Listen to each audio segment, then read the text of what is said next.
What's up, people? Oh wait, hold on. I can do that. I don't need the video broadcast right now.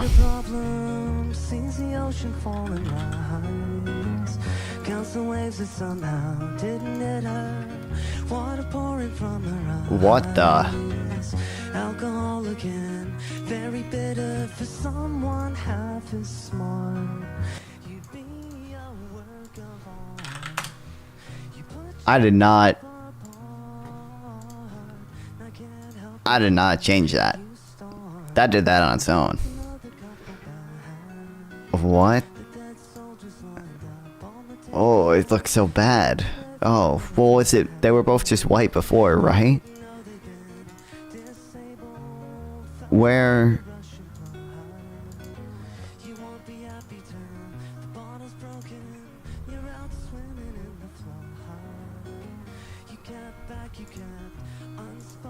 Hold on. Wait, is this?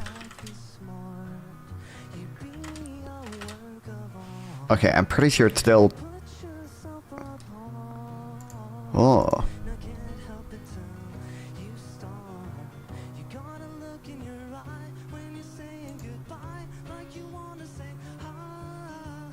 Why? Why?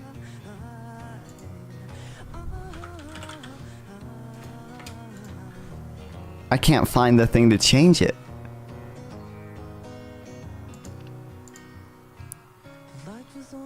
It is trash. I don't know why though.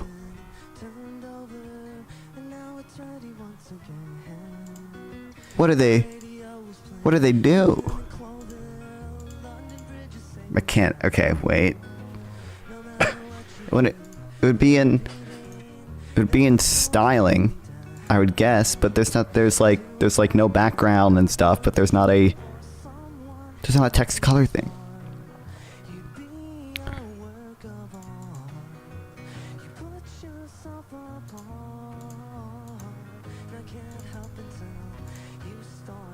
What?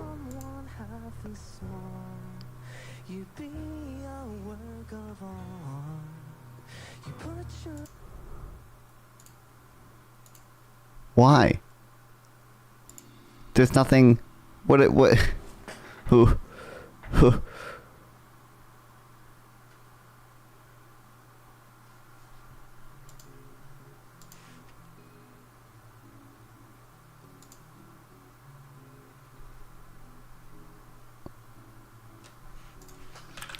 Social stream. Yellow chat fix. Into the video from start to finish. However, in this video, we'll make some changes from YouTube or Instagram that it kinda, Colors. Wait, there's a thing. I was in styling. There's no colors thing. Styling.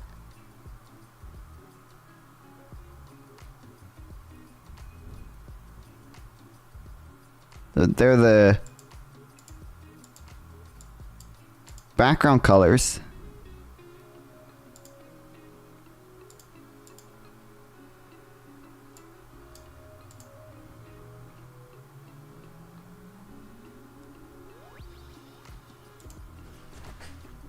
Whew. Hold on, wait, hold on. It won't update until I... Okay, the copy link thing doesn't even work. Okay.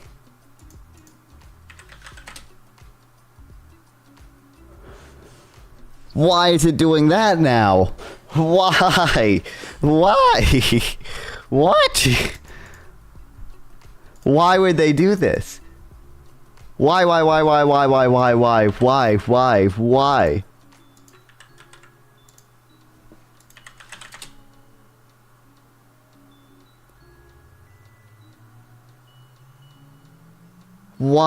Why? What did they do? What did they do?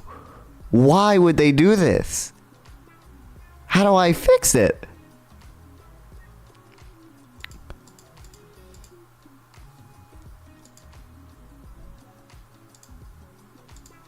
I'm using the exact same settings as I did before. Changing the font color didn't do anything.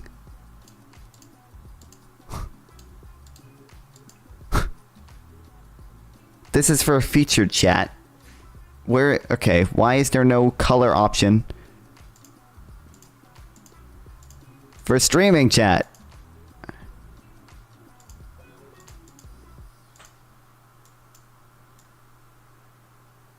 But a custom CSS for color. I don't know how fucking CSS works, but there's not even a place to put custom CSS for. Here there is. This is for styling. It just fits within the box. And that fonts is we have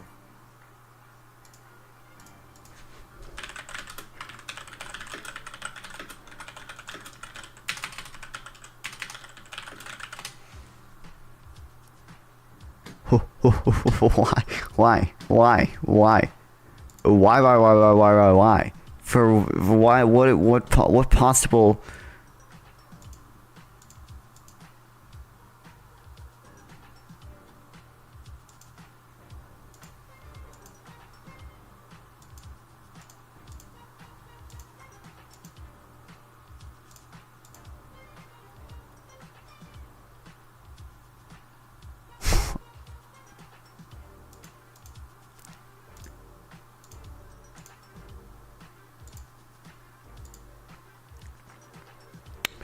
For some dogs, if you, hold on. I just don't understand. But this is for all the things for featured chat. I don't. Maybe the browser extension will work, but I know CSS. I don't know where to input the CSS even. I know there. I have a like CSS.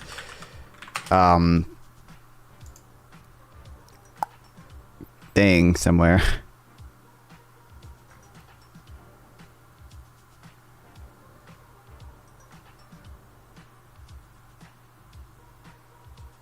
Why do I have so many bookmarks? I thought I had a like chat. There's a website for it. Bookmark folders exist. By the way, I never use them.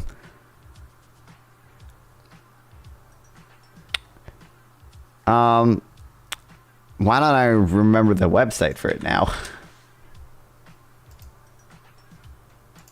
Oh, here we go. But I don't even...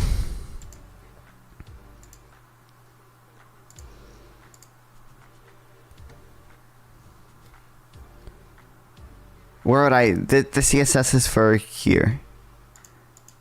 Styling. Custom CSS. Okay. So, like... If I want...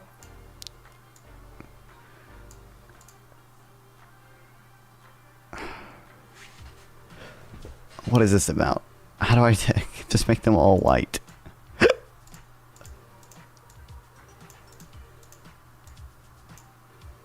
Oh, this can be... I don't care what color this fucking is.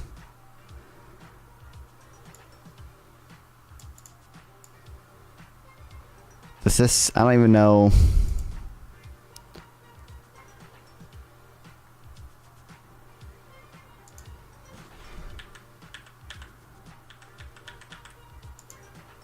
What font do I want?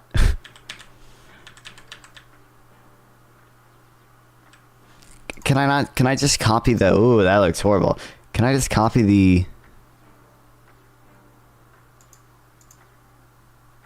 Just the colors?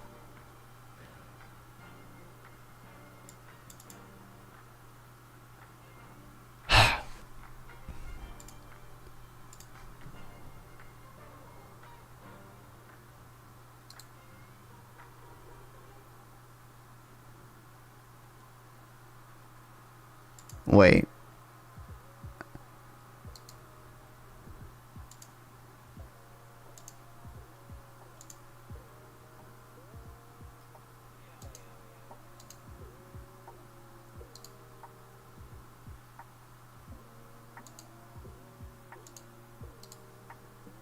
Insert CSS.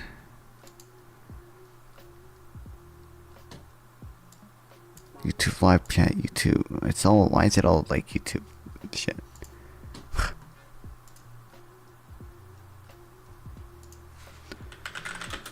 Change chat color. Social stream. Yeah. The stream is always 40% problem, 6% I don't have problems that often. I feel like it. I don't understand. I don't. Why? Why?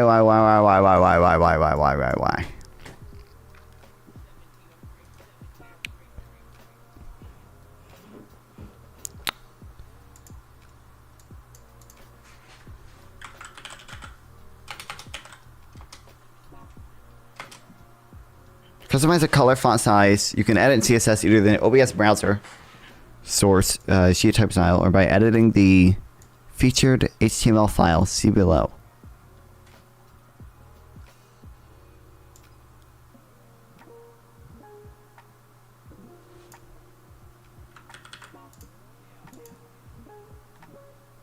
But how do I want to keep all my other settings. The CS setting is going to change all my other fucking. Is there? Can I copy the CSS I have now? Can I like export the settings I have now as CSS and then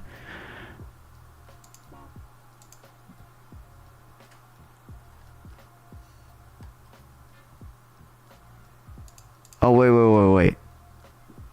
Nope, not in here. Visibility.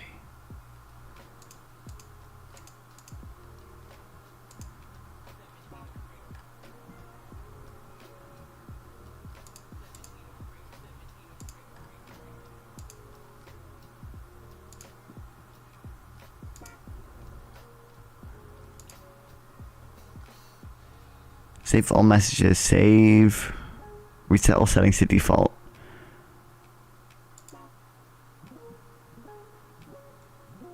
Oops. Well.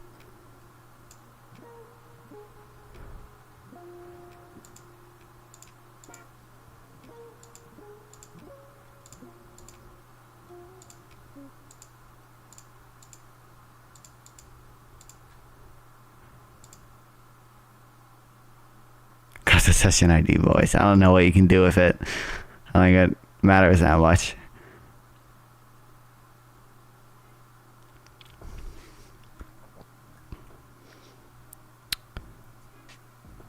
Absolutely nothing. Okay, so like what if I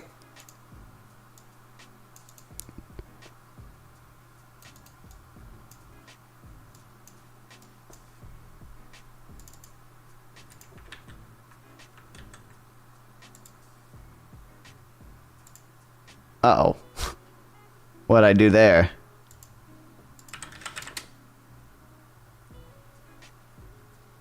Okay, well that... Wait. Okay, how do I make the background transparent, though?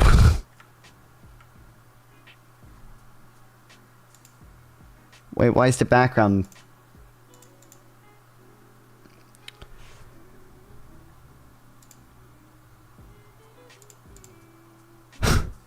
Okay, how do I make the background transparent?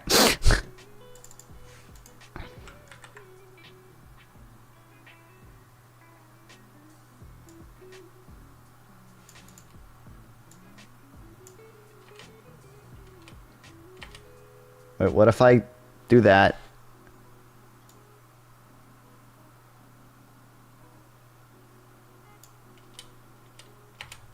I figured it out. I forgot I messed with the settings in the CSS and OBS, but I have no clue why I don't think I ever made the font color red.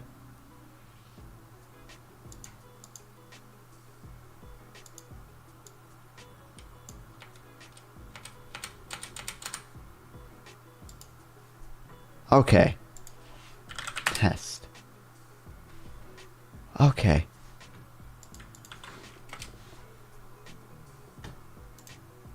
Don't know why I did that. But all right, we're good. I think it's the same as it was before. I don't know for sure. I don't know. Who knows? I'm pretty sure it is.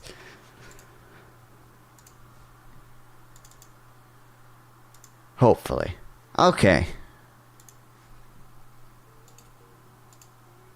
Well, now that we have that sorted out,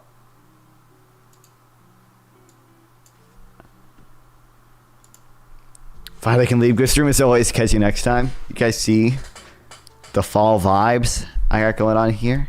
Got my lighting all fall themed. I have my decorations. We got the spider going after Joe Biden. Got some pumpkins. You got a pumpkin, which you can barely see. And a little Halloween gnome guy. I keep forgetting I have it mirrored. No, or not mirrored. Gnome guy. Wild.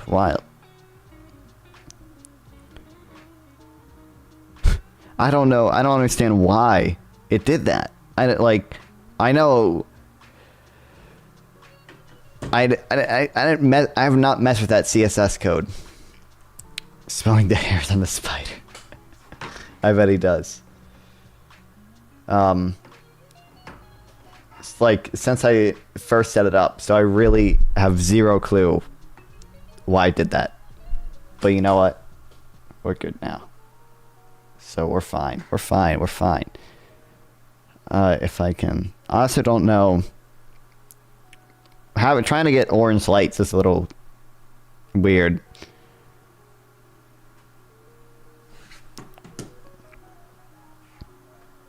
But he's still good enough.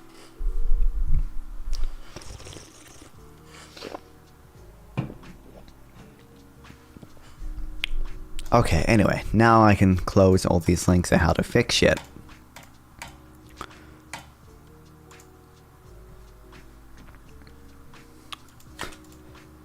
And we can actually start streaming.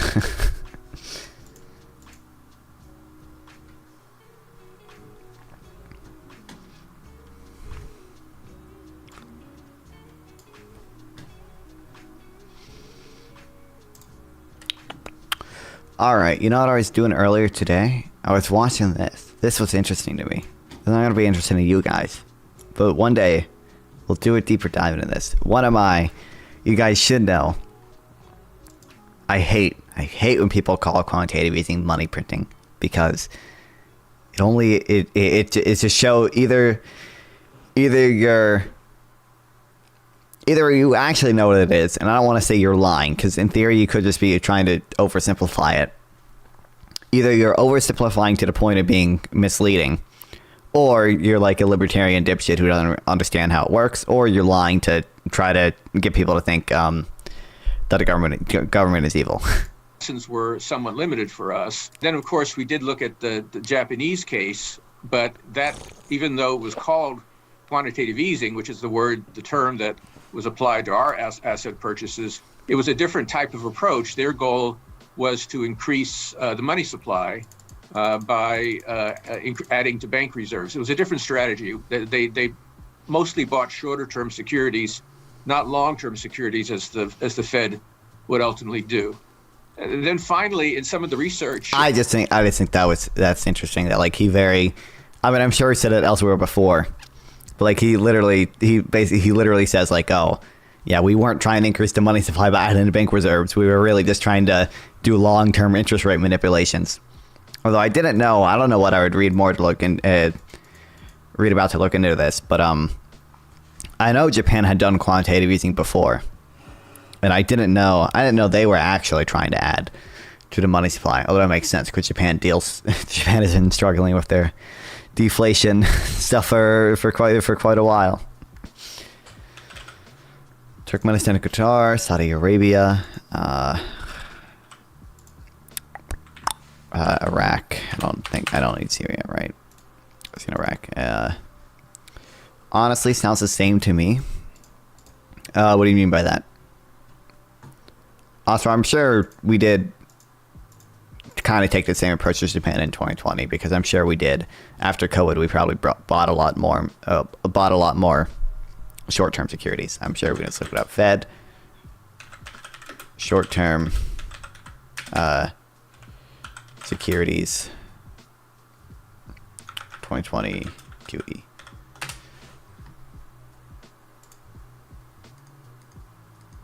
Find that economic impact. Restarted its large-scale active purchases. Why does the Fed buy long-term debt securities? Did we? I don't know if we bought. This just says it doesn't specify long-term or. Oh, here we go. So yeah, 2008. They bought a lot of longer-term ones, and I am more short-term ones in 2020.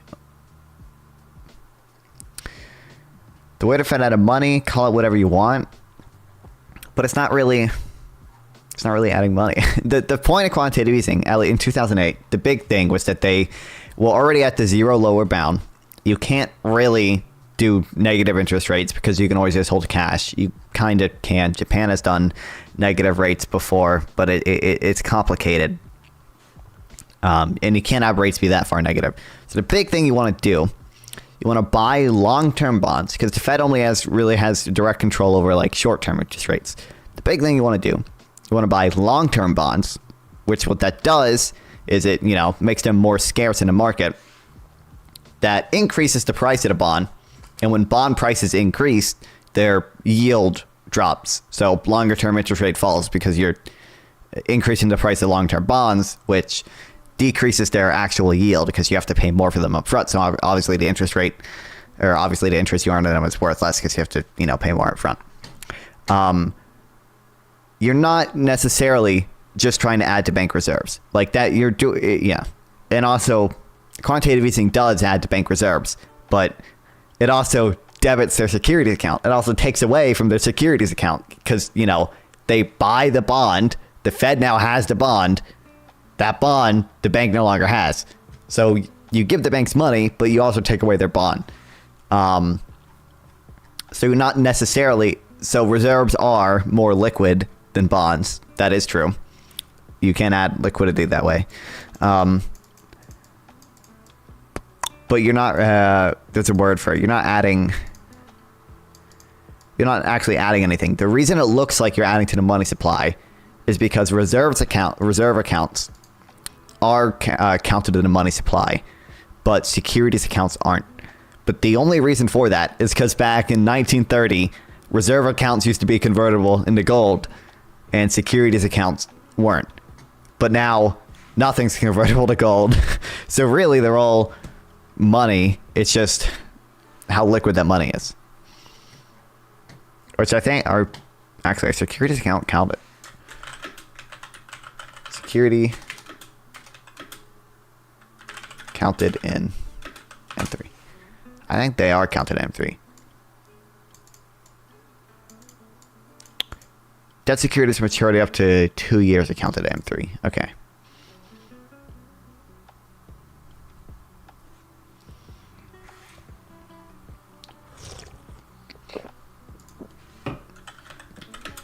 So if you look at Fred M3, I bet it does go up more. Or I bet it doesn't go up as much as the other ones. Although obviously it still goes up. But it's just liquidation based on forced supply drops. What do you mean? What do you mean forced supply drops? The liquidity thing is kind of separate from the long-term interest rate manipulation thing. Yeah.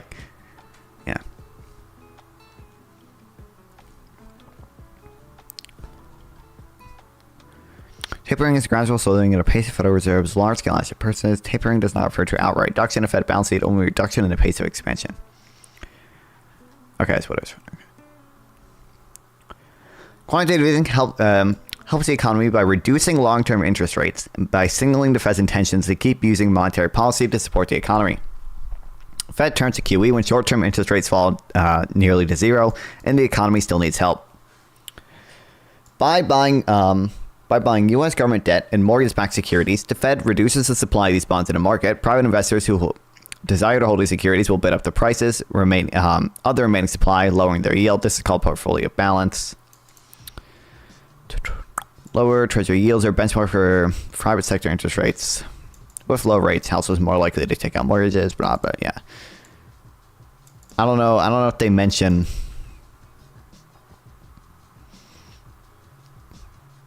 2 years following the onset of the pandemic in 2020, the Fed bought over $4.5 trillion in Treasury and mortgage securities. These bond purchases differed in composition from the Fed's earlier QE programs. While previous rounds of QE primarily involved the purchase of longer-term securities during the pandemic. During the pandemic, the Fed purchased securities across a broader range of maturities. This is driven by the Fed's original goal of calming a distressed Treasury market. That was aligned with my guess.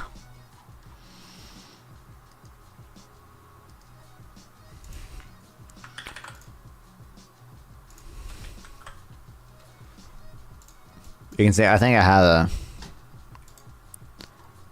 Really, I should. I don't know. I'll fucking...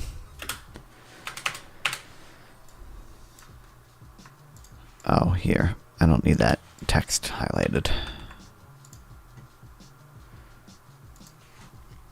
You can see.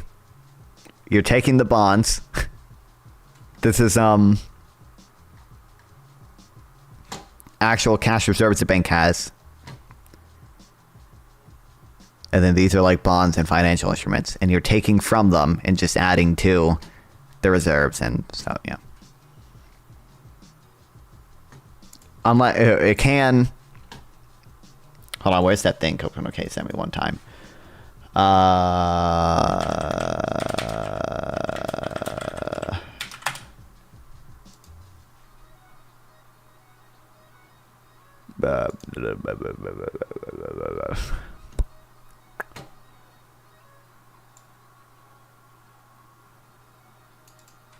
Technically, you can like actually increase the money supply though, because the Fed can basically, and the Fed it can't buy bonds directly from the Treasury, new bonds directly from the Treasury, but they can basically indirectly buy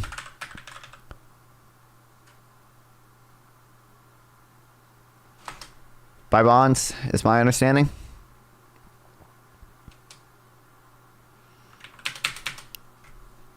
Hold on.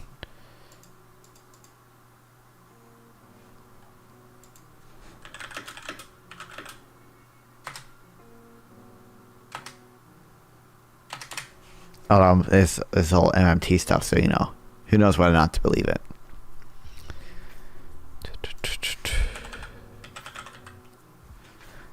Third way is to allow the Federal Reserve to direct an emergency or regular credit line to the Treasury. The fourth way is to have the Federal Reserve indirectly provide funding to the Treasury through banks. The Treasury has used all these different techniques. Okay, today the most common way for the government to bypass financial constraints is through a fourth artifact. Even though the Federal Reserve is not allowed to increase its holding of treasuries by participating in the primary treasuries market, it is indirectly involved in treasury funding through three main channels. First, it finances the primary dealers that participate in treasury auctions, and it does so by accepting treasuries as collateral for repos or by buying treasuries outright. Federal Reserve is a major holder of treasuries with usually over 10% of outstanding public debt held by the public in a portfolio of the Federal Reserve. For example, the U.S. special dealer banks always stand ready to purchase treasuries, and the Federal Reserve ensures that there are sufficient reserves to do so by supplying them through temporary repos, a matched purchase of treasury debt with the requirement the seller must repurchase later.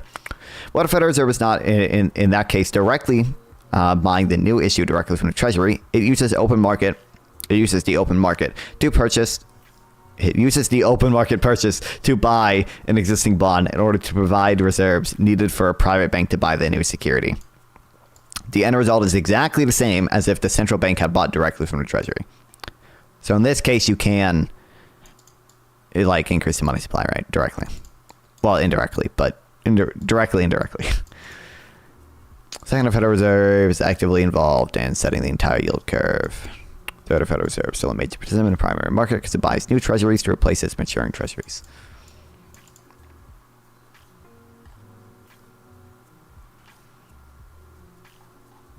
Anyway.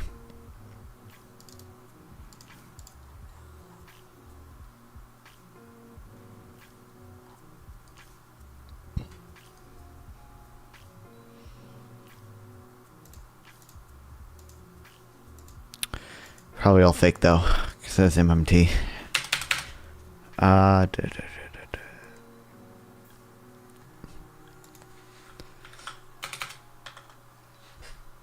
haven't run into like any libertarians who do this yet, but I'm just I can't wait till I do. It's gonna be so fun, so enjoyable.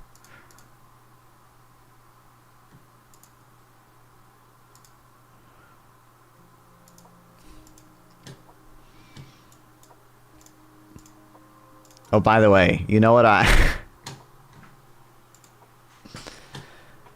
dude, that I rewatched some of this. I feel bad. He has a I feel like I probably didn't like interrupt and you know, not follow the rules as much as other people. But I noticed there was one time where I was ranting at Gibbs, and the moderator said it non-fun. Hey, stop for a second, and I literally just did not hear him. I must have had him turned too far down, and other people too far up. Definitely could have done better, but definitely could have done worse. I think I didn't rewatch all of it. I don't know. I think I got out most of what I needed to. I don't know. I'll probably do. I wonder what it gets, but you can see population survey is going to underestimate native unemployment. So the second thing is increasing the working age population. A lot of boomers retired early during COVID, and in general, that's great. In general, the U.S. born working age population is shrinking, so we shouldn't expect employment to go up for native-born citizens. But if you account for this by looking at either the demographically adjusted prime employment rate, which accounts for the changes in the composition of women and men. Hold on just a second. Not fine. Somebody put a graph up here, and I need my grandpa glasses to see what the fuck it says. Or if you're just like, oh, I mean, yeah, I don't know. Employment. But he just also like at a 20. He was just getting mad at this person for switching their webcam to the. That still doesn't address any of the. To the graphs again, but. It's why I just like totally did not hear him at all. It was such a shit show. Anyway, I love the destruction it gives now. Yeah, I don't know. Well, it's not, I'm gonna DM later. I'm not gonna DM him now. I just did it. I was gonna DM him at like 3 a.m. I was like, I'll probably just wait till tomorrow to do it. But I forgot until now. I wanna do 1v1 with him. I talked about doing it with him earlier before the panel, and I was like, well, we'll just wait till after the panel because I'm sure we'll run through some of the arguments there. I was thinking of reaching out to Wick to be moderator just because I feel like I want to get I want to get that connection as well, and I think that'd be helpful for future growth. Thank you, Oliver Garcia, not Olivia, for the follow. I appreciate it. I don't know. There's like. I mean, you like, if you saw it, I mean, you saw it, but like at the end, why is this smushed? The moderator was like 5 minutes, and I was like, okay, wait, I gotta stop talking about what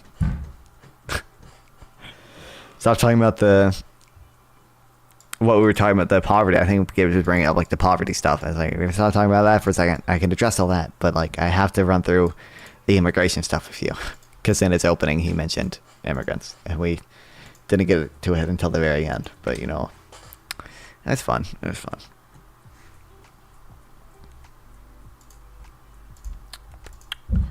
Anyway, we're not going to take notes of this. I'm just curious. Who would run Kamala Harris's economy? Unironically, the first thing I did when I clicked on this was I didn't read it, but I clicked in it and I hit Control F, and I was like, okay, let's make sure Emmanuel Saez isn't in it. Let's make sure Gabriel Zuckman isn't in it. If those two people, if they were in it, it might have been a deal breaker. I don't know. I think they were advising. I don't think they've ever had associated with Kamala Harris, but they did advise Elizabeth Warren in the past, and I was like, can't handle it. If the pro wealth tax economists are in it. She's not getting my vote. Not getting my vote. I'm writing in Joe Biden again. Kamala Harris has set the overhaul of the U.S. administration's top economic team if she wins the presidency, as she moves to implement the centrist approach to policies she touted on the campaign trail. I will be upset if she gets rid of Leland Kahn, though. I think Leland Kahn is pretty based. With the race against Republican nominee Donald Trump on a razor's edge, the vice president is not expected to make any big decisions about appointments until after the election in early November. But if she is elected, she'll have to quickly decide what changes she wants to make to the top economic positions, drawing from current and former officials in Joe Biden's administration as well as the private sector. Also, if she gets rid of Bernstein, I'd be upset because his first name is Jared, and my first name is Jared. So he's cool. He's actually, at least agree on something. He's like a relatively progressive economist dude. I don't know, but he's fine. How would Harris approach the U.S. economy? A Harris victory would deliver less upheaval to the world's largest economy than a second administration run by Trump, who has vowed to enact sweeping tax cuts and impose massive tariffs on imports. But the vice president has distinguished her plans from those of President Biden, suggesting that she would shift further to the center and be more willing to hear ideas and listen to concerns of corporate America. I promise you I will be pragmatic in my approach, she said last month in Pittsburgh, Pennsylvania, during the biggest economic speech of her campaign. One Democratic economist said that there were bound to be significant change in personnel after Biden, partly because some of his officials were always planning to leave, and partly because Harris would want to bring in her own team. I do not think the default is a clean slate. Clean slate can mean people reshuffling, but I don't think there's a lot of people staying in their jobs, she said. Who would Harris choose as a Treasury Secretary? By far the most consequential economic appointment for Harris would be the next Treasury Secretary. Janet Yellen, who has been in the role since the start of Biden's presidency, said she would probably done with the job last month during an appearance at the Texas Tribunal Festival. Her strongest hint yet that she will be stepping down. She is like 80 fucking years old. But Wally, Adeyemo, Yellen's deputy, is considered a natural successor, according to people familiar with discussions. He has forged close ties with Harris, including appearing at joint events around the country, and is well regarded by lawmakers from both parties in Capitol Hill, which could make him easier to confirm. They're all 80. Janet Yellen is I think Janet Yellen is actually 80 though. I think she is actually like 82 or something. 78. Okay. Close enough. But they're not all, I mean that's Trump's age, right? They're not all that old. Trump is. Yeah. Unlike Yellen, Mr. A, 43, is not a macroeconomist, but is known for his policy chops, having worked at BlackRock, the investment group, and led Barack Obama's charitable foundation. That's what we need. More people who are not macroeconomists in macroeconomic positions. Jerome Powell doesn't have an economics degree. Maybe this guy has an economics degree. It just says not a macroeconomist, which I don't know exactly what that could mean. Because he could still have a degree in like finance or something. Lael Brainard, the director of National Economic Council and a former senior Federal Reserve official, is another top choice for the Treasury Secretary, according to people familiar with discussions. However, Harris might want to wait and consider her to be the Fed's chair at the end of Jay Powell's term in 2026. What's up? Don't get involved. Welcome back. These can't be real names. They're not, bro. Why can't everyone just be named Jeff, Brian? If Harris decides to select the next Treasury Secretary from inside the Biden administration, Gina Raimondo, the Commerce Secretary, and Jeff Zients, the White House Chief of Staff, are also potential options. Why the Chief of Staff? They are also among officials in the administration who have maintained the closest links with corporate America. Okay, I guess. Who are Harris as a key economic advisor? What's up? Not that much right now. Since launching her campaign for the White House in July after Biden dropped out of the race, Harris rapidly assembled a group of advisors who helped her craft economic policies and could have senior jobs in her administration. A top aide inside the campaign is Brian Nelson, the former top official at the Treasury Department responsible for sanctions and anti-terrorism finance. Jean Sperling, a veteran economic advisor who served in the Clinton, Obama, and Biden administrations, has joined the campaign.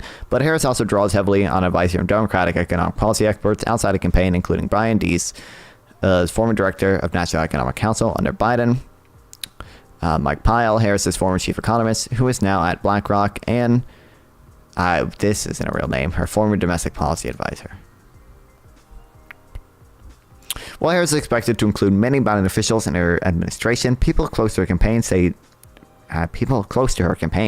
they do not see her appointing as many officials associated with the progressive left as her predecessor did. Would a Harris administration include business figures? One of the biggest differences in the approach to the economy of Harris and Biden. What's up, Strasser? Welcome back. What's up, Ness? Has been her familiarity and willingness to engage with business executives, which has triggered speculation that some may have top jobs in her administration should she win. Tony West, a former listen, at least it's not, like I said, at least it's not Sayers and Zuckman. at least it's not them. I just finished my Common App essay. Nerd, loser, nerd. Everyone call this bitch a nerd? What?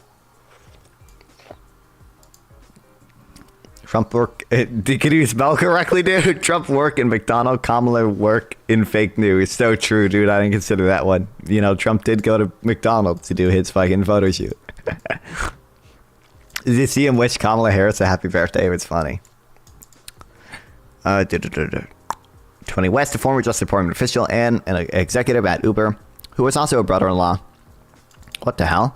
Has been one of her top advisors in recent months, while Mark Cuban, the billionaire's sport and media investor, has been campaigning for Harris and making the case that she is better for business than Trump. This election is a battle for entrepreneurs, he said during a recent Harris rally in Wisconsin. True. You know, in that, Strasser, have we not been over it? Strasser, I feel like we've talked about this several times before. My favorite sign says, Trump safety, Kamala crime. True. Kamala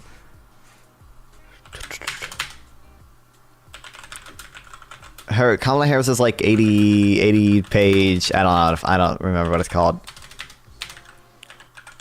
Economic plan. This doesn't even mention a unrealized gains tax. All it says is a minimum tax on billionaires, which is a little previously she wanted the tax to be on does it not even, or is it spelling billion? How do you spell billionaire?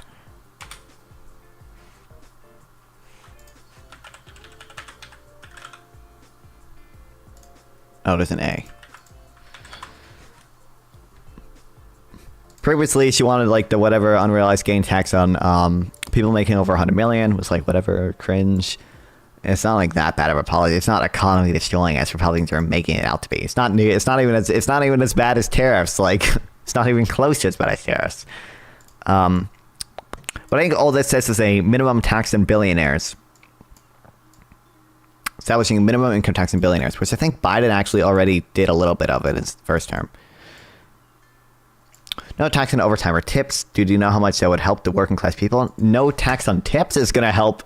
Like, I think it's literally 2.5. I think it's less than that, actually, because only like 2.5% of workers are tipped. That's not going to, so it's not going to help the majority of middle class people. And also, Kamala Harris has also said no tax on tips. And second of all, most people who make tips earn like under the standard deduction. They don't pay taxes at all. Like the bottom quintile of, if you are in the bottom 20% of workers in America, you are taxed on the federal level at a negative 127% rate. You don't pay taxes if you don't make money. Almost all tipped workers are taxed at a negative rate.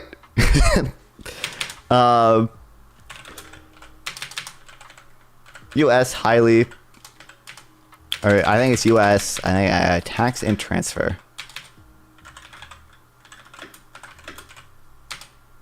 By quintile. And also, You're helping. You're helping. Look, yeah, negative 127% for bottom quintile. Okay, for the next, it's negative 31%. Okay. Second of all, you're helping like you're not even just helping like service work. I mean, you just said tipped workers. But like a lot of people like, oh, you know, people like in restaurants work really hard. There are states like California that have already effectively stopped tipping. They don't really do tipping anymore because they just mandate a living wage. They like I think California has their like $20 an hour minimum wage for like food service, right? So you're not helping those people at all, but you are helping servers in South Carolina, which in effect means you're punishing the servers in California relative to the servers in South Carolina. It's just like, yeah, like why? And you're complicating the tax code even more. Our tax code is already way too complex. We don't need to exempt. We don't need to add just more random exemptions. Just give people money. Just expand the earned income tax credit. That's all. With like Harris proposed to do. Okay. Oh, that's all you need to do. Harris wants to expand the earned income tax credit and a child tax credit, both of which help low-income people way disproportionately. The earned income tax credit especially because it phases in and out. Yeah, like Trump never lied in his life. Kamala lied. Oh, that's so true, dude. A minimum wage that include tip workers would also help them more. Yeah, I know it's why. Yes, yeah. But like it's like. It's just not a good policy. Also, I don't know. Has Trump walked back him not wanting to tax veterans at all? He said he would consider exempting police officers, firefighters, active duty military, and veterans from paying taxes. You don't understand Trump's America against LGBT woke ideology. I don't know if he walked this back, but he like is literally a toddler. Or what's up, Sample? Like going around just saying, "I won't tax tips. I won't tax overtime. I won't tax veterans." Hello? Up? Not much. Did you see the bombshell that's gonna drop? Yeah, the deep fake that's gonna drop of Trump saying something bad. That's right. That's right. Our deep fake. Thank you for the elixir. I appreciate it. That's right. Has it it's gonna be awesome. Yet, right? There's people just talking about it. Like, no, I don't think it did. I've never seen it. But damn, if Republicans are already pre-coping, that's like crazy. Yeah, I know. It's gonna be crazy. Probably. Like, yeah, we got your guy on 4K, like groping chicks. I mean, that's bad. Teenagers, terrible. But they don't care. That's not gonna change anything. Yeah, I don't care at all. Did you There was like this insane quote that came out. We don't have like audio recording, but it's just like staffers said that he said it. It was like he was supposed to pay for the military funeral of like one service member. And he said it doesn't cost $60,000 to bury a fucking Mexican. He told his chief staff at the time, Mark Meadows. Like what? No shot, really? Yeah. At least according to. That's crazy. I've seen some things that he's calling Kamala behind the scenes retarded, and I can respect that. Yeah, that's wild. Yeah. Yeah. What's up, Golden Snakey? Welcome back. In general, I'll be waiting for the David Pakman verdict. I'll be waiting. Obviously. I mean, real. Yeah, wait. Someone sent me a voice message. Either way, look, I don't know. I've been peeping into pop internationalism, and it's pretty helpful to debate commies. I just had a debate with like a Marxist about unequal exchange and about the productivity talking point. That's why I sent you that tweet. Yeah, you did, yeah. Which is interesting, yeah. I was arguing with my chat earlier about that before, which I don't know. I mentioned they cited what's his name, Zach Cope, who took the guy you told me. They cited Zach Cope. Yeah, they did. Yeah, and I was like, this guy. Authors that say the same thing that they can cite. They can cite other people. I think there's guy Smith something. I can try to find his stuff. Like he has also similar writings, or like he deals him in the 21st century, something like that. I don't remember the name. Or the book. Yeah, But yeah, I mean, you can cite other people. You don't need to cite Zach Cope literally 180'd on your ass. That's crazy. I know, yeah. Yo. Literal fucking U-turn on your ass. Owned, bitch. That's right. Yeah. Guess what? Your own fucking guy. Your own fucking guy. He's like insane now. He's based. Yeah. Get fucked. Get owned. That's really funny. You did milk that moment, right? You didn't just. Hopefully, you didn't just like. Yeah, oh my god! No, I mean, this thing. guy. He's like, actually. You see this guy saying he's retracting all of it. Bully them, yes, bully them. Yeah, don't cite retracted fucking books at me, bitch. That's right. Yeah, I wish for that moment. I'm waiting for that moment where like an unsuspecting Marxist will be like, actually, Cope debunks this. I'm like, oh, Cope? More like you are coping because this guy fucking retracted and you are fucking retarded. Let's get owned. True. Awesome. That's funny. That's funny. That's a highlight. That's really funny. But yeah, I don't know. I'm back in Israel. Nah, no longer in Florida. Wow. Sucks. Back in here. Been away. Did you watch the movie The Whale? The Whale? Yeah. No, I've never seen The About Whale. the bad guy. It's a sad movie. Kamala If you ever want a sad movie to watch, it's a good movie. All right, I need to. I downloaded Peddling Prosperity. I couldn't find a EPUB to get on my fucking. I have the Kindle. PDF. I have a PDF. Oh, Is it a PDF of like a? Is it a PDF of the scanned-in book, or is it a? The PDF of the scanned book with OCR. I sent you it. Did I not send it to you? I can send it to you now if you want. Oh, well, sure. I don't know. There are tutorial. Wait, the Web Archive doesn't have books anymore, right? Or something.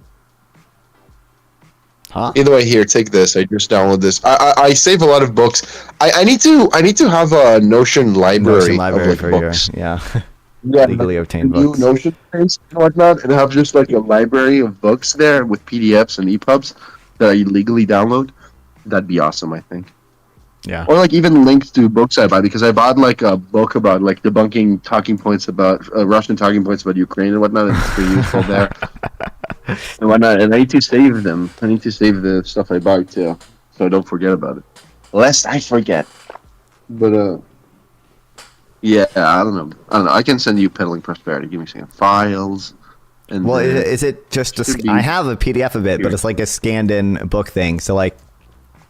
Too big. File too big. Let me send you. Yeah.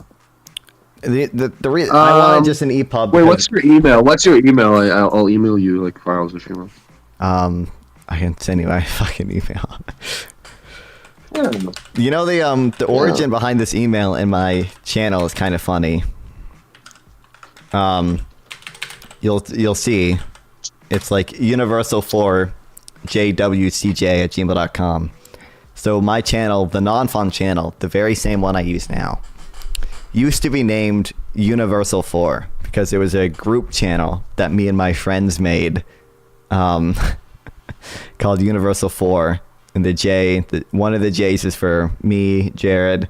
The W is for Wyatt. The C is for Carson. And the J is for Jack. I don't talk to any of them anymore. I've not spoken to any of them in multiple years. But J for Jews. If we didn't consider that back then, you know. But yeah, we at some point they stopped uploading to it. And they just didn't care about it anymore, so like I just stole it. But you know, I think they are probably over it. I think they're probably over it by now. So might as well, yeah.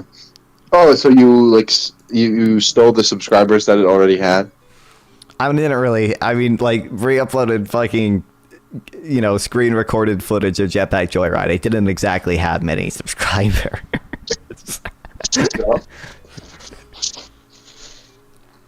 But I'm not that far. I need 109 subscribers, and then I will finally be monetized.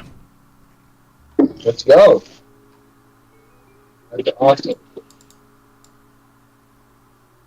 Yeah, that's based. I mean, yeah. What's there to say? Yeah, I mean, I had a YouTube channel when I was like in 6th grade where I uploaded some Minecraft videos. But I realized, like, being a YouTuber, that's like gay. That makes you gay. No offense. Damn. Fuck. Yeah. Yeah, it's true. Yeah. Oh my god, so much dust. I'm Asmongold, okay? I'm maxing. You're rot maxing, bro? I love rot maxing. That's right. That's right. Peddling immiseration. That's right. Well. Yeah, do you know, Yeah. Do you remember did Biden ever do a minimum tax on billionaires? I forget if he ever actually did it. On billionaires. No, didn't he push for EU to have a 15% minimum corporate tax? Something like that? Rings a bell. Oh, this said he's gonna do it if reelected in November. Damn. I thought he... I don't know, but like Kamala Harris's like new economic, like actual, like 80 page plan doesn't mention the unrealized gains tax. All it says is a minimum tax in billionaires, which Biden proposed before. I don't know if he ever actually did it. I feel like in the IRA it might have. Yeah, I mean, it's not about policy, so whatever. She can write whatever. They're I mean, I'd vote for her even if she was proposing like actual rent control, you know? Yeah. Yeah. It's about democracy, bro. Yeah. North Carolina is looking cooked, eh? What do you mean by that? Like, I mean, doesn't Trump have a small lead now? I mean, it's not for North Carolina, he should be way more ahead than he is. But the last polls I saw were like basically we're within margin of error. So, let's see. Oh, all the swing states are within MOE. Yeah. To be clear. But still, when you find consistent MOE margins, you know. Yeah. Yeah. I don't know, but we'll see. It'll be really funny if we go blue. Yeah. Yeah. Sorry if I sound busy. I'm just cleaning my room. I'm Peterson Max. Yeah. Did you also say? Did you also say Palestinians are inferior and should be genocided just like Asmongold? Do you have to clean for atonement? That's right. I don't get it. It's based. Who's based for that? Who's real? Yeah, his actual take was mostly fine. It was just he is just dumb and doesn't know what words mean. So humane. What did you say? Evil, right? It was cruel and inhumane and evil. I mean, the way he phrased it was. He could have phrased it worse, but I mean, I don't know. Deserved ban. It's just the inconsistency of a banning. Yeah, it's wild. Yeah. Yeah, but you know that. You following the Twitch story? Of course, obviously. As you know, as a member of the top 5% in Twitch, of course I am following with my fellow top 5% streamers. Really? Dude, you have to, like, if you're a Twitch affiliate, I'm pretty sure which is like 3 average viewers, you're top 5% in Twitch. Like, almost, Twitch is very, very top heavy, you know. I think I average 7 viewers or whatever, and that's, top 4% even. Okay. That's nice. I have a friend, she's not in Florida right now. I think she's in Brooklyn. But, she is in the top 7% donors for Democrats. That's not a lot. Yeah, we make jokes about that. But yeah, I mean, I don't know. I'm really stressed about the election. I hope Trump gets obliterated. It's so annoying arguing with like fence sitters or like people who say both sides. I don't care. I know. Like, I'm talking to this ANCAP, and he's like, "Oh, they're all pedophiles." And it's like, you're retarded, and probably a pedophile because you're an ANCAP. Like, sad. But yeah, I don't know. That's going good. What's up, Zeta? Welcome back. What about any upcoming debates? Any? I don't know. I'm probably gonna, like, I don't know if you ever watched the Hippity thing. I'm probably gonna DM Gibbs to do. I didn't watch the Hippity thing yet because I was on the flight.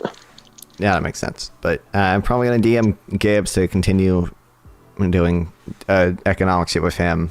I don't know. Other than that, I don't think I have anything planned. But I will. You know, Destiny's making a Jan 6 video. I'm gonna make a anti-Phillips curve video. That's my big. Oh my god! Oh my god! Let's go! I feel like Master Oogly right now. That's awesome. we went from oh, but it's almost equal to it's retarded. It's just they looked at it retarded, but like, oh, that's a law. Yeah, retarded. Yeah. It's not good, and I'm gonna make it. I'm gonna tell my old teacher, play this for your students, okay? So they're not indoctrinated like I was into your bullshit. Let's go. No, that's true. That's true. Yeah. No more Phillips apologia. We're done with it. We're rising up. But yeah. Yeah. You know the Dean Withers guy? Oh yeah, you reacted to his obviously, thing, right? Yeah. He is he was he just ended his live like 10 minutes ago. He had a guy on Econail, something like that. That guy had Galbraith in his profile picture. I don't like Galbraith. Who? I have no clue who that is. Kenneth Galbraith, like an economist, pop economist. Was like the ambassador to India in the Clinton administration, or I think, or in the Kennedy administration, one of them. Yeah, pop economist. He wrote a lot of stuff like, you know, Krugman kind of roasts him in the beginning of Peddling Prosperity. But yeah, I mean, a lot of the greedflation people cite him right now. Oh, of course. Yeah, he was kind of like the. My impression, he was kind of like Robert Reich light. Now we have Robert Reich. Who's based in Iran. I fucking hate Robert Reich. I love that guy. I love that guy. But he convinces people into like more correct positions than like Laffer. So. Sure. Yeah, I mean, he convinces people to vote Democrat. So it's like, you're net good. That one is true. It's on. Like you're still evil. You're lying a lot. Yeah. I'm so glad I lucked into being a Krugman stan. Thank God I'm not like a fucking Marxist or like a ANCAP or like a, you know, progressivoid who thinks like everything the Nordic countries do is like good. But yeah. Obviously, yeah. That's awesome. Yeah. Also, did you see the Asmongold thing about like, oh, I want 2008 back? I saw you tweet yeah, I know. Yeah. Awesome. Oh, hilarious, dude. Yeah, I know. It's like. Did you see what I posted about it? No, I didn't. It's so depressing to think that's how most voters fucking think, dude. Oh my god. A friend of mine made fun of it, of the post, and I replied with like the American Psycho thing where it's like, nice. Now let's look at wage data. Oh yeah.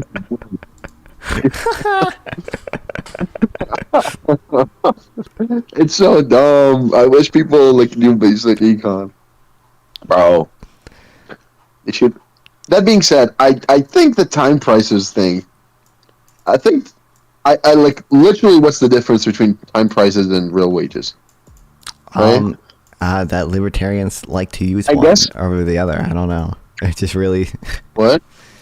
I've only ever seen like libertarian people quote time price things. I don't know. That's the only. Yeah. They say like Cato affiliated orgs a lot. Yeah. But I mean, it truly is just real wages, but like reciprocal. I don't know. I mean, it kind of makes sense for like It's probably more intuitive to people for some things, and it probably, like, if you're just measuring the price of like one specific good, obviously it's useful to be able to say, like, you know, it took an hour to get a basket of bread in 1930, and now it only takes 30 minutes to get a basket of bread. Yeah.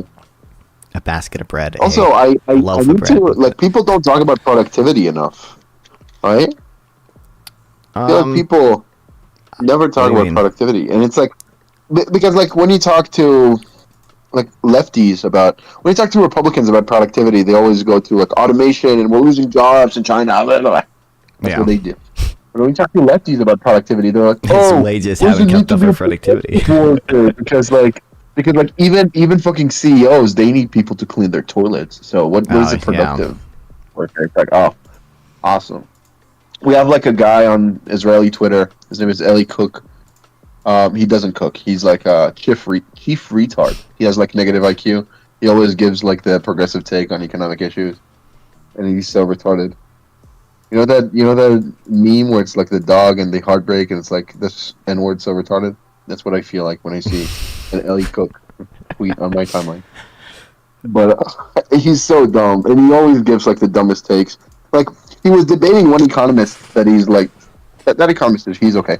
He was debating him on like policies and whatnot, and the guy like suggested, oh, let's, you know, tax congestion, right? Like to make roads better. Yeah. You're like, oh, but what about poor people? They need to pay more now. Yeah, wow, crazy. Take a portion of their wages. Oh, yeah, let's make a progressive congestion tax. That'd be awesome. Not a bureaucratic nightmare. Yeah, let's go.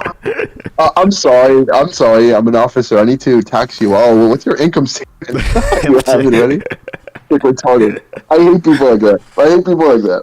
It's so obstructive. The funniest thing is, I think he kind of called it ahead of time. The economist, he was like, yeah, but you guys always talk about, like, oh, the effect on poor people, when some policy is just best when it's flat. And then he suggested that, and then the other guy was like, oh, what about poor people? He's so retarded. He's not even an economist, he's a historian. But yeah, well, all those people, like, always are. Robert Reich, I don't think has an economics degree. Yeah, I don't think Robert Reich is a historian. I don't think he is. Well, he's not a historian, but he doesn't have an economics degree. An economist, my bad, an economist. Yeah, Krugman does dwell on that, too. In his books. God, I want to finish reading the trilogy of 90s Krugman. Okay, the Peddling Prosperity, I'm in the middle of that. Then I'm going to read Pop Internationalism, and then I'm going to read The Accidental Theorist. It's going to be awesome. Yeah. And know all the propaganda. Yeah. You know what people actually don't talk about enough? The BLS. Uh-oh. The BLS, okay? If they don't get the $25 million in funding they need, we'll have to cut the size of the current population survey next year. But people really don't want to give them the money for some reason. And they'll probably have to start cutting other surveys to keep the current population survey on life support too.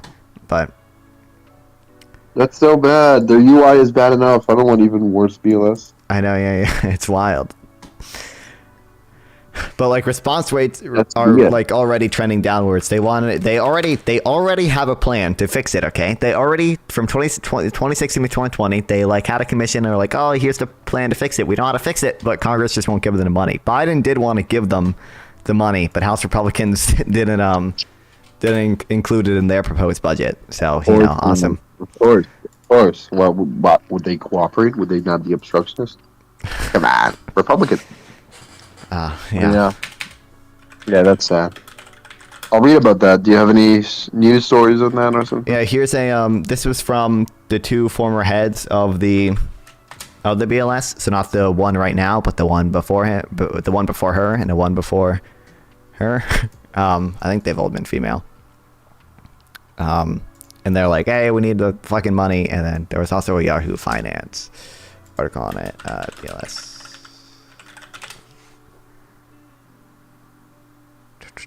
Which I don't know where I put, but right.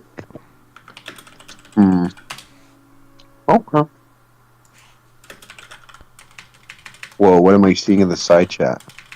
Quantity theory of money, fiscal theory of the price level. Uh-oh. Wait, what's in the side chat? What side chat even? Just bored. Oh, I think I don't know. I was I forget who I was talking to. The fiscal theory of the price level is like actually retarded. Is it actually? I don't have a strong opinion on them, but I was like, I just said like, I don't think a single conservative complaining about inflation could explain to me the difference between the two different theories of inflation. I don't think they could. Say that again? I don't think a single conservative who like rants about like government spending or like any of the stuff that's like supposedly causing inflation, I don't think they could explain to me the difference between the quantity theory of money and the fiscal theory of the price level. Like I don't think they. Sure. I mean, you watch the Dave Rubin Luke Beasley debate? No. On Piers? Why would I subject? Dave Rubin's. I mean, Luke Beasley. He's like a mini David Pakman. He worked with him a lot, so good to see. But yeah, he kind of owns them. But then at one point, Dave Rubin says like, "Oh, and you know, Biden printed a lot of money, and if you take econ classes, basic econ classes, they tell you when you print money, that's more inflation." It's like, oh, that's what it says. That's what they always say. You print money, just more inflation. That's what happens, bro. Yeah, all the time. It's dumb. It's dumb. You should say it's full employment. Yeah, I know. Yep. But yeah, no, I mean, so that made me want to kill myself. Increasing the money supply is the definition of inflation. I don't know if this person in the chat is being ironic or not, because they're printing money does not necessarily mean inflation. You need a velocity too. It's so true, not to Bud. Yeah, because they're like no. Don't you know the quantity theory of money? Don't you know the quantity theory of money? Who, me? Yeah. Why?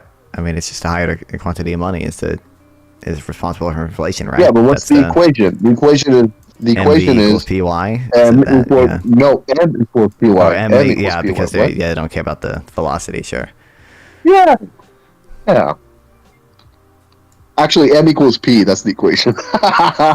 Wait, is it? Yeah. Yeah, dude. M equals P. The more money, the more prices. That's right. No, expanding the money supply is not the definition of inflation. You can define inflation as like too many dollars chasing too few goods. That's okay. Right? That'd be fine. Or like inflation is always and everywhere monetary phenomenon. Awesome sauce. You can say that too. But like clearly you can like expand the money supply without having inflation. Yeah. I mean, look at Black Monday, for example. Okay, that's gonna be my favorite go-to example right now. Yeah, the person in chat. Google. Wait. The person in chat who said it's always Google Black Monday. Right? Google that. Check it out. Read about the Fed's response and tell me if that caused like awesome sauce, epic high inflation agent.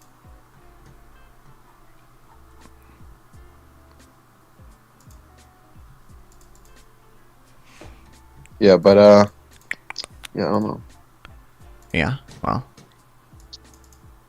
Yeah. How's your day? Pretty good. I had to do some stupid college stuff, but right.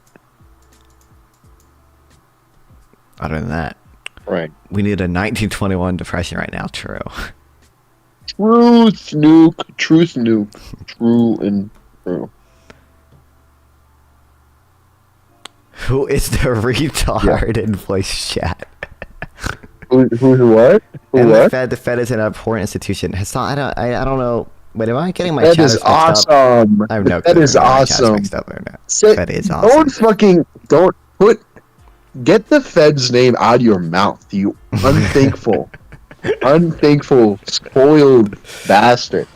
True. The Fed is the reason we have a soft landing right now. The Fed is the reason why there wasn't a second Great Depression in 1987.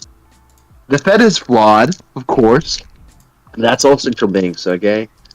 I mean, the Fed is one of the most awesome sauce, independent, base technocratic institutions in the United States, and you won't disparage it in my watch.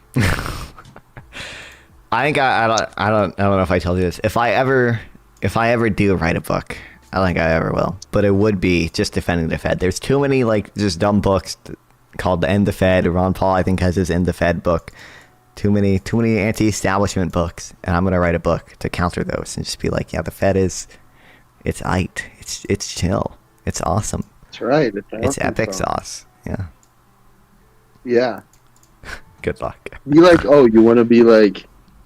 I mean, it's so dumb. All the people were like, I don't know. I mean, just any honest history of like monetary policy tells you that like the Fed is very important and not like evil and not like all that. They make mistakes and they learn, but I mean, look at how the Fed right now is awesome. True. I mean, the interest rate cuts were awesome sauce.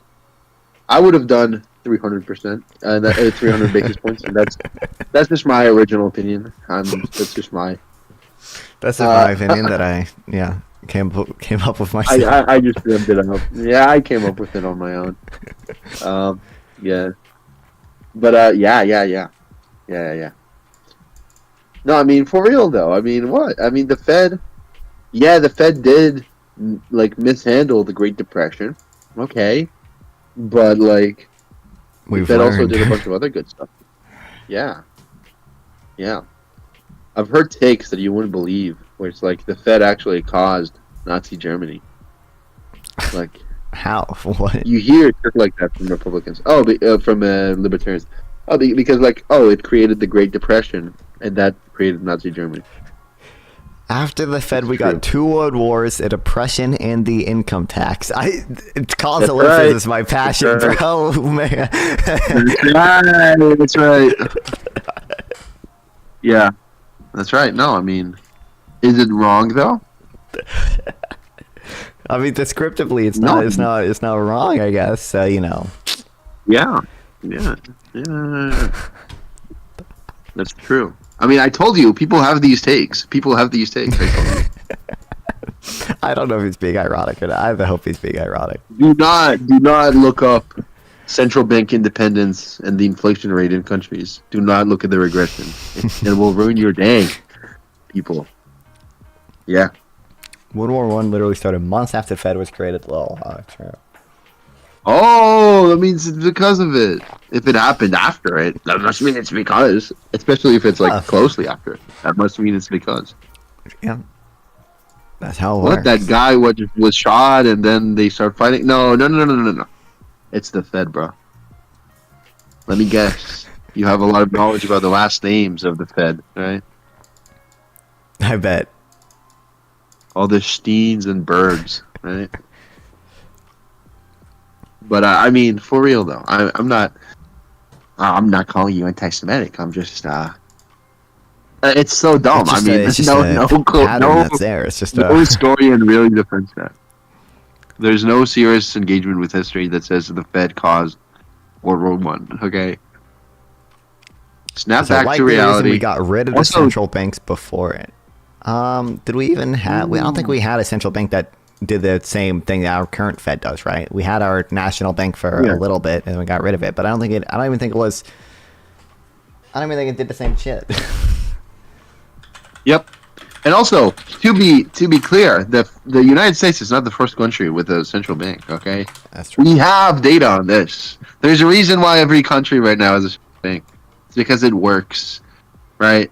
There is a reason why it's a good thing that you can have fast and effective monetary responses, right? That's why these people don't engage with the theory, right? All these people have on the theory is the Austrian business cycle theory, and then they get like raped every time they debate it, right? That's all they have. They can either do that or do like awesome causal analysis, where it's like it happened once before, bro. Yeah, like, I mean, for real though. Let me guess. Or like the third or fourth sentence on the Wikipedia article about their first national banks was that they did not set monetary policy, regulate private banks, hold their excess reserves, or act as a lender of last resort. So, I don't even think they... Oh. It's crazy. Makes you think. Yeah, but either way, I mean, again, the United States is not the only country with a central bank. I think almost every... I think the only countries that don't have central banks are micronations. Well, I mean, the United States, the Fed is quasi-independent. I mean, the German central bank is more independent. But, like, again, look at look at the relationship between Fed independence or central bank independence and inflation rates. It's the more independent your Fed is, the more you let a strong body that regulates monetary policy reasonably, technocratically. That's not a dirty word, and rationally. I mean, the better you have it. It's good, bro. It's good, you guys. I'm sure you can find a similar result if you look at unemployment rates. I don't know. Probably. But it's the job of the Fed to regulate inflation. I want them to focus less on unemployment. They should, but inflation should be the main thing. I don't know. I'm getting annoyed with like people who are like, I don't know. I've seen someone on Twitter be like saying that the reason why the economy right now sucks is because of like we don't have Keynesianism anymore. It's like, no, that's not it. That's not it. I like that feel. I get mad because that's like me from 3 years, and I get mad. You know. Do you think you're smarter than Thomas Jefferson or James Madison? I don't know. Did James Madison know that MV equals PY? I don't. Yeah, a little bit. I mean, I think a lot of people in the past were like not economists. Yeah, I don't that like. Makes them dumb. They couldn't read Keynes, bro. So like they could not read. I think Krugman. they're better political thinkers than me, probably. But there's a reason why every modern country on earth right now abandoned their system. I mean, didn't these guys support slavery too? I think so. Well, I don't know if they supported it. I think they had slaves. I don't know if Madison full on supported it, but maybe. Everyone knows Keynes was a retard. They just adopted his economic policies. Was because it would let them wage the VC, bro. Wage ever-ending war and pay for government projects. We all know his policies are retarded, but it's endorsed by politicians because the benefits to them. Yeah, true. Join the explanation like Discord chat. I mean, if Keynesianism is so retarded, explain Black Monday, bro. I'm having fun with this. Can you define the paradox of thrift to me? I'm really curious. Oh, yeah. It's called greedflation. Like when you have a lot of greed, that's bad for the economy.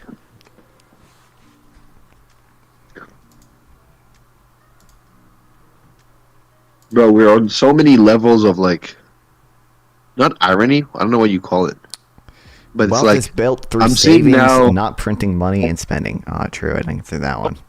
The paradox is called a paradox for a reason. I've never thought about that. Investment. Yeah, Keynes famously said investment is not important. He always said that. Guys, that's what he said. He said when you invest, that's like bad. Yeah, that's what he said. That's a good engagement with his theory, bro. In general theory. Yeah, that's a good engagement with his theory.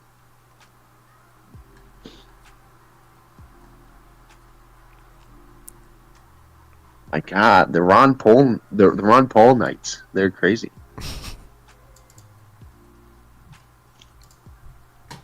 Libertarian son or Marxist daughter? Ooh. How? Oh man. Oh man. I mean, I think the answer is easy. Really? I don't. Okay. How far are they going either way though? Because I could have ANCAP son, tanky daughter. Stalinist daughter, ANCAP son. Okay, that's I don't know. ANCAP daughter, tanky son. I don't know. Probably ANCAP daughter. I don't know. Yeah, because an ANCAP son doesn't like explain to me why it was okay to kill like millions of Ukrainians. Yeah, that's it. Yeah, exactly. Yeah. Yeah. They have like less apologia to do, more like just lying. No, I mean they lie less than Stalinists. ANCAPs are like trash, but they're like not as trash as tankies. But I mean, yeah, look, Keynes, he was certainly incomplete. Certainly, you know, a pedophile. Certainly, allegedly. Well, I mean, he wrote it in his diary, but whatever. Did you see him do it? Did you see him? Either way. But either way, that doesn't mean he's wrong. Yeah, that doesn't mean he's wrong. I mean, that has nothing to do with his like economic theories, of course. Yeah, I mean, Look, there's a reason why the entire economic profession right now is showing results. There's a reason why when we tried your shit, we got unstable inflation rates and like immiseration. Bro. And the Fed's awesome, bro. Oh, but that Selgin paper, bro. Selgin, he wrote a paper, bro. I've not heard that quoted at me before. What's that one about? George Selgin, he wrote a paper where it's like, I think he showed that the variance in inflation has not changed since the Fed, but I remember it was like pretty bad, and was like very dependent on the years, and also why only look at the United States, and also that doesn't sit like again we have like studies on this that they do central banks reduce inflation. We know that. Yeah, I don't know. Yeah, I know. Or was it? No, I'm sorry. I don't think it was inflation. I think it was. I don't think it was inflation. I think it was growth rate. But then it's like that's not the job of the Fed. Yeah. The job of the Fed is not to increase GDP. It's to control inflation. Their job is not to like control the. You know, I mean, we have less recessions now. We have better monetary policy, and I mean GDP growth is about the same. Sure, whatever. Because GDP growth is dependent on productivity and the production horizon, not about the. I don't see what the Fed has to do with that. Yeah. Okay. Well, I want to go back to reading. So, if you okay, I want to debate that a little bit, man. I don't but think if you want to do it. If they, I gave them time to join the waiting room, and they didn't do it. So. Yeah, sure. Also, wait. No, I was gonna say maybe a reading group of Pop Internationalism would be, but I'll probably be busy. They're busy soon, and also election season. Oh well, yeah. I'll read it on my own. Either way, talk to you later. What are you reading? We're gonna read some anti-Phillips curve stuff. We're gonna read some. Oh no! I found out the person who made a Sam Roll has a Substack, so she has some stuff on there. That basically. Oh yeah, she did. Yeah. She's awesome. Funny thing, Republicans cite her rule all the time. You know what they don't mention ever? What? Like, oh my god, I've debated so many Republicans where it's like they mentioned, I forgot exactly your name. Claudia Sam. S-A-H-M, right? S-A-H-M. That's her name. Sam. Yeah. Like, I mean. To my understanding, right, she said that if the rule was triggered, then Congress should like pass a massive stimulus. So it's like they never say that, right? They never advocate that. But it's really funny, and it's like dumb, and it's like they always. Fuck! I debated this guy, and he sent me the CBO thing about the Sam rule, and it's like, oh, your own fucking source says that's not good evidence. You're retarded. You're like retarded as fuck. But yeah. No, debating Republicans on if we're in a recession right now has been like a battle for like 4 years now. They always believe we're in a recession. When is it? Right around the corner. I'm waiting. Right around the corner, bro. Sam rule triggered. Okay, Fed when they cut rates, that's when the Austrian business cycle theory starts kicking in. Yep. I mean, the Sam Roll was untriggered after they cut rates, but you know they. Oh, yeah. Well, you only know you're in a recession after it happens, so you never know. All right. Right. Well, talk to her later. Yeah. Awesome. Oh, send me. Bye-bye. If you have like papers on the Federal Reserve reducing inflation, send me those so we can read them one day. I don't know if you. I have on central bank independence. I can try to find some on the central bank by itself. I think you have a lot of.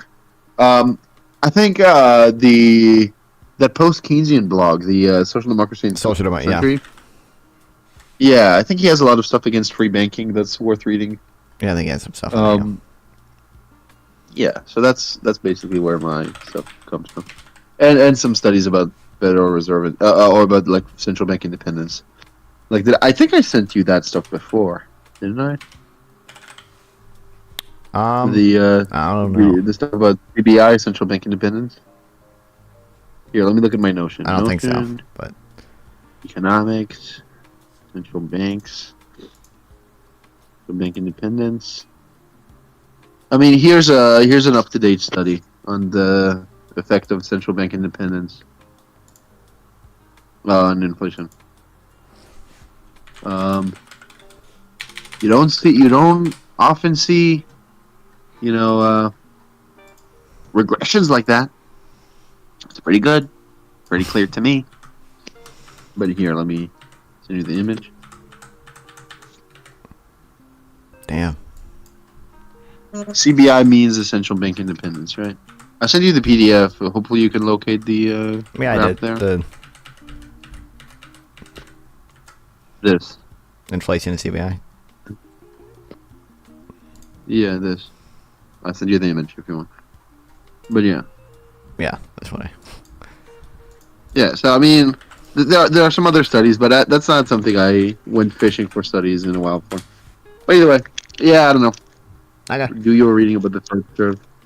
Krugman talks about it and it's funny, but he says nothing new. He basically says like, oh, they looked at it, they thought it was the thing, then it wasn't. That's like, he talks about it very little, like 2 pages, 3 pages. But yeah, either way. Wait. Check this out. Wait. Oh my god. Check this out. Hell yeah. Aw. Skoinky. She's awesome sauce. I missed her. I didn't see her in like 10 days. I know. Aw. Oh, yeah, I want to eat her. Okay. I'm not Haitian. Bye-bye. Talk to you later. Alright, talk to her. See you later. Talk to her. Did you guys see the new Talk to episode? I haven't yet. I have not watched yet. American system works until someone comes up with a better way. I'm sticking to it. True. What? The Shrek ASMR full-length remake? The new Talk to episode. It's not with anyone important though, so I don't watch it. I have no clue who these people are. She's continued her downward trend in views, bro. Jojo Siwa was the only one to break the cycle because Jojo Siwa is Jojo Siwa. But I don't know who these people are. Haley Daves. Brianna Chicken Fry? Is this a person?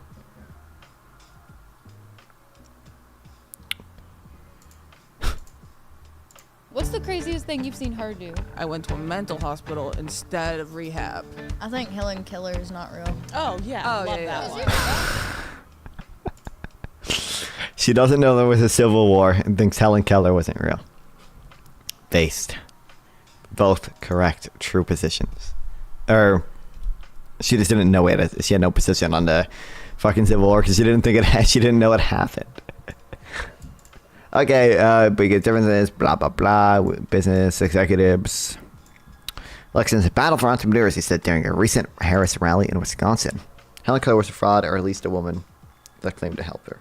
The woman who claimed to help her actually say that? I don't believe that, but. Other executives who are close to Harris include investment bankers Blair Efron and Ray McGuire, and finance executive Ken, I don't know how to pronounce this, Chenault. Harris also has far deeper connections with Silicon Valley than Biden. Karen Dunn, a lawyer who is representing... No, she made up the story, Helen Keller. Okay. Well, Helen, what do you mean? We have video of Helen Keller. What? A lawyer who is representing Google. Clearly she's not just made up.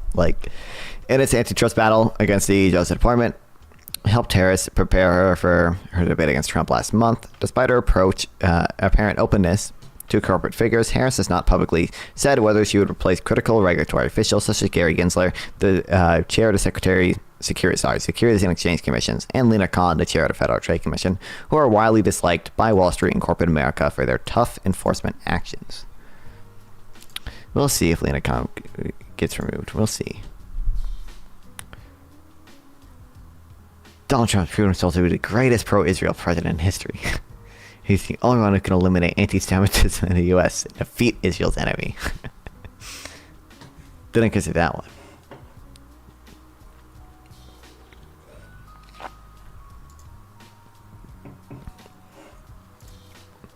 I don't even... Like, even if you're ultra, like, pro-Israel, like, I just would never, I don't trust Donald Trump in anything. Like, I don't think he has any actual cohesive plan for anything. I think he, I literally think, this is what I actually think, unironically. I literally think Donald Trump does not have a plan to end the war in Ukraine. All he did was one day make a wish one night that it would happen, and that's why he's so scared. He's so scared to utter what his plan is out loud, because if he says it out loud, it won't become true. That's what I think.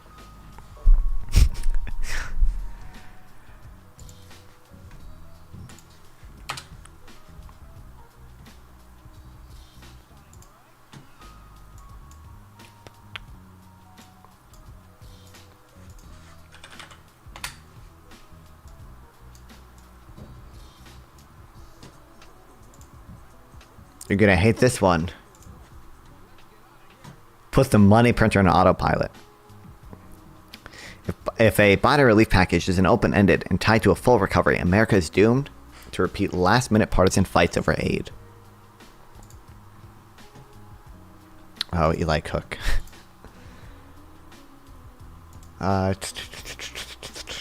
don't know where I should put this one. I know we have Phillips Curve stuff that I need to do here.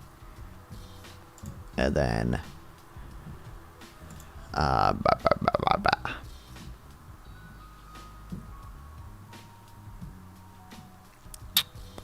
don't know if we even need to take notes on this one. We'll see. If I feel like I need to write something down, I'll find a place to put it.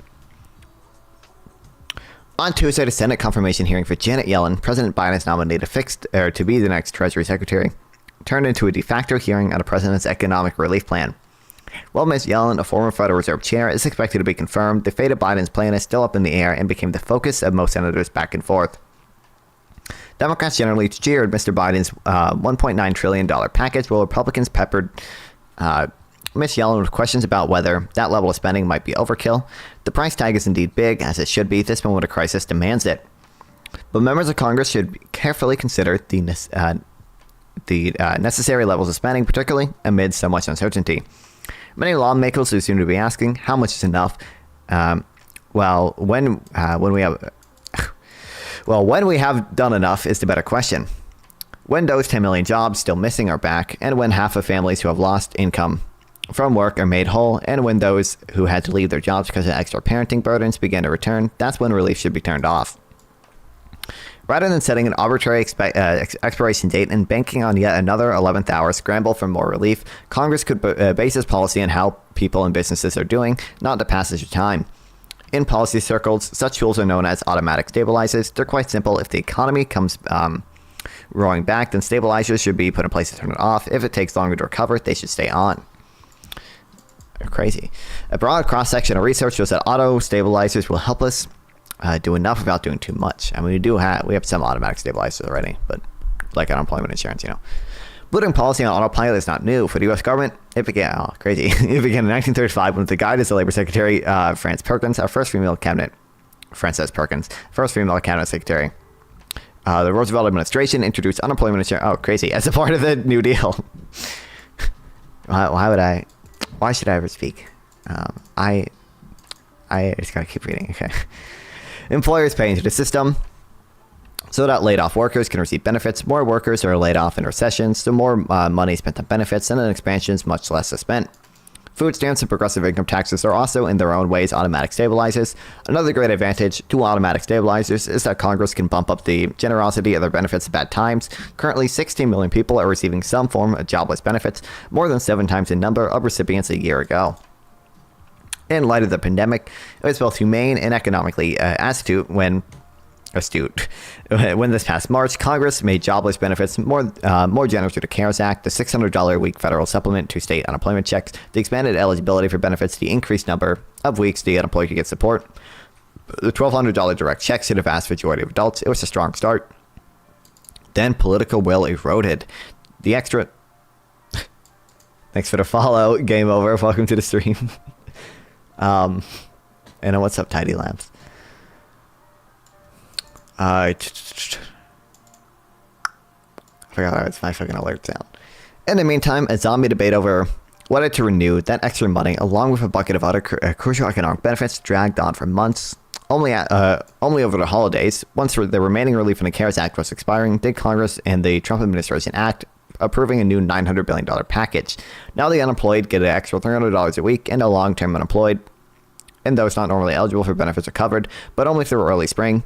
Meanwhile, the eviction moratorium was only extended 1 month, and extra food stamps until June. President Biden's current plan calls for a $400 per week federal unemployment supplement through September, but this package, pledge to work with Congress on ways to automatically adjust the length and amount of relief depending on their health and economic conditions. So it's just that his team are open to tweaks. This is literally I've never had viewers in DLive before. This is groundbreaking, guys. Groundbreaking. It doesn't even... Was it literally just one person? Oh, this is a bot. I didn't realize it's a bot.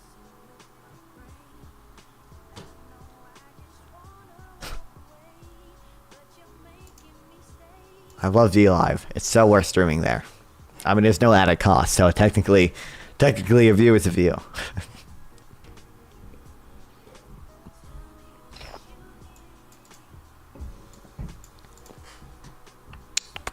Ron Wyden, the incoming chair of the Senate Finance Committee, who will play a significant role in shaping any bill, used this time during Ms. Yellen's confirmation hearing to highlight his bolder proposal to put federal unemployment benefits on autopilot, then phase it out gradually as the unemployment rate falls.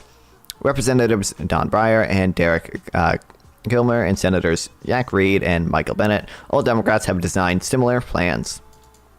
In fact, many of the strongest supporters of automatic stabilizers since the beginning of the pandemic have been moderate Democrats in the House. It's either, wow, I didn't know about this. I didn't follow politics that closely in 2021 because I wasn't a child back then. I was still like relatively old, but each of these plans is evidence-based and deserves, well, I mean, I am still I'm still a child in some ways.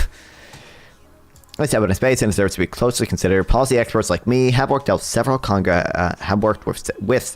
members and their staffs over a year on how this was right, what economic indicators to use, whether unemployment rate, workforce participation rate, or inflation, when to start and when to phase out extra support.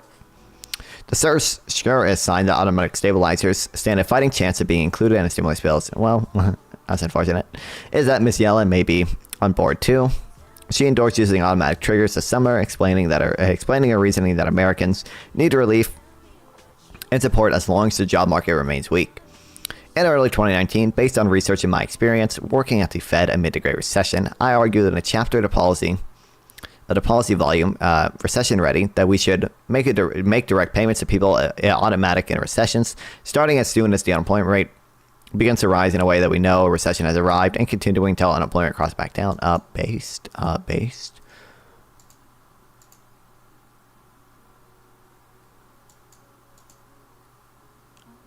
Ooh, I don't know where to put these, but we should read these at some point.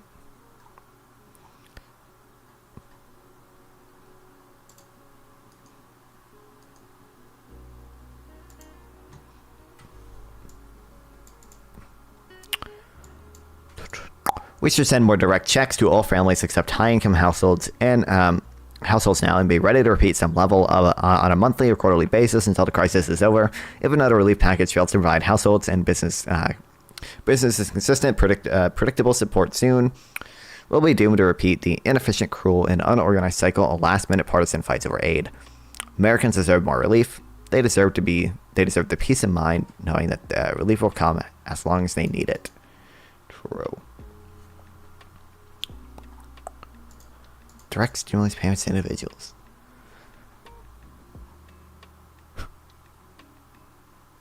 Sam proposes to distribute stimulus payments to individuals automatically in response to recessions.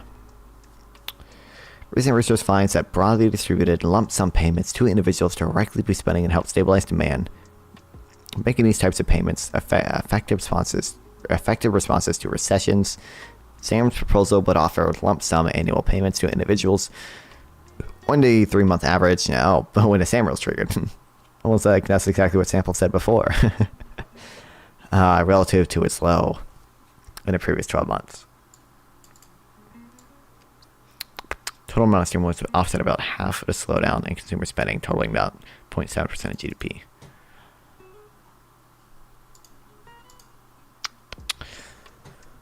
Maybe we should just make a page for stimulus.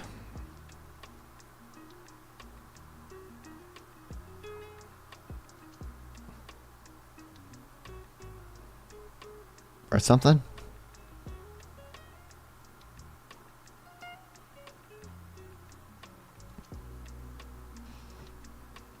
I guess I'll just do that for now. I don't know. Stimulus. Oops. Oh.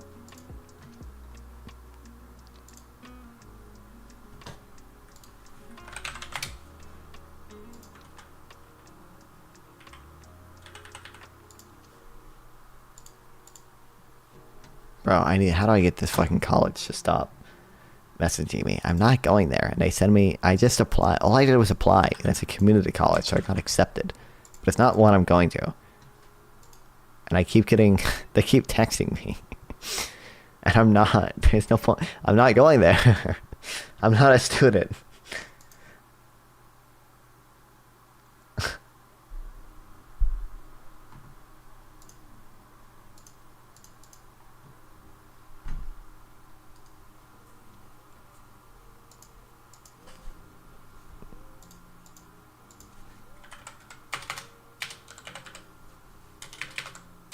Oh my god. Philip's girlfriend.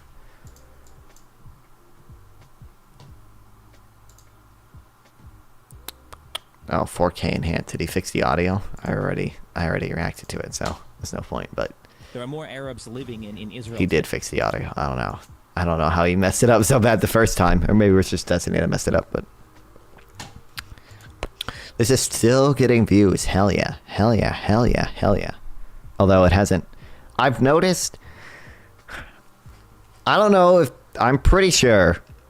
For some reason, YouTube just doesn't promote your videos when you stream. And I don't really know why. And it's kind of annoying. Because it'd actually be best for them to promote it more while I am streaming. That way people click on it. And if they are enjoying it, they can click on my icon and they see that I'm live. Like, but you can see, like, I was getting like 18 views an hour before, although it's only 8:04, so maybe it'll update. But like now it's just completely stopped. Although how long have I been streaming? Oh, I've been streaming for almost 2 hours somehow.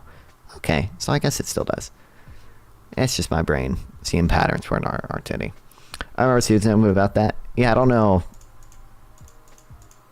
I feel like but it's definitely can't remember how to take advantage of it. They seem to be more willing to promote shorts when you're streaming, but they don't seem to promote videos while you're streaming. It's annoying.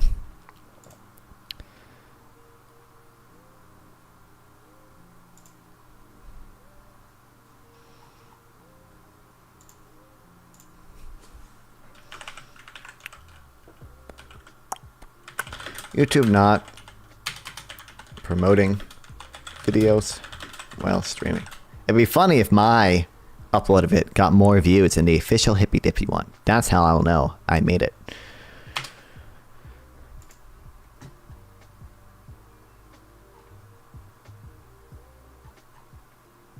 I don't know. That's not helpful, but what is this? This is ManQ. The exonerable mysterious trade-off between inflation and unemployment. Oh, I remember this. We'll probably read it at some point because it's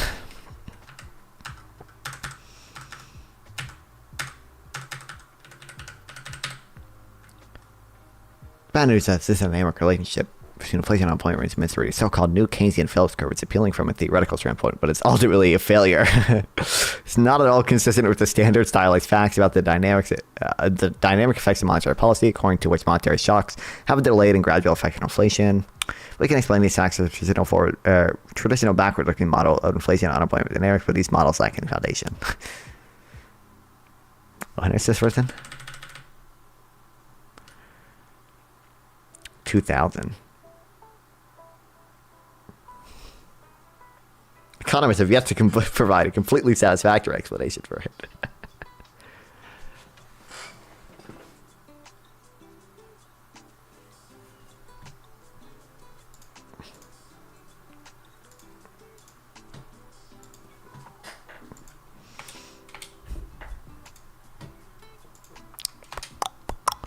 It's also Phillips curve. This is also Phillips curve. Okay, so we have 2 of these and 2 of these.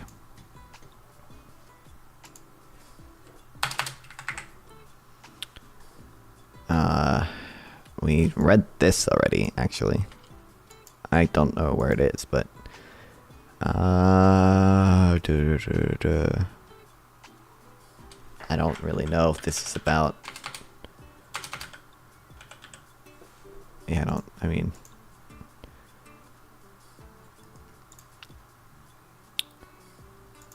that isn't about that. This is Phillips curve is an artifact of Austrian business cycle theory. Why did I even include this? Someone probably used to link this in chat, and I probably put it there to make them feel nice. I don't know why I would take liberty in our time. Robert F. Mulligan at the Ludwig von Mises Institute. Yeah, probably not going to take too much of what they have to say that seriously. Okay, don't need that.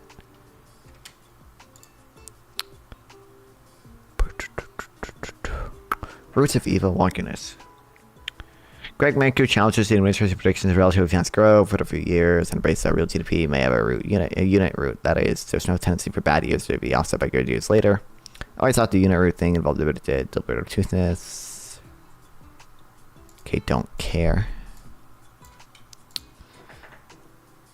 Potential output. What an explanation for a big number.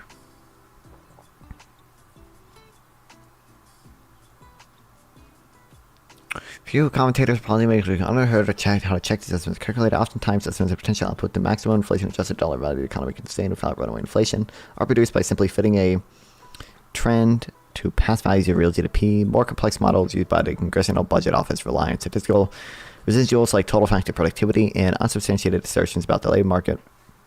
In the face of tremendous complexity of modern industrial economy, assertions about whether potential output rely on methodologies this fragile should be met with deeper skepticism.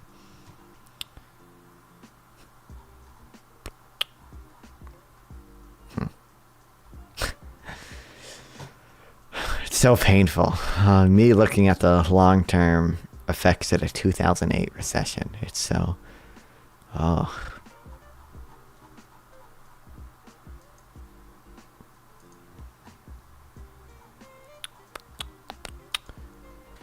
This might, I don't know, maybe I'll put this in it. This actually kind of makes sense in the Phillips curve thing.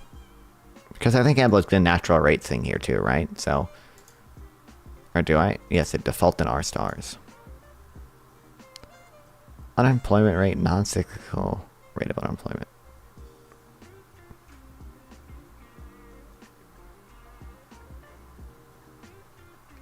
What do they think the...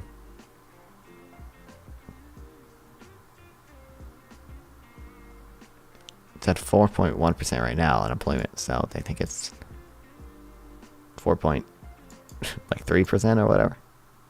Oh, dude, you know what? I have to... I was told something. Someone did comment on the hippy dippy thing that my this Courage Workers thing was a good dunk, and I think it is. You know, he's like, they say inflation is 4.1%. But that doesn't include people who have stopped looking for work. And I was like, how big do you think U4 unemployment is, which includes that? It's like, it's 0.3% higher. 0.3, it's 4.4%, 0.3% higher, okay? So like, really? It's not that big of a deal. I actually don't know.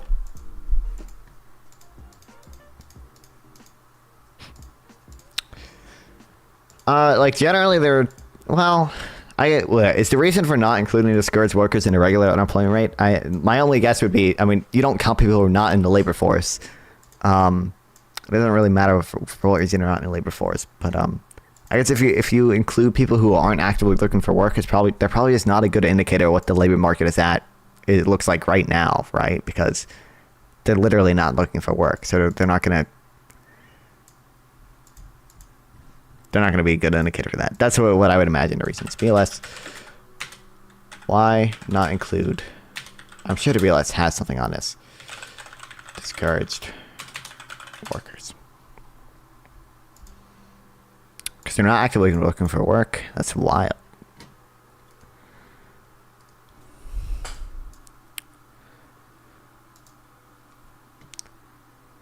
Not one unemployment rate, but U1 through U6. I'm aware of that. U4 does include it, but usually we use U3.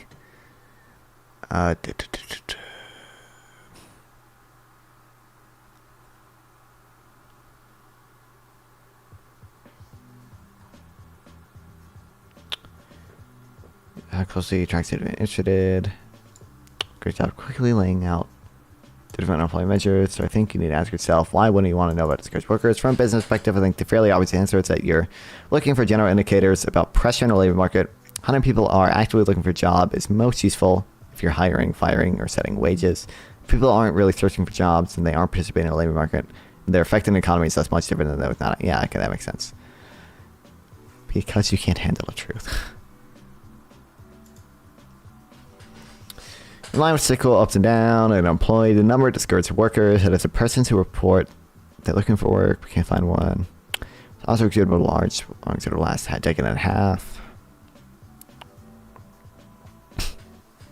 You know what was funny is that when I think we probably went over this on stream. JD Vance said like 7 million prime age men have dropped out of the workforce, and like you look into it, and it's like, well, there are 7 million prime age men not in the workforce, but the majority of those are disabled people. Like the next biggest chunk is people in school. The next biggest chunk is people who are retired. There are some people who are below 54 who are already retired. I think it was like 600,000 people who were actually discouraged workers from that group.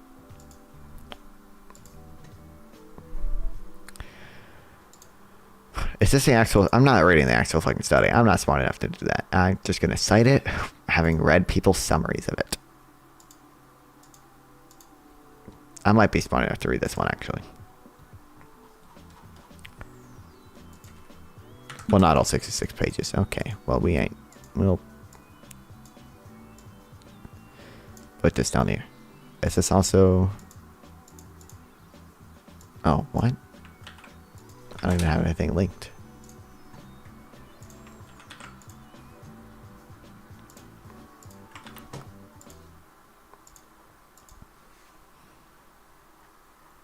Oh wait, is this the one about unions? Yeah.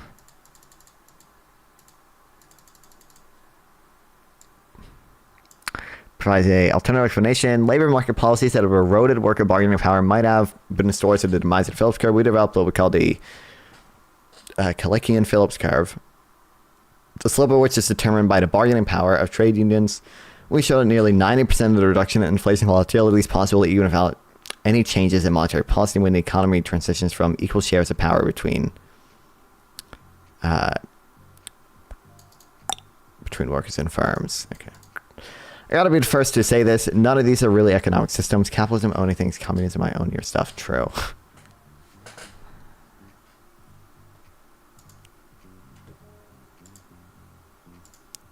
Okay, so these are like papers, so I don't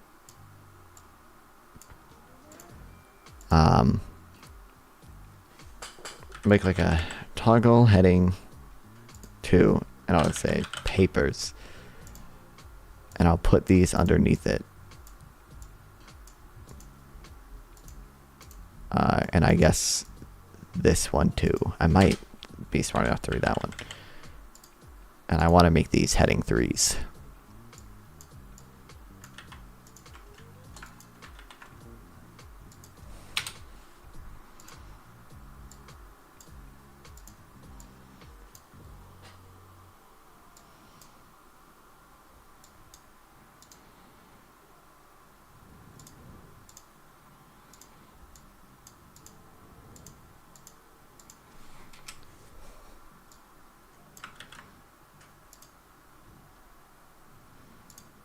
Okay, I can just do that. Good.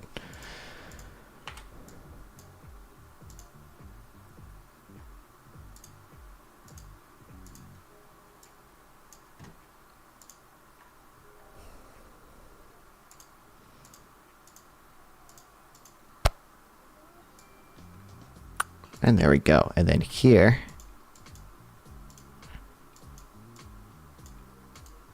I can do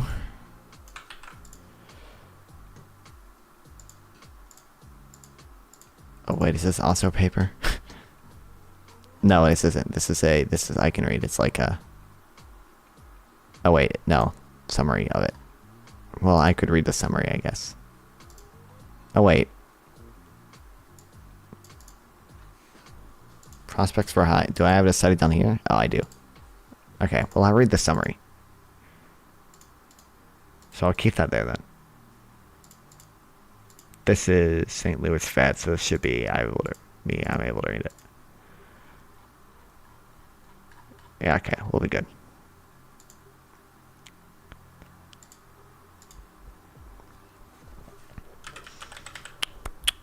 Flash toggle heading 2. Ban the Phillips curve.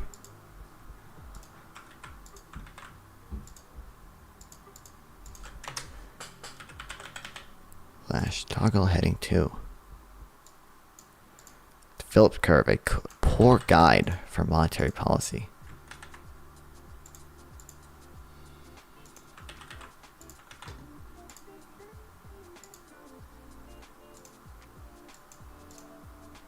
What I click on?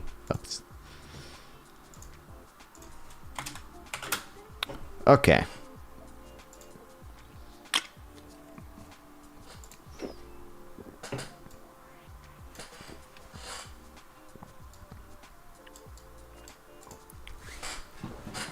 The stakes are too high to use the Phillips curve with its unreliable trade-off between unemployment and inflation. We don't need millions of Americans out of work. We need investments in our future. Yesterday, we learned that U.S. inflation, albeit high, stepped down again in November, even as unemployment remains low and consumer spending, adjusted for inflation, is rising solidly. The pandemic... what? How does it have a graph? These data have been superseded. See our latest... Oh, well.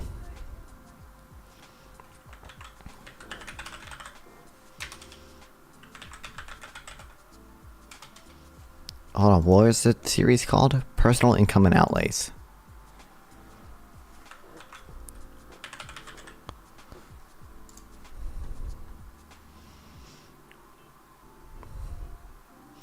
I'm waiting for PC to come out. I think it comes out the 31st for September. PC takes a while, I guess, but...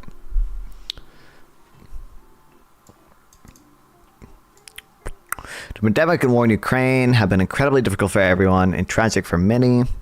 We are not at the finish line, but on the right path. Keep going. We must do more. We must learn our lessons. Start by banning the Phillips curve.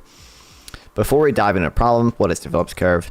The model created in 1958 says that to get inflation down, unemployment must rise. Well, sure, yeah. Low unemployment, as we have now, is a sign of a strong labor market, which fuels strong demand. Strong demand fuels leads to high inflation. The Fed rising interest rates is a primary policy tool, as believers call to fight inflation. The Phillips curve is wrong. I will add the theory. Find the Phillips curve.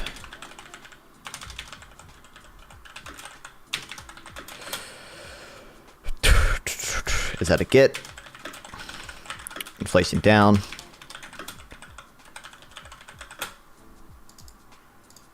Unemployment must rise.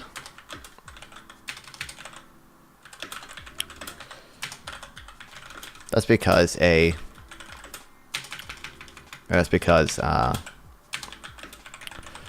low unemployment signals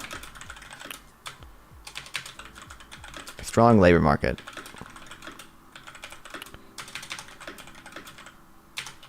Which in turn leads to strong demand.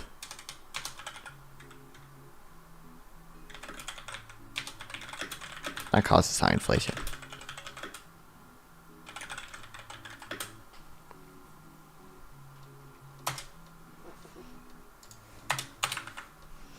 postcard is wrong. The pandemic caused hardship among families, unemployed communities, and businesses. Thankfully, it was met with massive economic relief, trillions of dollars from Congress, and rock-bottom interest rates from the Fed. Not everyone agreed with that relief, especially the $2 trillion American Rescue Plan in March 2021. Though not alone in his concern, Larry Summers was the loudest critics. Soon after it passed, he made a dire prediction. Larry Summers on U.S. Economic Outlook: 33% odds of stagflation, 33% odds of recession, 33% rapid growth, no surge in inflation. Closer to 2 years later, December 2022, here's reality. Real consumer spending rose 2% during the past year. Is this going to link to the same? Oh, well, it's actually useful.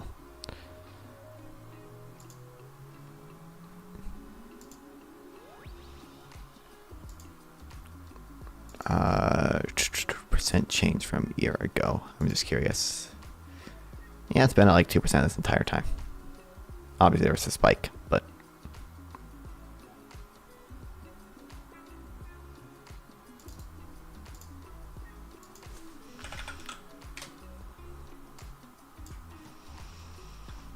there's a chart I really like of consumer spending in the US. Yeah, in the US versus the Eurozone and UK. Consequences of not following Keynesian policy, by the way. I don't know, I'll put these here for now.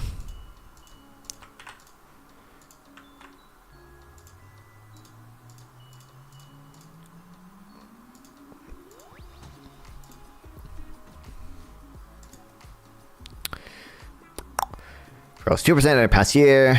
The pre-COVID average, no stagflation. Inflation did surge to a peak of 10.7% in March, but has moved down to 3.7% in November 2022. When did it consumer? I thought CPI reached only 9%, but whatever. Okay. Both figures are 3-month moving averages. Okay, 3-month moving average. It might have peaked at 10%. Year over year, peaked at like 9%. The unemployment rate is 3.7%, nearly the 50-year low. No recession. That said, by early 2022, it was clear that Larry was correct about a surge in inflation, largely for the wrong reasons. On his victory tour, he kept clouding the claims that we need a severe recession and massive rate hikes to get inflation down. Wrong again. Unemployment remains low, and inflation has come down notably. We are not yet at Fed's 2% target, but progress is undeniable and without a recession. Why do inflation hawks like Larry keep getting it wrong? The Phillips curve. LSD, what's that Borton's legacy? Welcome back.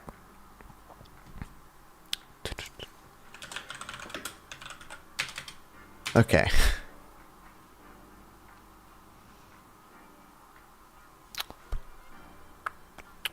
Sup, Jake, bro? Jake, bro? What?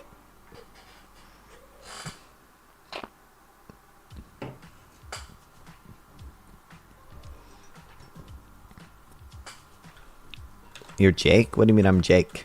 Jake, I don't know what that means. There's one or two Jakes in the world. Are you on LSD right now? Is that why you think I'm Jake? Evolve Jake.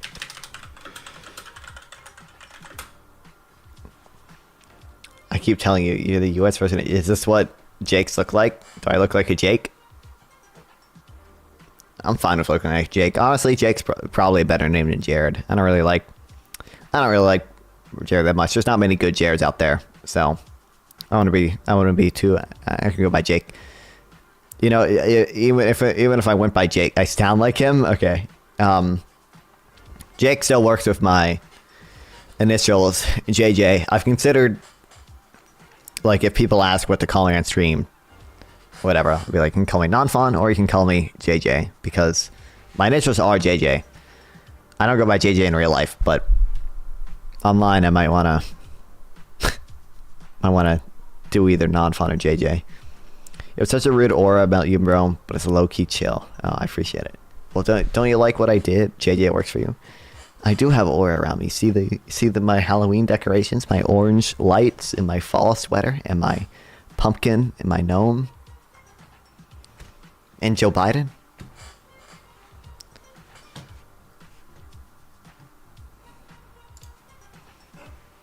It's hard to see the pumpkin. Thank you, Adam Howell. I appreciate it very much for the sub. Thank you. It really helps out right now because we're trying to reach 1,000 subs on YouTube, like I've said. Thank you. You look like Paul Krugman. That's the best compliment. I don't think I like that, but like Paul Krugman, but I really don't think I. Thank you, Admirati for the sub. Thank you. I appreciate it a lot. It really helps out right now. Only one of those people's actually like here. They might not even be. It might just be someone watching an old YouTube video and subbing.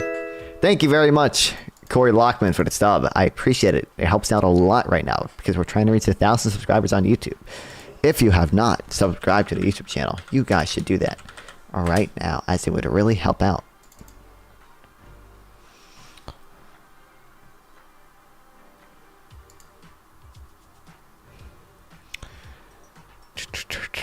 Not one of my favorite Jewish Israeli Zionist. True. I'm glad we're using that's the base take, is to use Jewish as the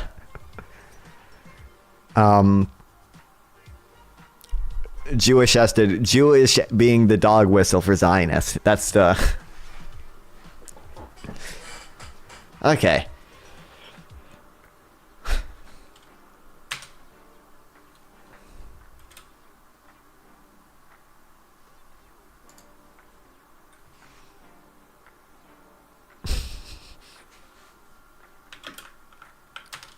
33% chance. Stagflation. 33% chance.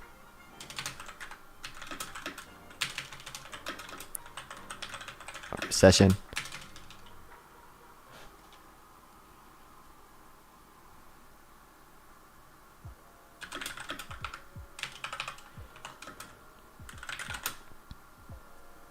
%32% chance for rapid growth without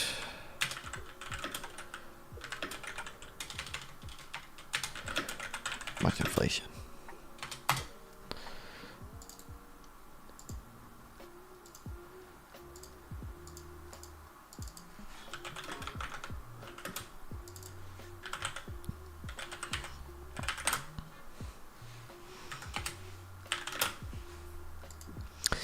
It's 1 year since the Sons community started calling people Jewish as an insult instead of Zionist.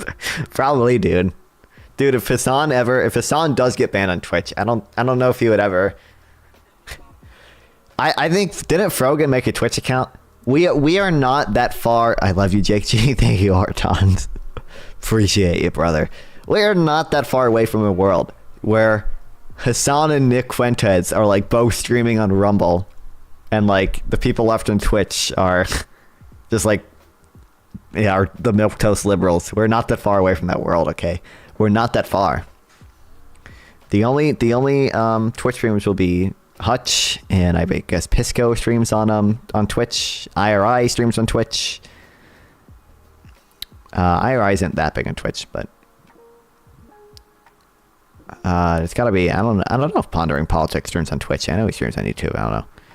I don't think Dean or any of the TikTok people stream on Twitch, even though they should, but we're not that far away, guys. There'll be a world. Twitch is for milquetoast liberals, and everyone else is on Rumble and Kick. When is your BreadTube debut? One day.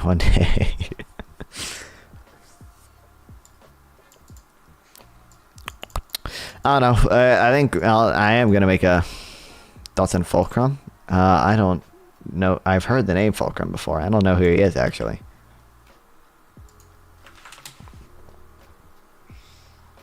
Or is this Fulcrum is a Twitch streamer, right?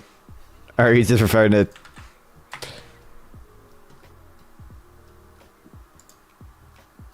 I don't know. I don't know anything about him. Are you referring to this guy?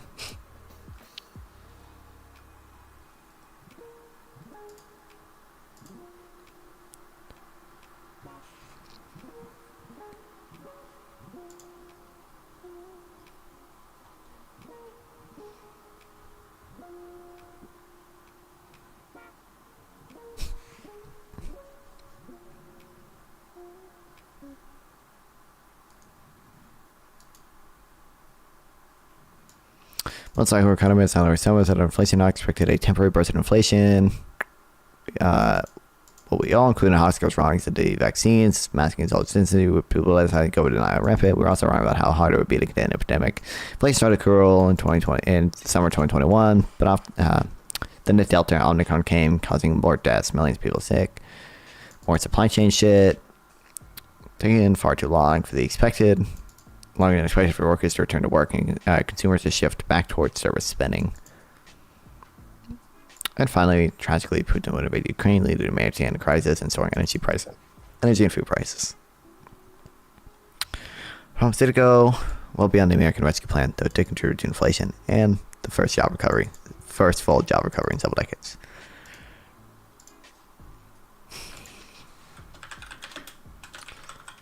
Once Larry.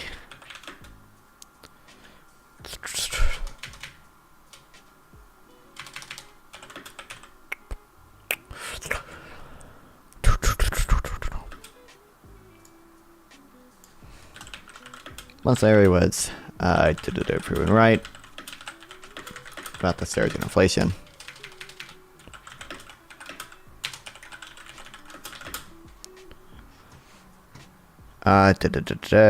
Kept going with claims that we need a severe recession and massive rate hikes to get inflation down. Be surprised if I got inflation 2% and found unemployment rate that approaches or exceeds 6%. I'd be surprised.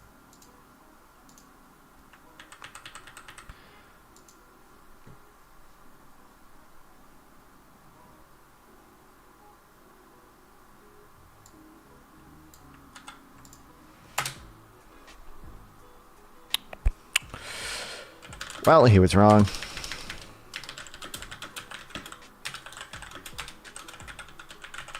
Inflation is almost at 2%. Depends on what measure you use.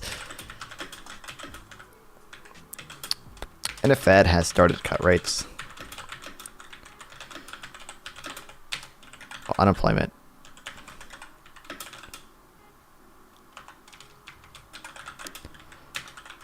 Did it ever even get above? Did it ever get above 4.2%?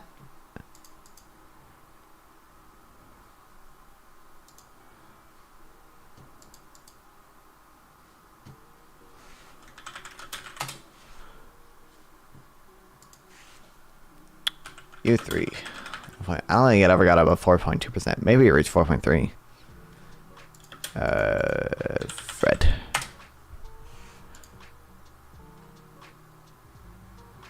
Try to increase aggregate demand, will just increase future taxation, Ricardian equivalents. What? Yeah, never reach above 4.2%. Oh no, 4.3. Damn.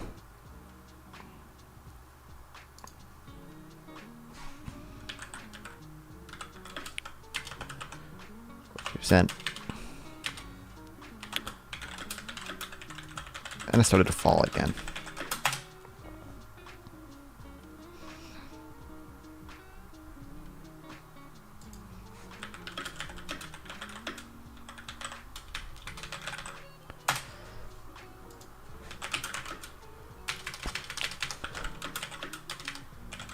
Why did inflation hawks get it wrong?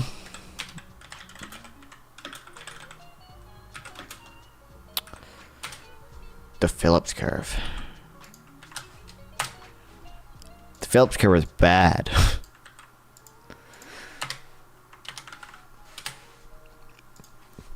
The Phillips curve developed in 1958 argues that there is a trade-off between unemployment and inflation. In the 64 years since then, macroeconomists have learned much about when it holds rarely and when it doesn't often. Although there's this one guy I've seen in Discord argue strongly for the neoclassical synthesis and says that he's a PhD econ. Awesome.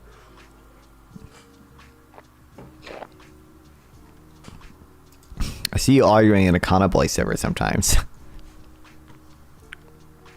Good job on Hippy Dippy. Thank you, Wise Kanye West. I appreciate it.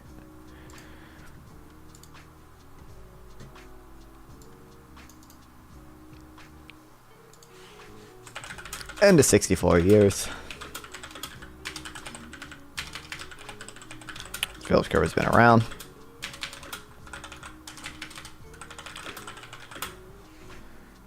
Macroeconomists learn much about when it holds rarely and when it doesn't often.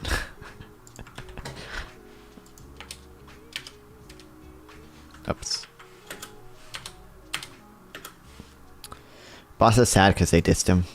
I mean, I don't know. Makes sense.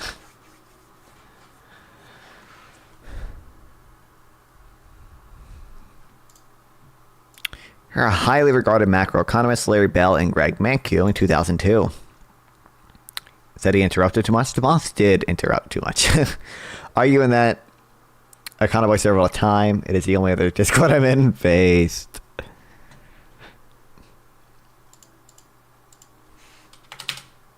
People that are retarded autistic subsidize balance. Oh, thank you. Why is Kanye West for the 5 bits? I appreciate it. Hope you enjoyed your fart sound. The boss did interrupt too much. Also, I don't think she's watching, but Maddie should have helped way more in the first conversation, okay? Maddie has a master's in econ, okay? I have nothing against Maddie, okay? Nothing against her. I DM'd her afterwards and say, hey, I love learning about econ. If you ever want to come on my stream, just you know, I'll let you, like, you can come on anytime. Open invite. You're chill. I have nothing against her, okay? She's awesome. I feel like Maddie did almost nothing during that econ conversation. Boss had like 1 or 2 back and forths about like BLS stuff. I feel like she was too busy talking about Candy Corn. She did talk a lot about Candy Corn, and then like I feel bad for her. She got kind of dogpiled in the military conversation. But I feel like I don't know. I just don't feel like she. Side CD con. The openings, and then I don't think she talked like much at all here. It's either like me or Gibbs going at it, or I think the boss had like 1 or 2 back and forths with the Turk, and I think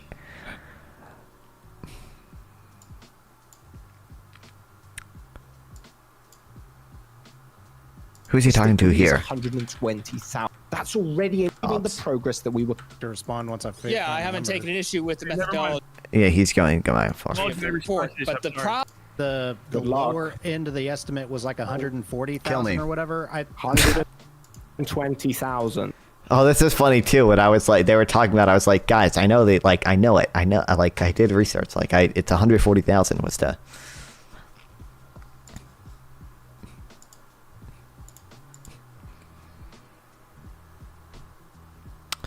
Okay, the instability of this relationship to Phillips Curve is hardly a surprise. Even Samuel, Larry Summers' uncle, and so awesome. Due to your right was weird. You mean paradigm shift? Yeah, the money and real paradigm shift. It's like anti-establishment leftists. They're all gonna be. Forgot to stand up paradigm shift. You do gotta admit, I don't know, guys, to hear his aspect ratio. His camera goes so hard, I dude. brought up other statistics. He didn't want to talk about the statistics. He kept saying that whatever. So we'll just keep going down there. Once again, the BLS said only 3.8. Dude, also, I mentioned this in my closing. Oh my god, the idea that we're trusting the monster.com thing, which by the way, I click on this, okay? Where's the methodology? It's not here. They could have asked literally 10 people. I don't know. Where, hello? Methodology? Hello? This was also in January 2023. But like, just intuitively, this number, 37% of people admit that they currently have more than one full-time job? No, like, no shot.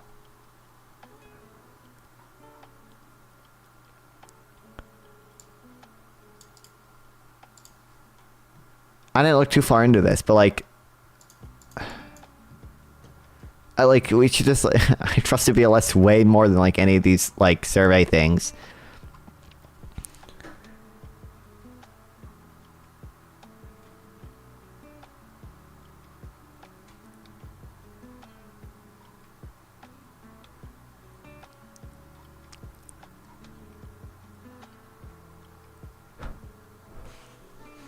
Does not even mention, this isn't the same thing. Oops.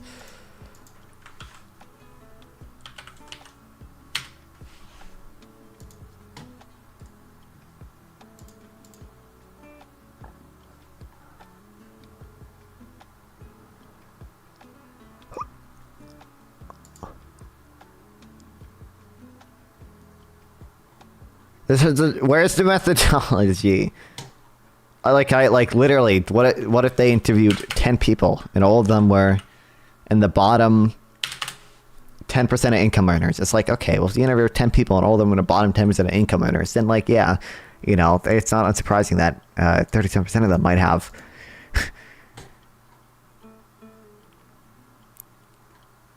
Might have 2 jobs, but I can't even find the idea that we would trust this over to BLS. Are you kidding me?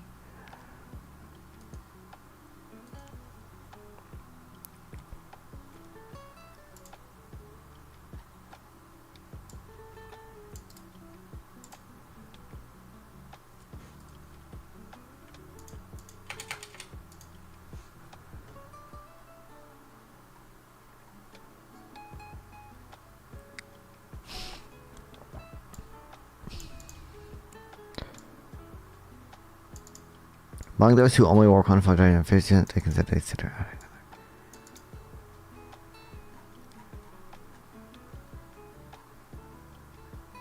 of nearly 1,000 workers. Okay, so not horrible.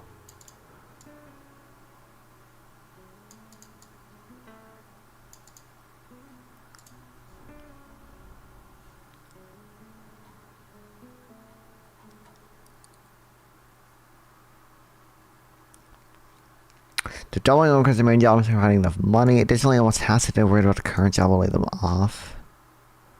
Where they're seeking another as a backup plan.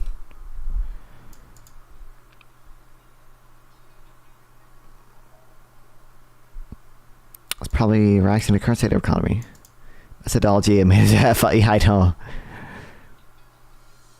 Thank you. YouTube violated me. Welcome to the stream.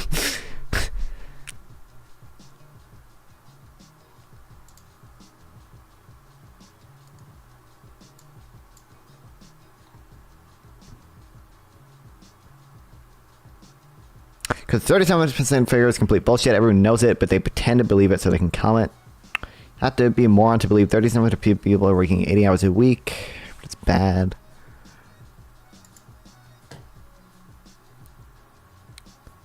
Pretending that someone driving for Uber a few hours a week is on par. Yeah, well, obviously.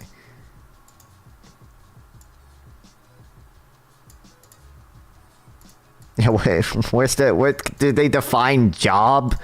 If I flip stuff on eBay on the side, is that a job? If I like...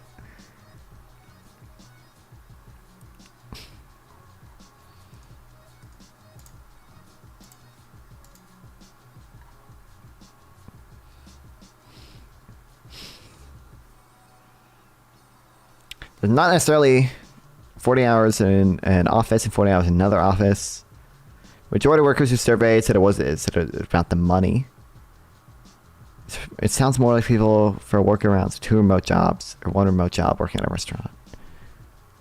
At a store in the weekends.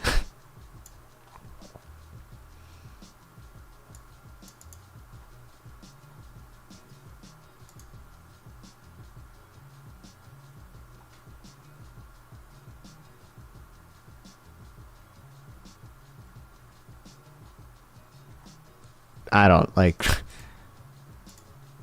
Are you still coping? Yeah, absolutely. No, my chat just brought it up, so I had to went on my rant about how why on earth would we trust something where I can't even click through the methodology when like the BLS I can literally go to like any of their releases and like they you can look at all their like everything, all their methodologies. It's all transparent. It's all there for you to see. Like, oh, this is just a calculator. But like you can literally, I'm pretty sure if it is like a BLS CPI methodology, it's like all right here. Data sources, like all of it is right here, versus like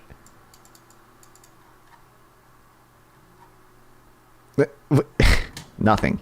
Source: Monster survey conducted among workers, January 2023. It's like, how do they define multiple jobs? How do they, like... Anyway. Yeah, I'm so coping. Exactly.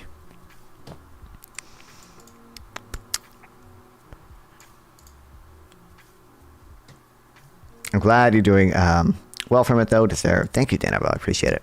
I probably am going to DM Gibbs to do a one-on-one at some point, but...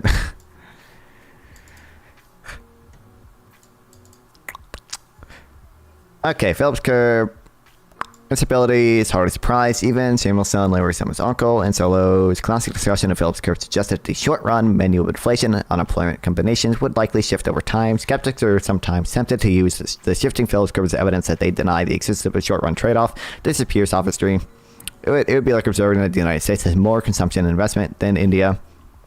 Then does India, to deny the fact that society faces a trade-off between consumption and investment. The situation is not hard to understand, and in fact arises frequently in economics. At any point in time, society faces a trade-off, but the trade-off changes over time. The next question is what factors cause that trade-off to shift? Changes in supply in many forms are a leading reason. Few economists would deny that shifts in aggregate demand, such as those driven by monetary policy, push inflation and unemployment in opposite directions, at least in the short run. The practical application of this concept, however, is less than straightforward. The economy experiences many kinds of shocks that influence inflation and unemployment. In light of this fact, it would be remarkable if the level of unemployment, if the level of unemployment consistent with stable inflation were easy to measure. Demography, I don't know how to pronounce it. And government fiscal policy both playing the same role. In addition, changes in productivity growth appear to shift the inflation unemployment trade-off. In the past, people blame globalization a lot too, but in the past, most macroeconomists studying the Phillips curve have concentrated their attention to on the dynamic relationship between inflation and unemployment. In the future, they should expand their scope to build and test models of inflation, unemployment, and productivity. What's up? The Ponces. I'm looking for at hosting / moderating some debates. Can I reach out to you and see what topics interest me? Sure. I could wish you want Discord in the chat. I don't know who you want to set stuff off with, but just you can DM me on Discord. I think my DMs are open.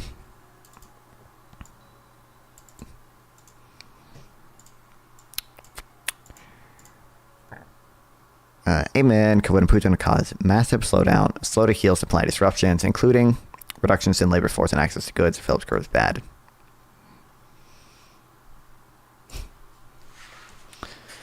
Okay.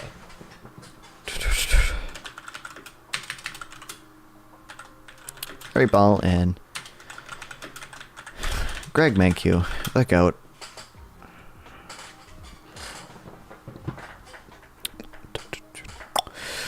Okay, I need to quote all of this.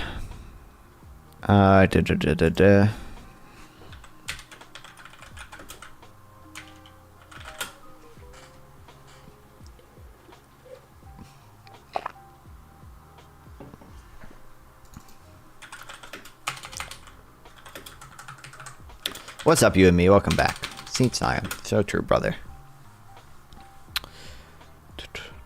Dan Clancy sacked yet? No. Isn't he streaming right now, though? I'm pretty sure Dan is streaming. Dan and Dan are both streaming. Or maybe, or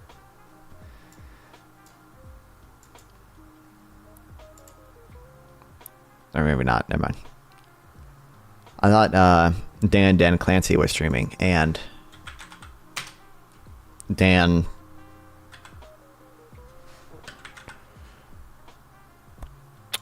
I don't know Dan's last name.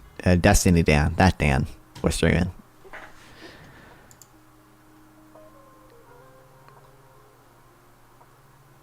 Saltman, yeah.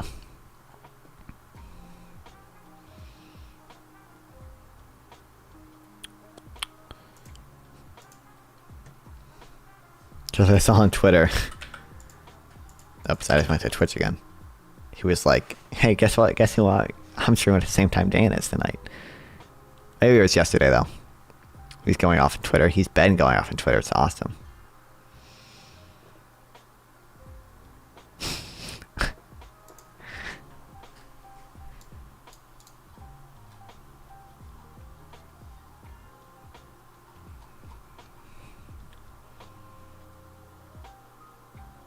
Oh, man. Nasdaq student workers today in real inflation accounted for dollars, making more money than 50 years ago. There's been a the answer? No. increase in work. That's not even if you use CPI. That's not true. That's not true at all. Can we community note this?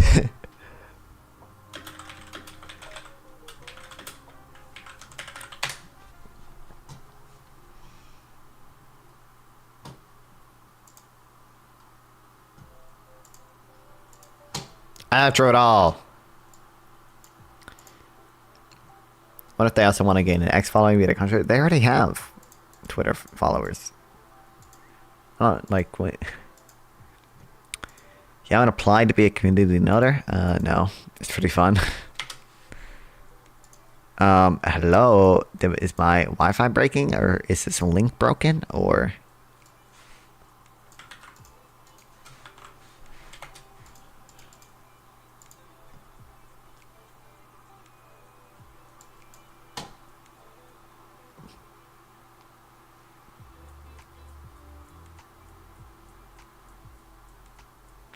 Okay, well, I'm right. Where's the graph? Look, even using CPI, the horrible CPI, which doesn't even, it was from like 1970 something to 1990, although maybe they fixed this. Maybe they retroactively fixed this. I mean, like, I think the Boston Commission said it overestimated inflation by like 1.1% per year, and that compounds every year. So like it's horrible. Clearly the better metric PCE, but like even that's just not true. There was the composition effect in 2022, which made it look artificially high, but I'm looking at OSS moderating some debates. Could I reach out to... are you a bot? Didn't I say yes to that? Yes. Actually, mention just go to the chat. DM me if you are interested in setting something up. I don't like...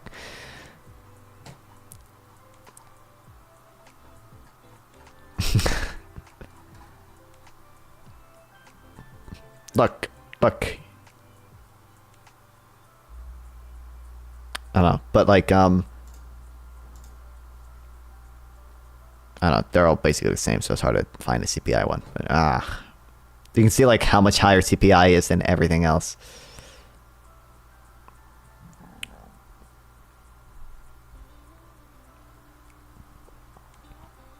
And this is just hourly compensation too, I think. Right? Yeah, hourly earnings, which is like, workers are more likely to get non-wage compensation. Yo, Jake, what's up? Welcome back. More likely to get non-wage compensation today. They're more likely to, get health insurance benefits or like 401k benefits or, things like that. Yeah.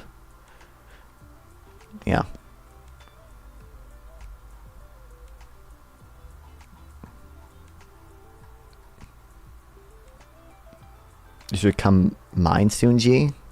What?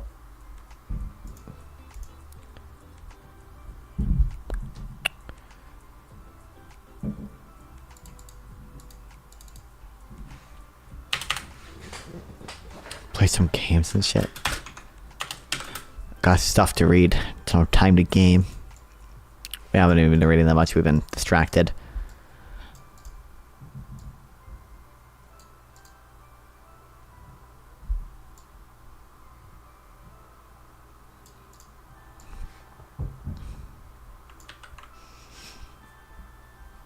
You definitely played Geometry Dash. Yeah, me and every other kid in fucking 2013 or whatever played fucking Geometry Dash. Yeah, crazy. It was a nice game. I mean, it was a nice game. I'm just saying, like, it's not like it. I don't like this guy's treating it like it was a dig or something. We can like it wasn't. I'm pretty like, yeah, for your Jake, but better. You're an evolved Jake. True. How many hours there? I would have more on my phone. Who is Jake? He thinks I look like a Jake. No, there's a guy named... I have 12 hours on Steam. Geometry Wars or Geometry Dash. But I have more on my phone. There's a fucking Fortnite streamer named... Or Fortnite... I don't know if he streams even. Fortnite YouTuber named Evolved Jake. Thank you, Alim Busick, for the follow on Kick. Thank you.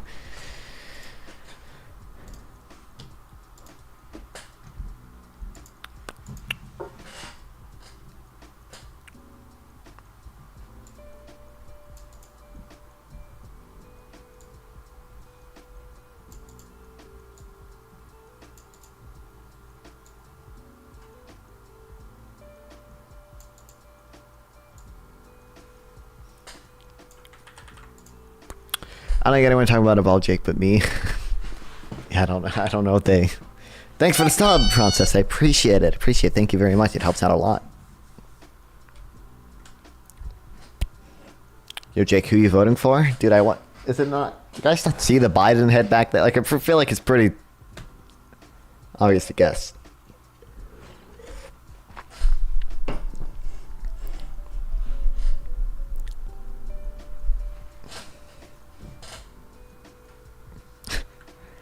Who the fuck is Randy Orton? He's writing Tom York in. I'm right, that's true. Who are you voting for, Jake? Kamala Harris. I'm sorry, I couldn't just let that stand. What stand? Did you just ask who is Randy Orton? Yeah. What the fuck? You're crazy. American professional wrestler. Why would I know who this guy is? Because he's one of the greatest. Okay. I don't. The only wrestler I know is John Cena because there was memes about him from 2017. Oh, are you talking about the fucking the what is it, Mandarin? Yeah, well, that and like in 2017, and his name is John Cena. Remember that? That was peak meme culture. I got a Blue Yeti. Okay, I'm kind of fucking with it right now. I'm working with it. Didn't he already? I bought it for the podcast set. Even better than a mic yet. Didn't he have a Wave 3 before or whatever? Elgato Wave. Yeah, I did have that. Well, I need a podcast set mic because I have a set. But so right now I'm just making sure it works. Okay, well, it's working. You want to see what I have for my set? I need the things, right? Your set, sure. I'll send you a picture of the set tomorrow when it's done. I got a chess piece because you remember Lib versus Lib, how it ended, right? Yeah, I do remember that. Yep. Ended with a chess. I got a globe that doesn't have Palestine on it, but we'll get to that. I got a tablecloth that's all black and then a book holder. Yeah, you can see it. And then I'm gonna hold up all my books because obviously the more books you own is how you solve the smarter arguments. you are. Yeah. Yeah. The more valid Twitch arguments chat are. has made me learn. Mark Robinson came to town. That was pretty interesting.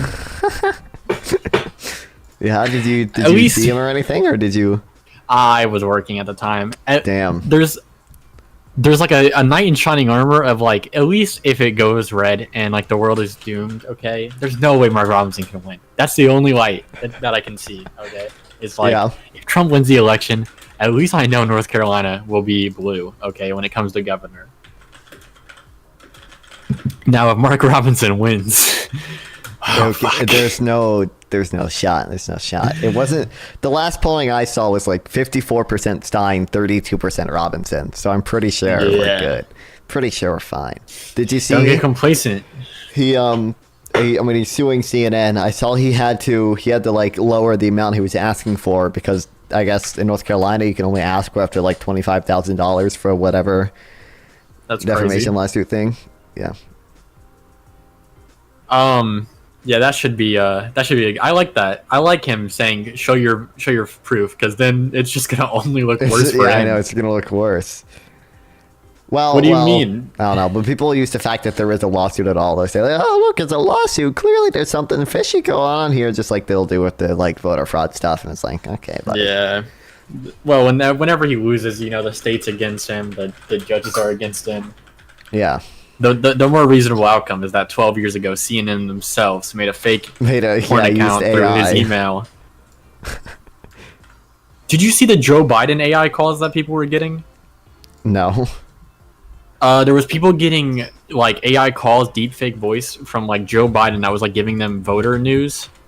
Let me find this. And apparently it's a thing that's going on now. What do you mean voter news? Like they'll call them and be like, here we go. I'll send you the link while I'm reading it. Show chat. There we go. It was a call that used artificial intelligence to mimic President Joe Biden's voice and discourage voters in the state from coming to the polls during Tuesday's primary election. No shot. The primary election? Voting this Tuesday only enables the Republicans in a quest to elect Donald Trump. Your vote makes a difference in November, but not this Tuesday. It's not true that voting in Tuesday primary precludes voting from casting ballot in November's general election. Biden is not campaigning in New Hampshire and is able not to be. Yeah, awesome, man. This is, I'm pretty that's gotta be illegal. I know, like, it's illegal to, like, lie yes, about. It is. Yeah, it's illegal to, like, lie about, like, when an election is, I know. Yeah. It's, shout out to that Tim Walz clip that people commonly use to attack him. Yeah, I know. Yeah, it's like something that's already it's illegal, but like he's cracking down on the First Amendment. Can't believe it. All right, I'm gonna head out now. I'm gonna stream soon. Okay, I'm back right. to. I'm in a position to be able to stream. Hell yeah. Yeah, Are you gonna react to Maybe... my just fucking what? Your hippy dippy? Yeah. That actually, well, yeah, that's what I'll do first. Might as well. It's free content. True. Is there any like warnings to prepare myself for? It's a shit show, but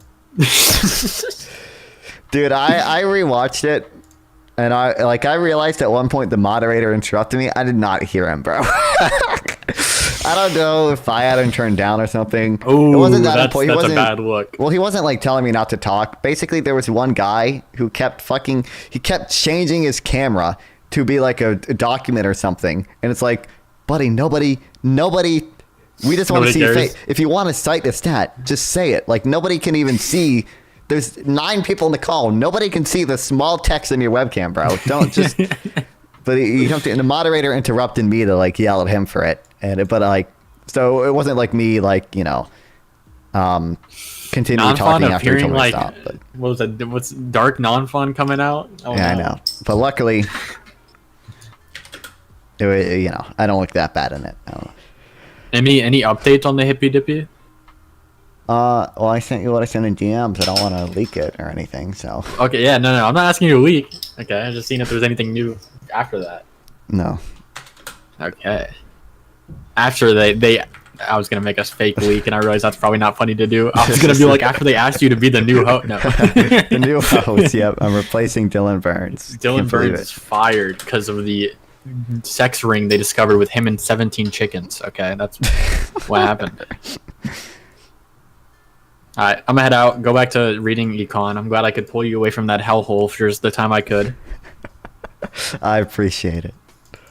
What are you reading? So I see you're reading. Are you beefing with the Phillips curve now? Or are you trying to learn like the second, like the argument against it? No, I'm beefing with it. You've changed your opinion on the Phillips curves? Yeah, it's just not very good.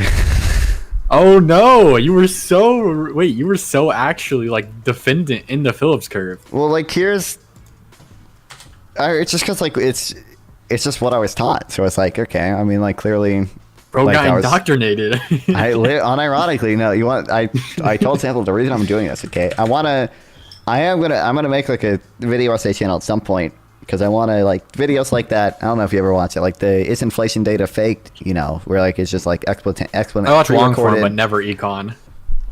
It makes sense, but it was it's just like it wasn't that long, but it was pre-recorded video where I was just like, hey, this is why they changed the methodology for inflation. It's not because they were hiding anything. It's just because it made sense to change the methodology. Things like that I don't think make sense on the same channel where I just like spam reaction content. So I think at some point I am going to make a... So you're saying with all the slop that you're producing, you don't want to actually put like a rated one, video? I think there's probably like different audiences for these, and like 2, I'm never going to be like... And we're gonna like, oh, you make YouTube content? If I want to show like a well put together video, I don't want it to be in the same channel or just like 50 billion like slot videos. I don't know if this is a leak or not, but when is the non-fun like rap channel coming out? Coconut, okay. The non-fun rap channel. Did they not know about that yet? I don't. My bad. I'll leave. Oh wait, no. Oh, I was gonna do a bit with him, but no, I can't. I was gonna do the thing of it, like, I'm going to snap my fingers and you'll forget that you were ever attracted to feet. You guys seen that? That's funny. The non-fun rap channel. I was actually thinking of doing a... Have you read Bank on England 2014? Was that the thing that is, if you don't understand, banks don't write about them? I read that. This is Forbes. I don't know.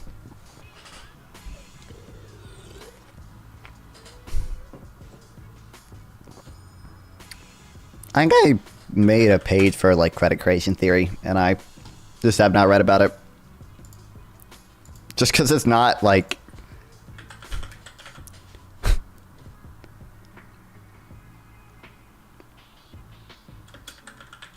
Yeah, I like that article, but actually reference it. Okay.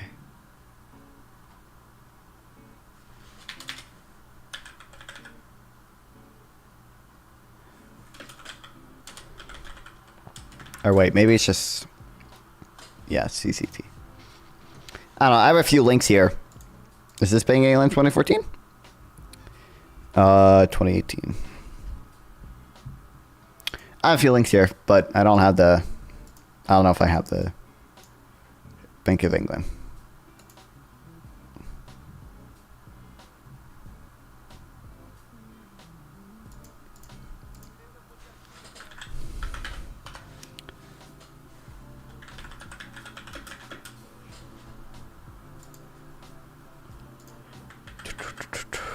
I'll link to it. You can see I have the links here. I've never seen like a... I've never seen a refutation of credit creation. The only thing I've seen people talk about fractional reserve theory. And I've seen people like, cause that's just what, like the money multiplier like thing is just what's taught. But I've never actually seen someone refute credit creation theory. Like, so, you know, like there was that, like whatever the 2014 study, not the Bank of England one, but the one the guy did in like Germany. It was like the first empirical study on this or whatever. Like I've never seen anyone refute that. Like I've never seen anyone say like, hey, the methodology was bad here. What is there to refute? Well, like it's like, well, I don't know. That's the issue. Like the fact that no one's refuting it makes me think that there probably isn't something to refute. But like it's possible that like, you know, a paper comes out supposedly proving credit creation theory by looking at the balance sheet of banks, but then someone says, hey, actually the methodology was really bad and is able to explain why. But I've never seen that. I don't know if that exists. I remember asking AI for it and it didn't really have anything. There's fucking... His name wasn't... Was his name Robert Wiener? I don't think his name was Robert Wiener, but I'm gonna look it up. Robert Wiener, Credit Creation Theory, 2014. Is his name Robert Wiener? Whatever the original 2014 paper.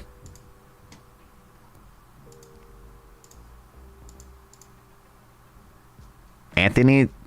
What? Okay. Credit Creation Theory 2014. Not one more thing. I'm sorry for coming back so soon. Okay. Okay. Why I went to go find, because I was like, I will react to it, and then I look it up, and the did you know the title of the video is the worst hippy dippy recruitment ever? Yeah. I was like, oh fuck, maybe it is about to be really bad. Yeah, it's wild. I just thought I'd let you know. Okay, if you're still streaming 2.5 hours, I'll come back and give you my opinion. All right. I don't speak much in a second topic, but yeah. Okay. 3 Theories of Banking, Lost Century Economics, one of my favorites. I do actually want to make a video. I was thinking, because it's another thing that people are probably gonna do. I think for the, I think I'm gonna have a video essay channel, and I think I want to make 3 videos for my old teacher to play. So people aren't propagandized. We'll have one about the Phillips curve, and then one about credit creation theory, and then one about business cycle theory. Basically just about why the Austrian business cycle theory is bad. And then I'll probably have more. I honestly wouldn't, but I don't want to fucking... I'm not going to keep video... I'm not going to put these videos on my fucking main channel. I don't want to do that. I don't want to do that. You mean unit propagandizes you? High school, but yeah. I'm probably going to make one on CPI. You're going to get no views? I don't know if that's true. But like, I don't want to mess with I don't know if I get views on my main channel either.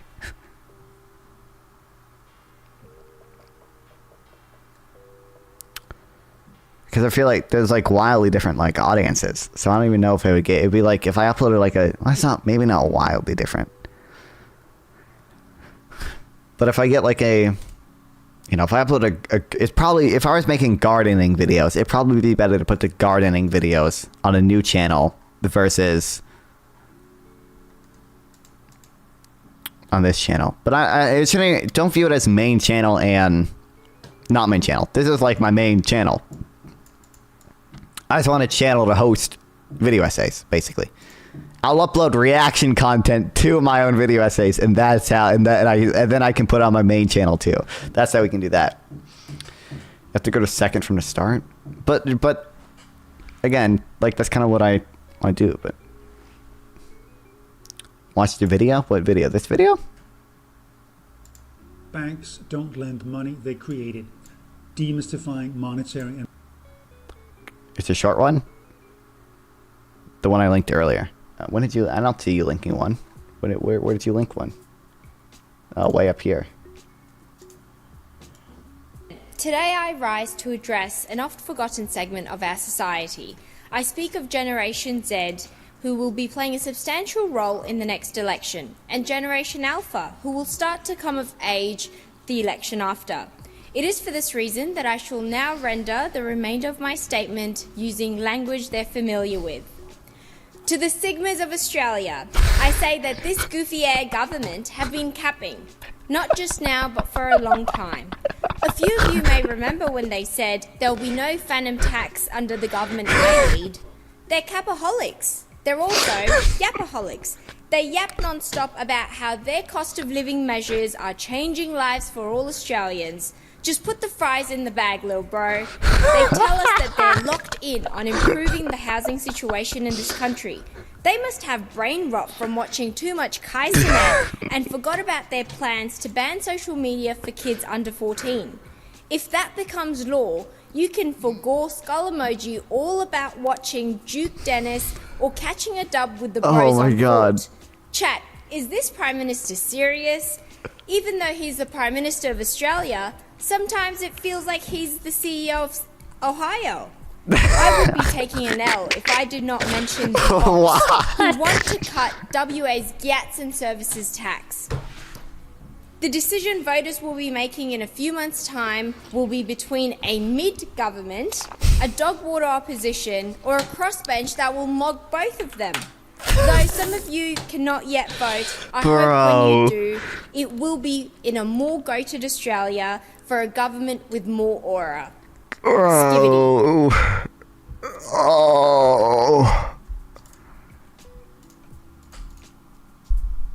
I'm not gonna lie, I'm more in favor of a social media ban on people under 14 after watching that. Dude, if a parent fucking watched that, they would be like, yeah, we're what the fuck are you on about, man? We're banning you from social media, man.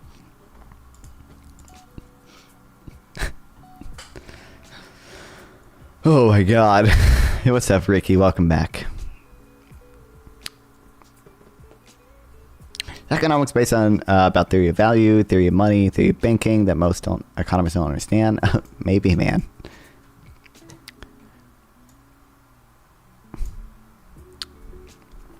What was this guy's name? Richard Werner. 2014. I probably actually... Yeah, banks individually create money out of nothing. I've never seen a refutation of this study.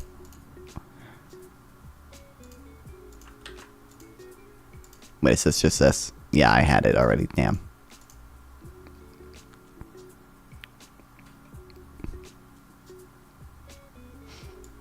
I asked AI about this, and it was like, you know. How's your day been? It's been pretty good. Some people say it's bad or something. Are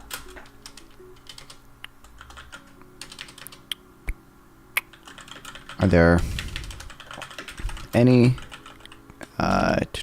criticisms? But all you shit like you got a knuckles never work out at a barrier chronically online.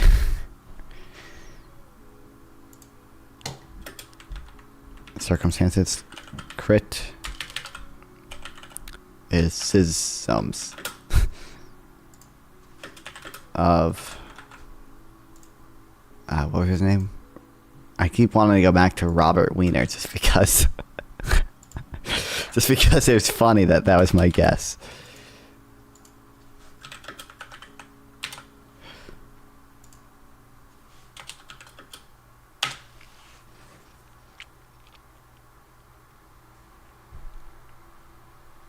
Some economists have raised questions about the methodology.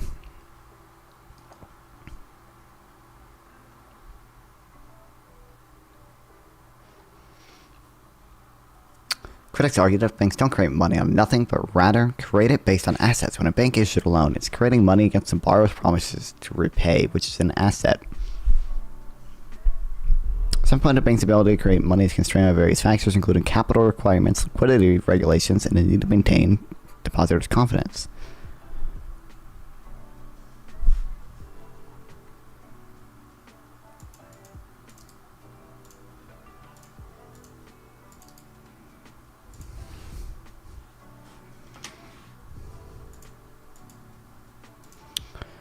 So there's this. In recent years, some have claimed that banks create money ex nihilo.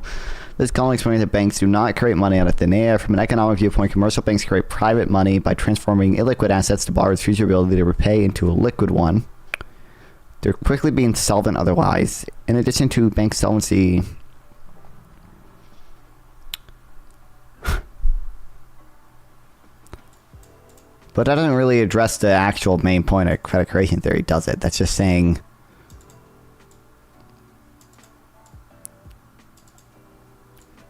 just adding that they are technically transforming an illiquid asset to a liquid one. Doesn't change the fact that doesn't change the point. The actual concern is whether banks need reserves to lend, right?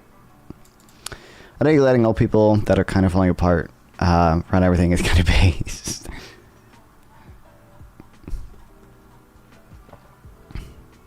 Wait, this isn't even, I don't even think that's a good reputation. Because I think all it's saying is that, like,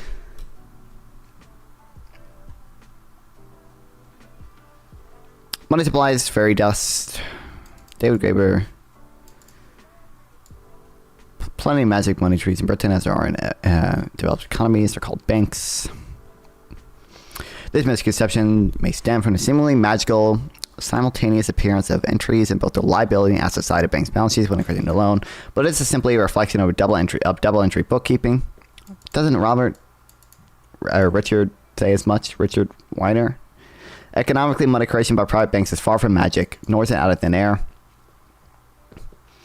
There are several ways in which banks' ability to create money through lending is constrained. Meaning the idea limitless money. I don't think he denies that. It's a very hard way to critique that is not a critical engagement to literature. The aforementioned central bank covers the operation with greater expertise than we claim for ourselves, said Wojciechowski. Fundamental economic components underlying these trends. When banks create money, they do so out of thin air. They create money out of assets, and assets are far from nothing. Simple parable helps clarify how banks create money and what role asset backing in that process. Suppose a PhD student new to the British town of Cambridge, let's call him Lucas, would like to celebrate a day's worth of work with a pint at a local pub and pay for the drink by issuing an IOU. Unfortunately, the pub refuses to accept Luke's IOU. After all, the pub doesn't know Lucas very well, and it can therefore not trust that he will have the ability to repay the IOU at a later time. Moreover, a third party, say a brewery, would not accept Lucas's IOU's payment for restocking of the pub's beer inventory either. Lucas's IOU is both risky as an asset to hold and worthless for third-party transactions. Fortunately, Lucas's supervisor, let's call him Pontus, happens to have a lot of trust in Lucas and is willing to accept the IOU in exchange for Pontus' IOU in return. Here's the crux. The local pub does indeed trust Pontus, and so do third parties. Oh, it's a Pontus IOU. That's a good as a pound in my wallet. Lucas can then get his well-deserved drink by paying with a Pontus IOU, and a brewery can restock their inventory by paying with the same means. Seemingly like magic, Pontus created money out of thin air, but only seemingly. Why would the local trust? But this isn't actually about. I'm just concerned whether they lend reserves or not. I'm not concerned about like whether the framing of in thin air that's fair when technically, yeah, they are. The asset is the buyer's ability to repay. Anyone can write money. The issue is getting accepted. Banks have large institutional backing, both from other banks in the interbank lending market and the Fed and FDIC. Sure.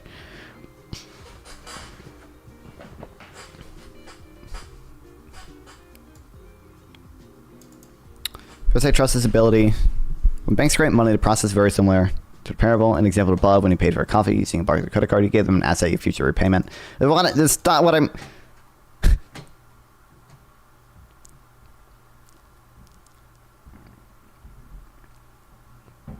Not what I'm concerned about. Yeah, they aren't actually fucking engaged. They aren't engaging with what I want, with what I want them, which is like, do banks lend reserves, and do banks increasing bank reserves that actually have any effect on like lending? Like that's the thing I'm concerned about. I don't actually care. I don't care. Like, his issue is just like, well, technically he's not out of nothing because they are getting an asset, which is to buy an illiquid asset, the buyer's ability to repay or whatever. But like, it doesn't. I'm pretty sure like.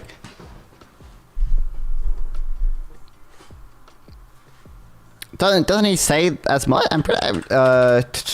Richard. Or here, let me just look up credit creation theory.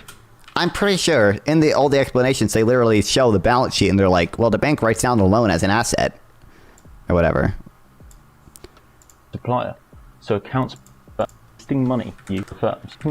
It is not a regulator and have a balance sheet. This consists of assets, liabilities, and shareholders' equity at a specific point in time.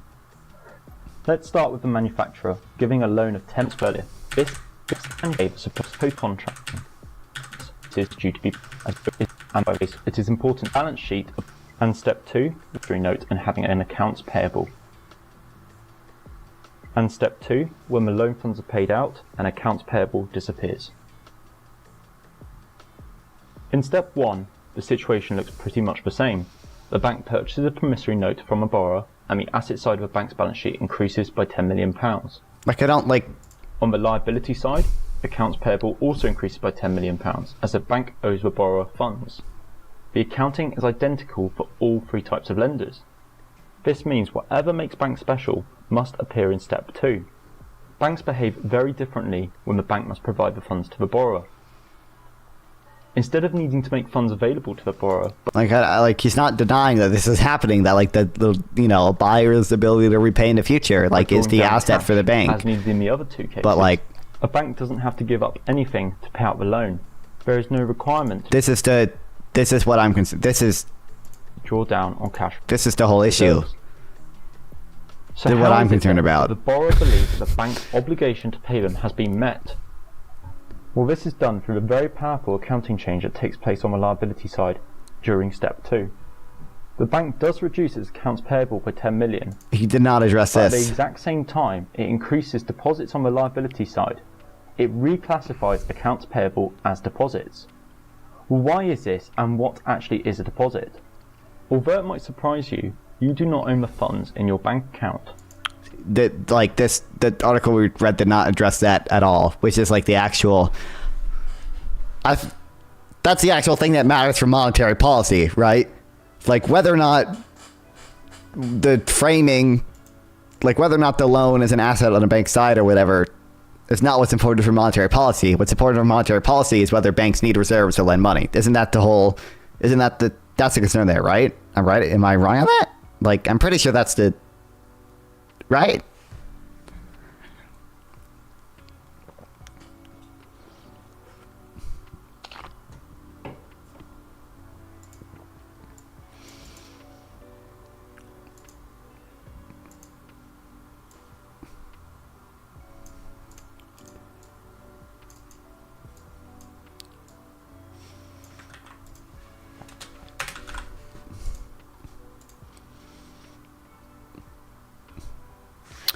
That's not the worst. Clinging to the Phillips curve threatens the U.S. economy. We don't need a recession. We don't need sky-high interest rates. We need more workers and investment. This is not an academic debate. Our future is on the line. Want lower inflation, want to stop labor shortages, start thinking about supply. Get every American healthcare and paid sick leave, even before the pandemic. Clinging. I'll just keep giving them excess reserve and expanding monetary base to increase in the GDP would definitely work. QE, yeah, QE works. Scott Sooner told me true. I don't know.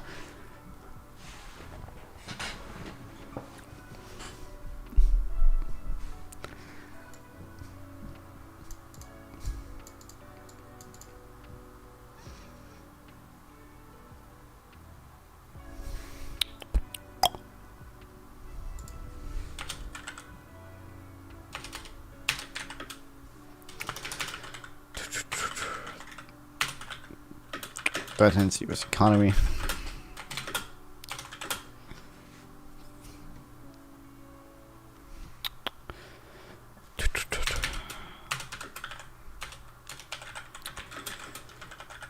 Instead of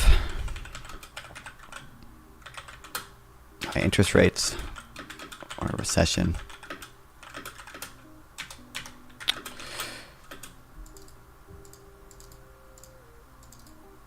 we can use. I mean, I don't know, it seems like wishful thinking, but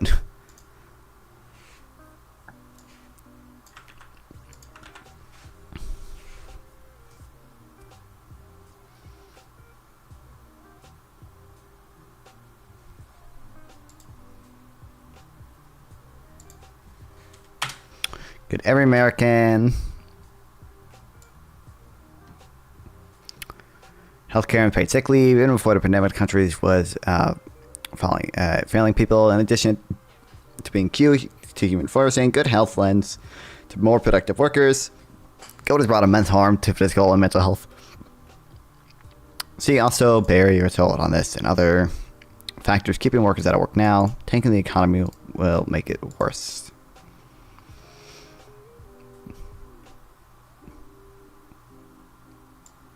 Fix our broken immigration system. The number of immigrants has steadily fallen for years and plunged in 2020 when the pandemic began. The backlog of green card applicants is in the millions, including hundreds of thousands of workers. Only Congress, not the Fed, can act.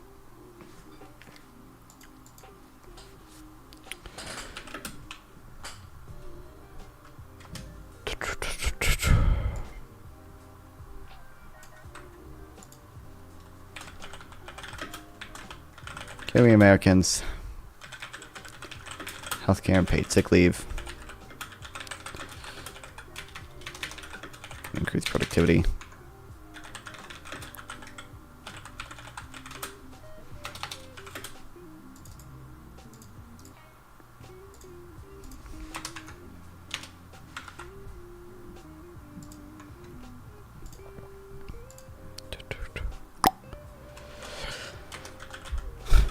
Fix our immigration system.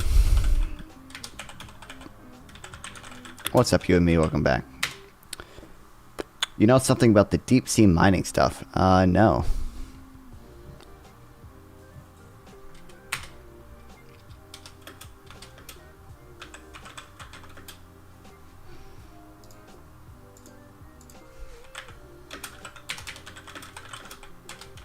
I want to stop it because of oxygen generating nodules. That's a meaningless word to me. Oxygen generating nodules. What is that?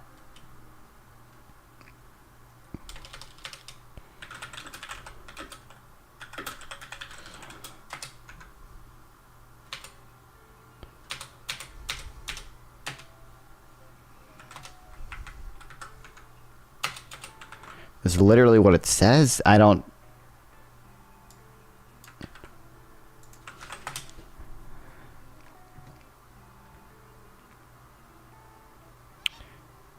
Polymetallic nodules at the bottom of the ocean. What the fuck is this?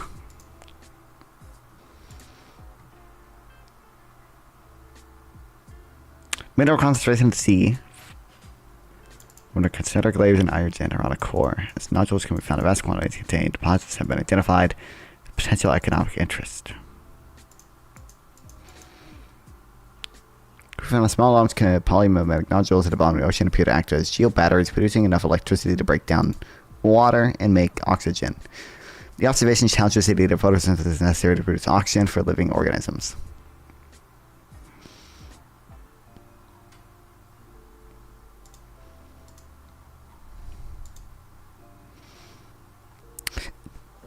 Invest in our future. The Fed is jacking up interest rates to destroy demand and undermining policies from Congress and the White House to make our country more resilient and productive. It says, girl, an MMT girl. As Stephanie Kelton, she is an MMT girl, isn't she?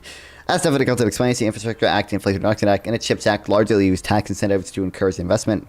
Taxes are not the only or even a primary reason a company invest. Expected profits are extremely important. High interest rates cut in profits and make debt financing riskier, sending the economy into a severe recession is bad for business. The business fixed investment is already falling. That will hurt us for decades. The Phillips curve is costing us dearly.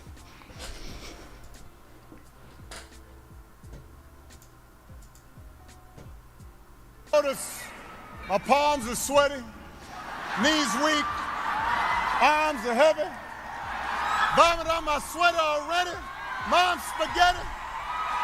I'm nervous, but on the surface I look calm and ready to drop bombs, but I keep on forgetting.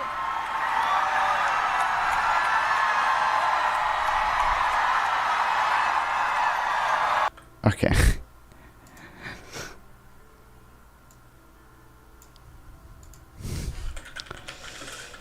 Instead of jacking up.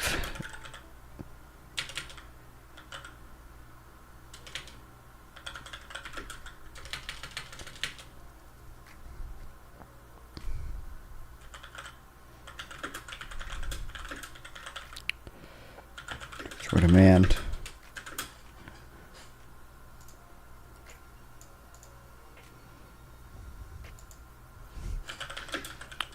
Keep business fixed investment. Investment high.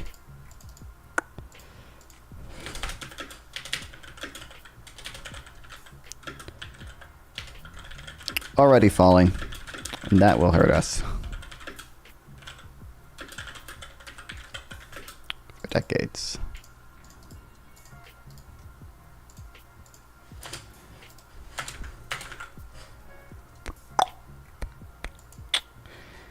Can make an entire ocean floor basically a giant carbon sequestering plant.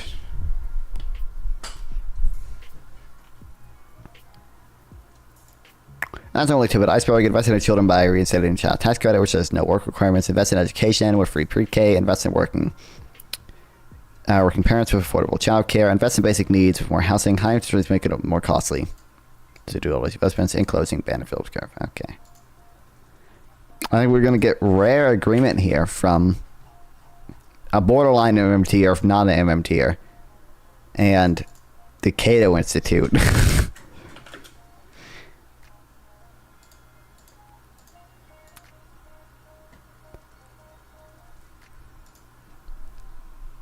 Although, who knows? They might honestly just say target and GDP. Actually, it wouldn't surprise me if they probably do say that, honestly.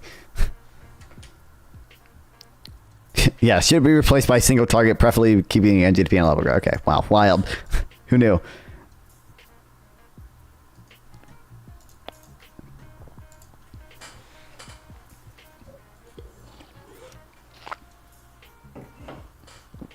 So might actually fix the enhanced greenhouse effect. You know what? I saw that article that the carbon sink is failing. This is not good. At least if it's true. I don't. You know.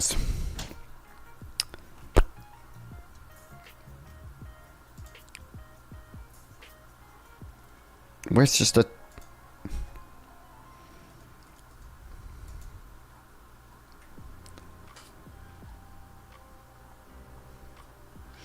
Maritime snow, what the fuck?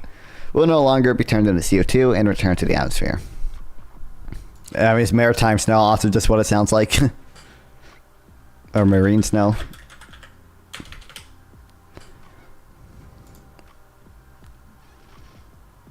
Shower organic material falling from the upper waters of the deep ocean. Oh, what the fuck is this?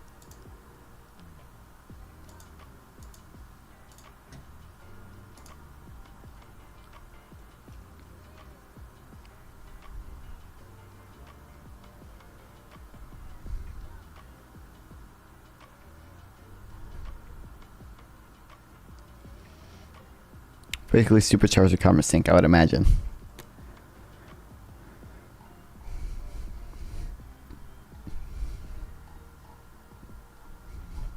Wait, sorry, mining them would supercharge it or not mining them would supercharge it?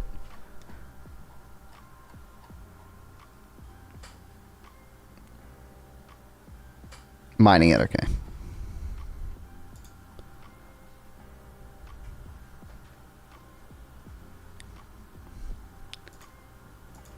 All right, well we got the MMT. Actually, you know what? I wonder if she's written anything on NGDP targeting. What the Fortnite?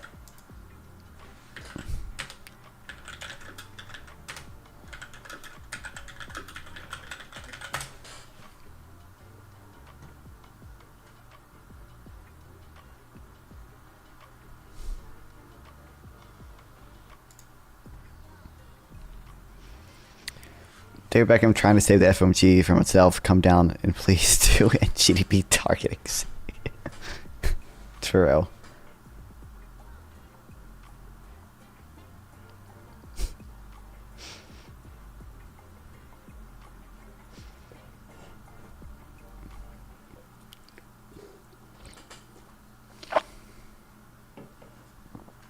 My opinion might be worth it. We only care about the French wallet. Well, what do you mean by the oceans might be fucked? Oh, everything in the deep ocean would go extinct. What do they do for us? Who the fuck? We don't go to the fucking deep ocean.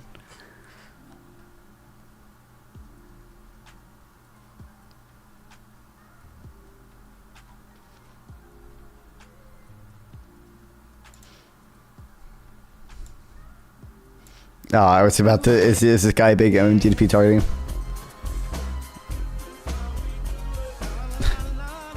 Based. This is how we do it.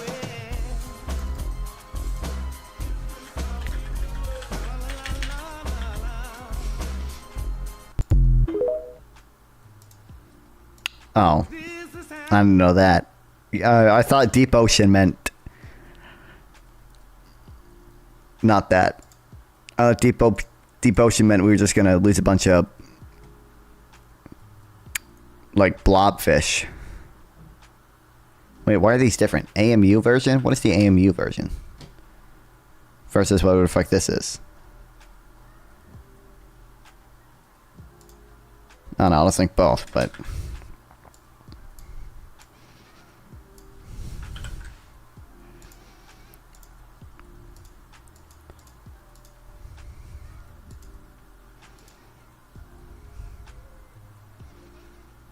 GDP targeting mugs, and I just want to ask you. Oh, I've seen these before. I've considered buying this shirt before, even though I don't have a strong opinion on NGDP targeting. For supporting it, you just mentioned the COVID experience, but in general, why champion it? And I want to be very clear. I don't expect the Fed to go all in on nominal GDP targeting in this next framework review. I would love it if they did. I do think they could use it as a benchmark or as kind of a framing discussion. So this is what nominal GDP level targeting can do. Can we move fate closer to it? But why should they even consider it in the first place? Well, there's many reasons. The ones I like are simplicity, the sort of one number. I mean, we know they have a dual framework, we know they have a dual mandate, but the nominal GDP sort of includes both elements of the mandate. Now, it's true that it does it in a certain fixed way, which you can make a case is not optimal, but I have never read anyone persuasively explain to me why it's not optimal. You know, what is wrong with the implicit weighting that nominal GDP gives you between output and inflation? Obviously, the mandate is about employment, but we know that moves pretty much with output. So it seems to me, in the absence of some strong reason for having a different weight that is implied by nominal GDP, why not just have the simplicity of it? I think it's closest, some nominal spending aggregate like nominal GDP is closest to, it seems to me, what monetary policy ultimately affects in the economy. It affects people's spending. It doesn't really tell you how that spending translates into inflation versus output. That is determined by other things underlying the monetary policy can't really control. So it's sort of looking at those things separately then raises the issue of, well, but you can't control them separately, so why not just aim at the one thing you can control, which is total aggregate spending. So those are the reasons I like nominal GDP. I wouldn't look at it only. I would not look at, I would look at other things too, and I would try to forecast it. But it's just it's simple. It's close to what monetary policy affects. Wild.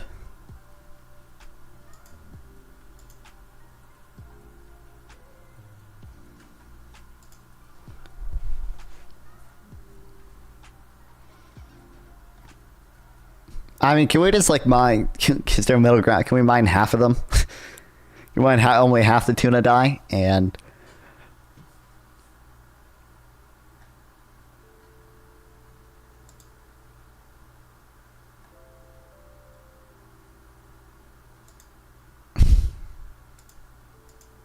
Nope. Damn. Oh, why is it? No, I don't want to. Link to the YouTube. Oh, it's showing you my music. Oops. I don't know what turned behind the COVID inflation surge. Why can't it be the usual inflation experience?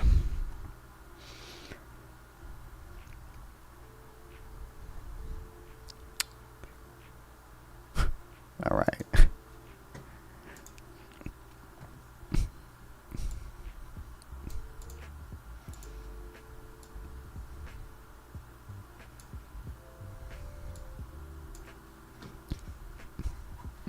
I don't know if we'll get through. We can probably get through all that.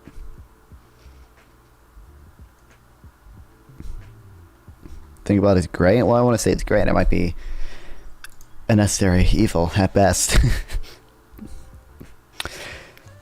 The persistent shortfall in inflation from our target has led some to question the traditional relationship between inflation and the unemployment rate, also known as the Phillips curve. My view is that the data continues to show a relationship between the overall state of the labor market and a change in inflation over time. That connection has weakened over the past couple of decades, but it still persists, and I believe it to continue to be useful for monetary policy. Fed Chairman Jerome Powell. I'm just very curious what Isaac thinks of the debate that's happening. Is he even streaming? You lie to me? Brother is not even streaming.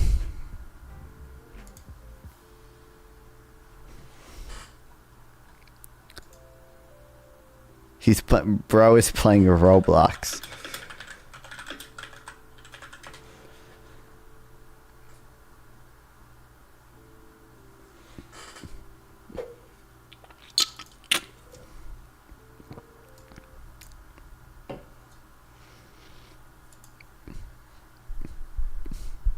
Cause of mass extensions, we get another. Oh, we get more fossil fuels based. We can do it all over again. Let's go.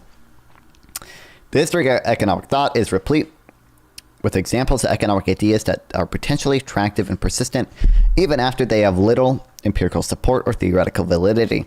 That has certainly been the case with the Phillips curve. The Federal Reserve continues to incorporate the Phillips curve in its macroeconomic models, even though the empirical evidence for a negative relationship between inflation and unemployment is weak at best. In a recent study, I didn't read the actual study, but I think it's probably one of the studies that we've. What? Who?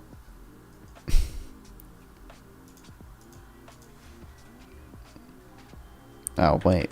Maybe we haven't seen this one-sided. Oh, wait, no. I think we probably have. I don't know. I'll just put it down here. Or no, I'll put it in papers.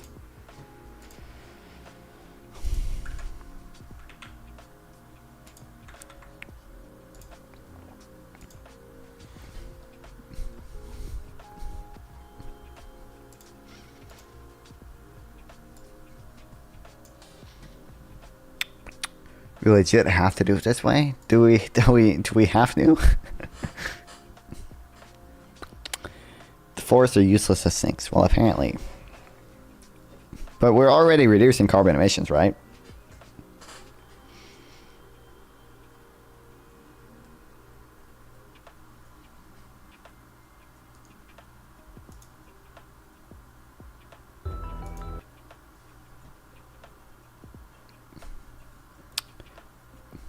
You've hit zero emissions for already screen. Okay. There's a study that working to do the authors know that the Fed still relies on the Phillips curve as a key factor in setting its policy rate as a tool to forecast what will happen to inflation when unemployment rate falls, as it has in recent years. This article traces the history of the Phillips curve and argues that it's a poor guide for monetary policy. The underlying problem is that the Phillips curve misconstrues is the supposed correlation between unemployment and inflation as a causal relation. In fact, it's changes in aggregate demand that cause both unemployment and inflation. The Phillips curve continues to misinform policymakers and lead them astray.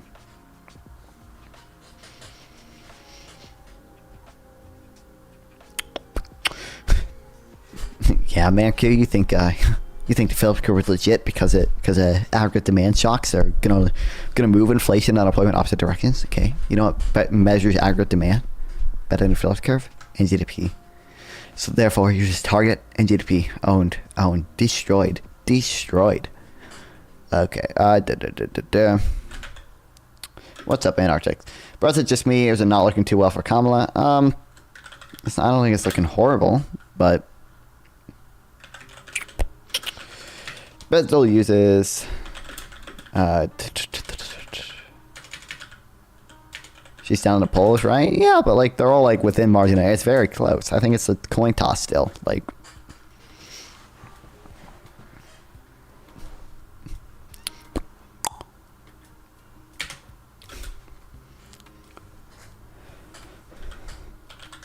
Fed still uses the Phillips curve too.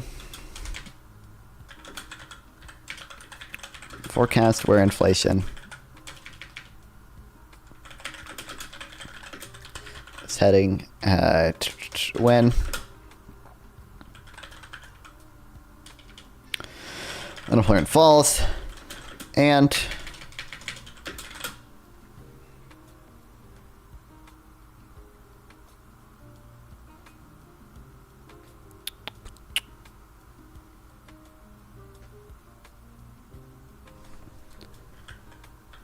Powell has been on record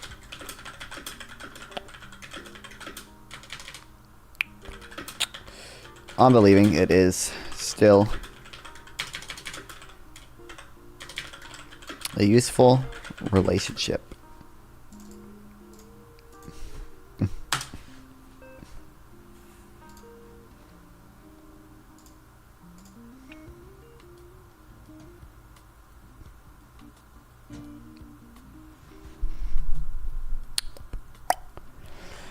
All the yuppies and tree huggers don't want to admit they're wrong.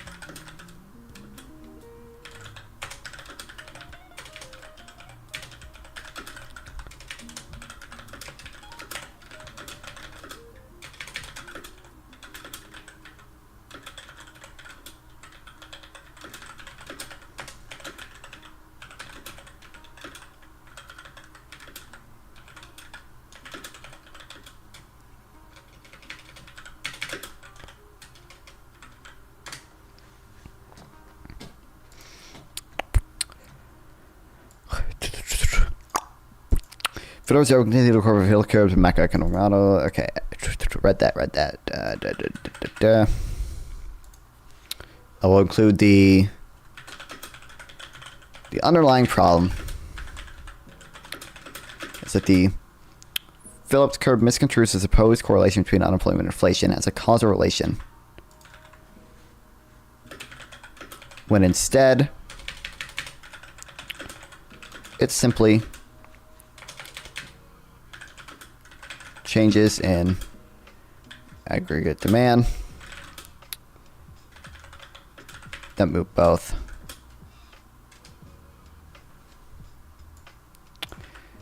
the evolution of the Phillips curve.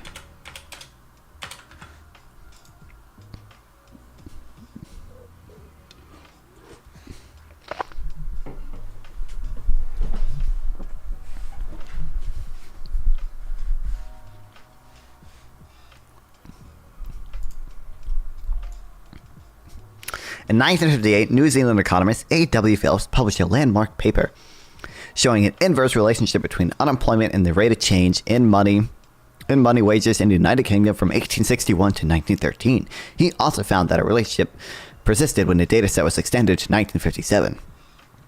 R.G. Lipsey, 1960, provided further support for Phillips's finding, as did Paul Samuelson and Robert Solow, who coined the term Phillips curve. In their version of the curve, price inflation, rather than wage inflation, is plotted against unemployment. Using U.S. data for 1934 to 1958, they found a negative relationship between the rate of change in the average level of money prices and the level of unemployment. By viewing the Phillips curve as a menu of choice between different degrees of unemployment and price stability, Samuel and Solow opened a door for policymakers to believe that they could fine-tune the economy by choosing a socially optimal point among the Phillips curve, at least in the short run. Yeah, see, this is... I knew from the very start their entire thing is going to be central planning bad. target and GDP, but although Samuelson and Solo stated that their analysis pertained to the short run and that the shape of the Phillips curve can change in the long run, or the curve could shift, those caveats were largely ignored in the 1960s. There was a strong sense that the Phillips curve was stable and that there was a permanent trade-off between inflation and unemployment. That belief persisted. The idea that mild inflation was beneficial in reducing unemployment. In such an environment, inflation increased from 1.2% in 1962 to 5.8% in 1970. Well, in 1970 we had fucking stagflation, but whatever. Okay. In his monumental History of the Federal Reserve, Alan Meltzer paints a succinct picture of the rise of the raise of the Phillips curve as a policy guide in the 1960s. Okay, so let's say original Phillips curve.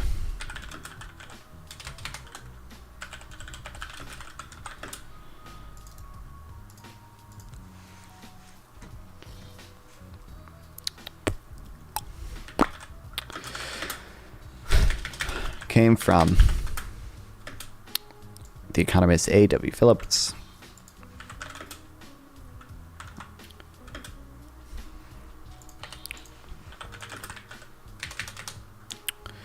Who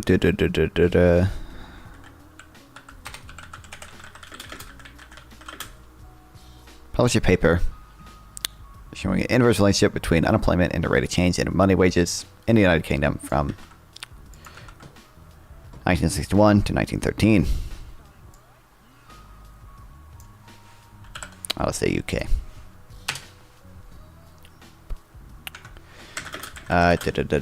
He later found the relationship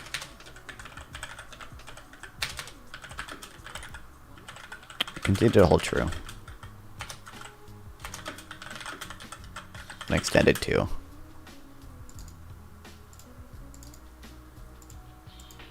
1957.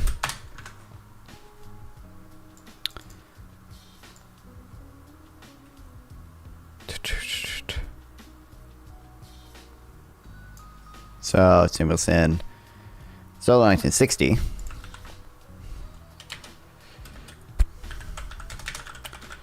Published further support for the curve.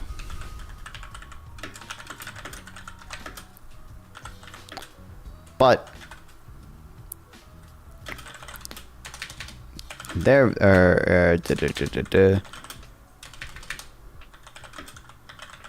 version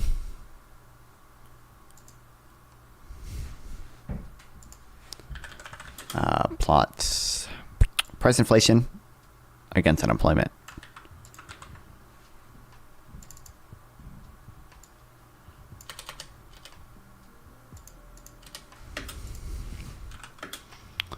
A negative relationship of an early change, blah blah blah.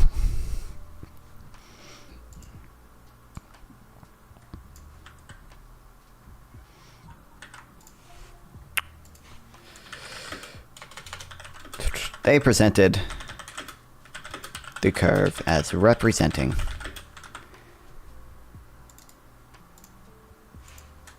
a menu of choices between different degrees of unemployment and price stability.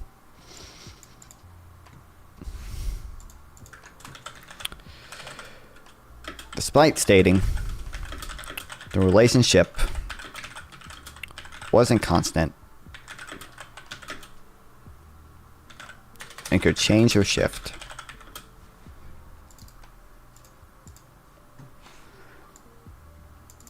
those caveats were largely ignored in the 60s when it began to be used.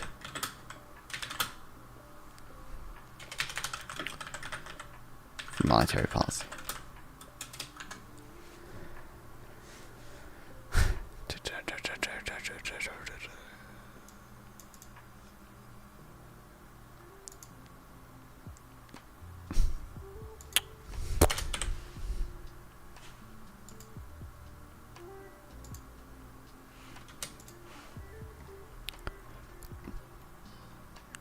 Phillips curve is an empirical relation with no form of foundation, but it had great appeal, moved with remarkable speed from the economics journals to the policy process. Samuelson and Sowell estimated the Phillips curve data on for the United States. Both worked With the new administration before the election in its early years, Samuelson, as an informal personal advisor to President Kennedy, and Solo as a senior staff member of the Economic Council advisor. Their paper contained a phrase about the relationship of inflation and unemployment that they and others chose to ignore. Quote, a first look at this scatter is discouraging. There are points all over the place. You are MMT. You're not going to like this critique of the Phillips curve. This critique of the Phillips curve is it's about NGDP targeting.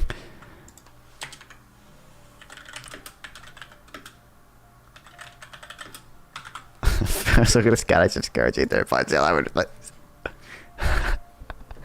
Dude, that's what, dude, even back then it wasn't. That shouldn't be surprising, but they were going to start with the shape of the curve, and hence trade-off dependent on policy pursued. Almost all discussion ignored the fact that most of the data, which Phillips used to come up with when the gold standard was tied down to expected inflation. In this episode, Samuelson Solo Phillips curve.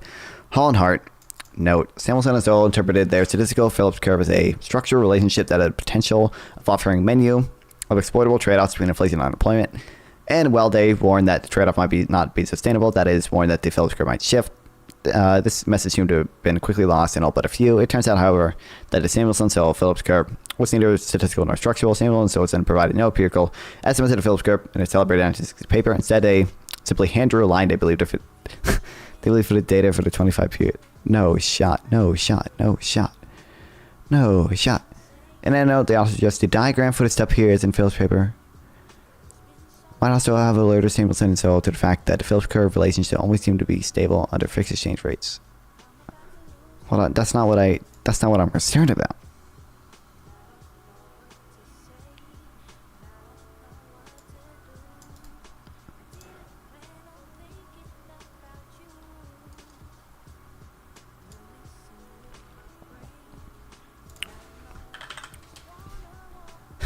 That's not, they're exaggerating, right? That's not literally true.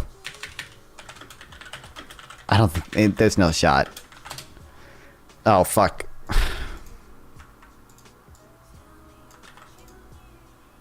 Oh, blah, blah, blah, blah, blah.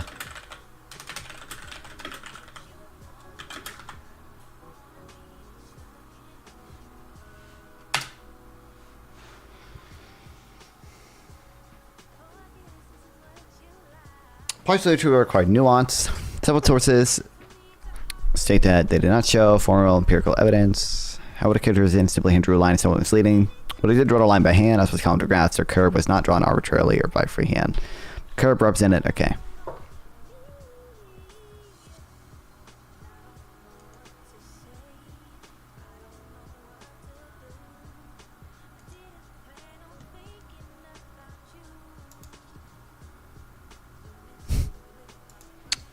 Federal Reserve cannot control NDP to determine endogenously also. Well, I don't know. I'm not gonna pretend to know. I don't know.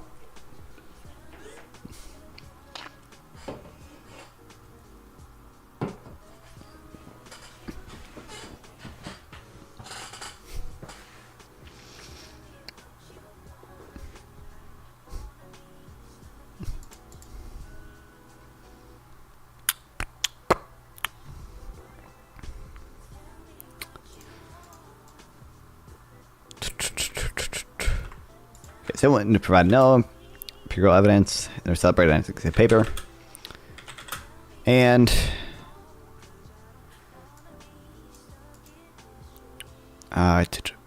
most of the data for which the Phillips curve used came when the gold standard tied down expected inflation.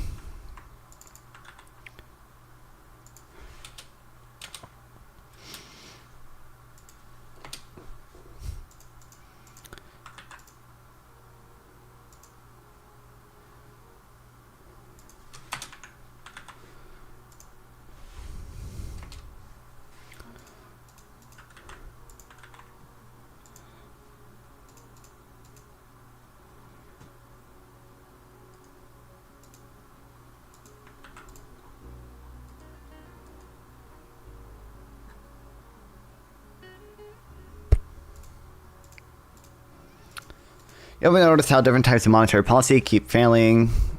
So we move to the next next person who has the magical solution. Now it's just market monitorist. Their ideas will slowly be implemented, and we will realize again they don't work. I don't know if I would fully agree with that. Hey, listen. Look up Black Tuesday. And then, like, I feel like the post-COVID monetary response probably had something to do with the fact that we're not in a recession. A lot of it was also go to fiscal support, obviously, but.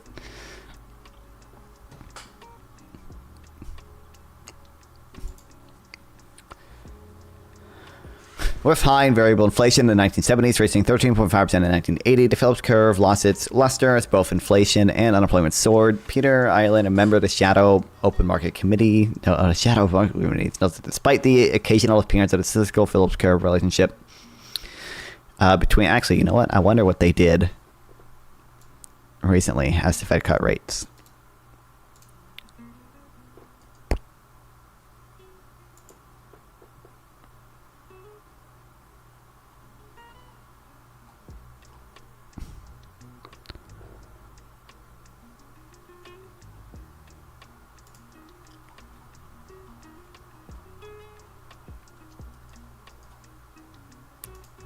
I don't know.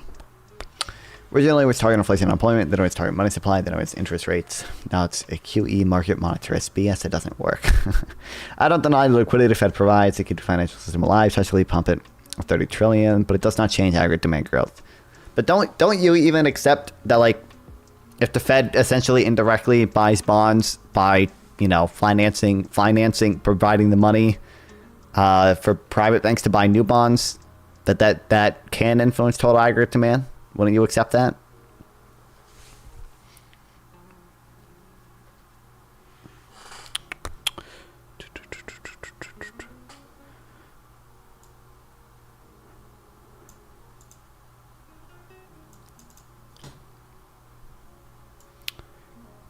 Despite the occasional appearance of a statistical Phillips curve relationship in inflation and unemployment, the Federal Reserve's effort to exploit the Phillips curve led during the 1970s not to lower unemployment at the cost of higher inflation, but to the worst of both worlds, higher inflation and higher unemployment. Wasn't there was also like the 73 fucking oil shock, right? So,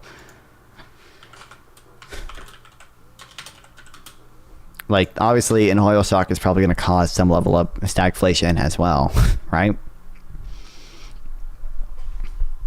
Doesn't increase the demand of services, only numbers going in circles. True.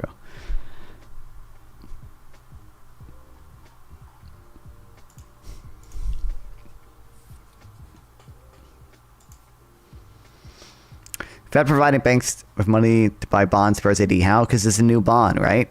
Didn't you literally? Because the end result is the exact same as if the Fed itself just purchased a new bond, right? Isn't that Didn't you literally send me the fucking thing on that?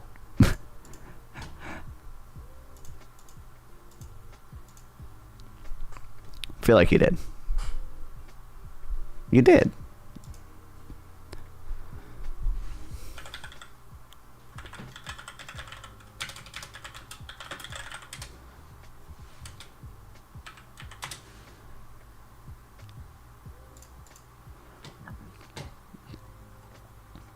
The most common way for the government to bypass financing constraints is through a fourth artifact. Even though the Federal Reserve is not allowed to increase its holdings of treasuries by participating in the primary market, it indirectly is involved in treasury funding through three channels. First, it finances the primary dealers that participate in treasury auctions, and it does so by accepting treasuries as collateral damage or repos for buying treasuries outright. For example, the U.S. special dealer banks stand ready to purchase the treasuries, and Federal Reserve ensures that there are sufficient reserves to do so by supplying them through temporary repos. But the Federal Reserve is not in that case directly buying the new issue directly from the Treasury. It uses open market purchase to buy an existing bond in order to provide reserves needed for a private bank to buy the new security. The end result is exactly the same as if the central bank had bought directly from the Treasury.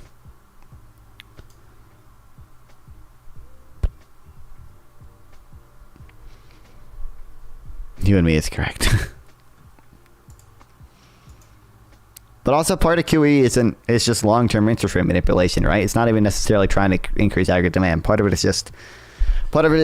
is just trying to You buy long-term bonds, and that increases their price and therefore lowers their yield, and it lets you manipulate long-term interest rates. Isn't that part of it too?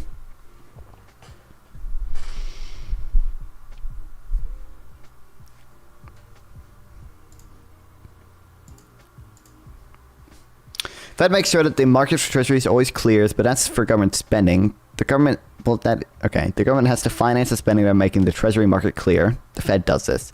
But it's spending that causes the AD growth, not defuzzing the information. Okay, sure. I guess you can. Okay, sure.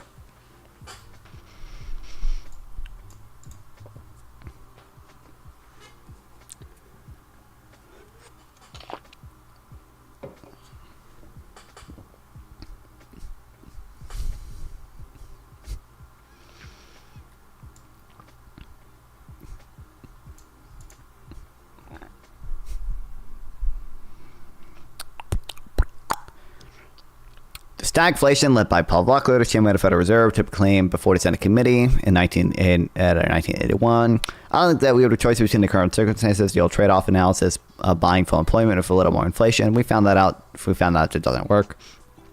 Volcker's war on inflation was not popular with many members of Congress, who continued to think that higher inflation could help reduce unemployment. However, he proved to be correct in arguing that lowering inflation would achieve long-run price stability and help calm markets and improve the prospect for growth and in employment and output.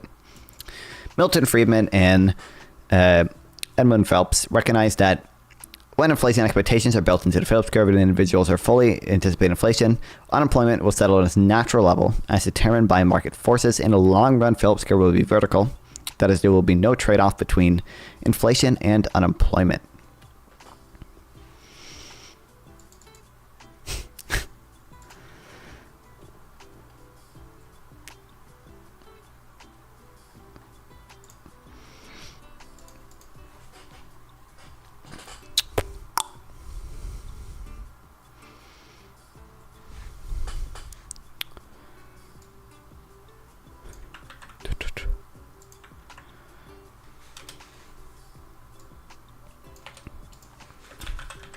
Argue that when inflation expectations are built into the Phillips curve, and individuals fully anticipate inflation, unemployment will settle as natural levels determined by market forces. In the long run, Phillips curve will be vertical. I guess if you buying that, then element MMT follows. To be fair, I don't know. Maybe. Maybe I don't know. I'm not smart enough. I don't know. I need to read more. I don't know.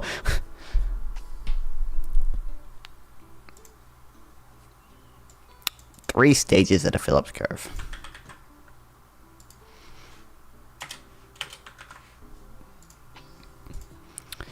In his 1976 Nobel lecture, Milton Friedman traced out the 3 stages in the evolution of the Phillips curve. The first stage featured the simple curve in Figure 1, showing a stable negative relationship between inflation and unemployment.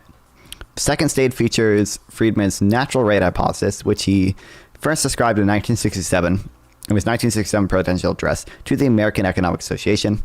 You should be more like me, make strong pronouncements based on questionable sources of knowledge. Based, I should.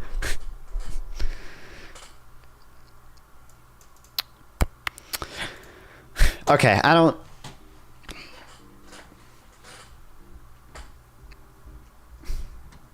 know. Okay. I probably lean towards credit creation theory. Okay. I probably lean towards that. Probably. I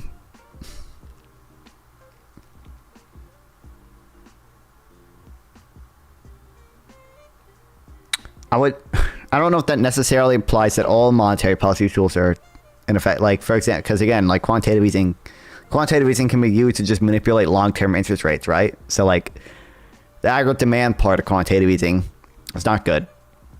I agree with you there.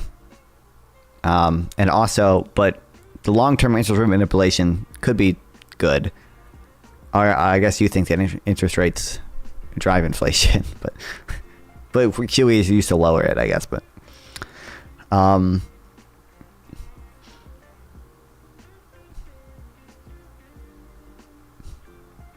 I don't know if I would agree that the Federal Reserve doesn't have at least some control of NGDP, even if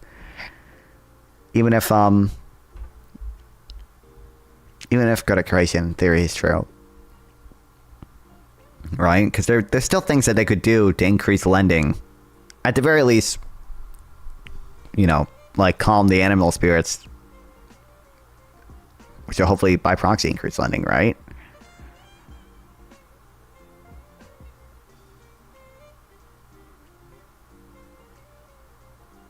I don't know.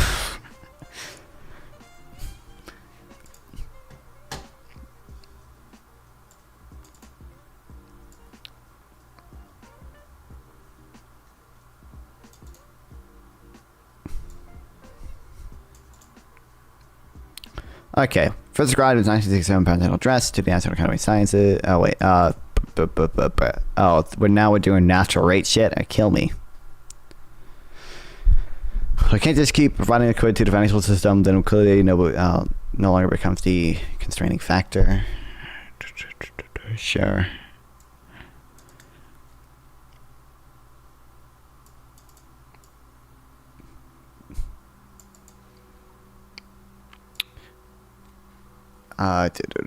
Short run Phillips curve is just expectations, and long run Phillips curve is vertical to natural rate of unemployment. An unexpected increase in inflation initially reduces unemployment. However, once workers and employers fully anticipate higher inflation, they will revise their plans and unemployment will return to its natural level, consistent with equilibrium, real wages, and overall structure of the market. Figure 2 shows an increase in inflation from 0% to I1, inflation 1, okay. It temporarily reduces unemployment below its natural level UN. U1, say from 4% to 3%. No one knows for certain what the actual natural rate of unemployment is. Thank you, it's a bot. I've got unemployment it is not observable. The movement from point A to point B on the initial Phillips curve is positioned is posited on the assumption that the initial inflation rate is 0%. However, once the higher inflation rate is fully recognized by market participants, unemployment will return to UN, and PC2 will become the relevant Phillips curve, provided inflation expectations remains at I1. Points A and C now lie along the long-run Phillips curve. Reed's point represents a state of full adjustment between actual and expected inflation. You got a Boston kick. There's so many Boston kick now. I feel there used to not be that many Boston kick. I don't know. I mean, I might need to, I know like Turbo and PPG do all their shit on Twitch now, or not Twitch, on Kick now. Maybe I need to do a few streams with them on Kick. Well, I mean, I'll stream everywhere else, just not Twitch, since they're banned streamers, so I can't stream on Twitch at the same time. And maybe I can get some real Kick viewers, and bots will be less of an issue. Although I don't know how many people watching them on Kick aren't just people who came from Twitch. But exclamation point Kick in the chat if any of you guys do want to watch him Kick for some reason. There aren't any ads in Kick, at least.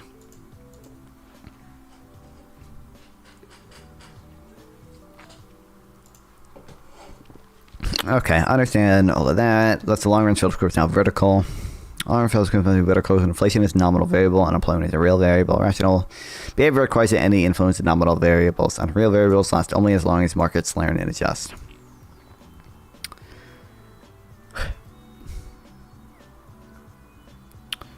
Concept of rational expectations.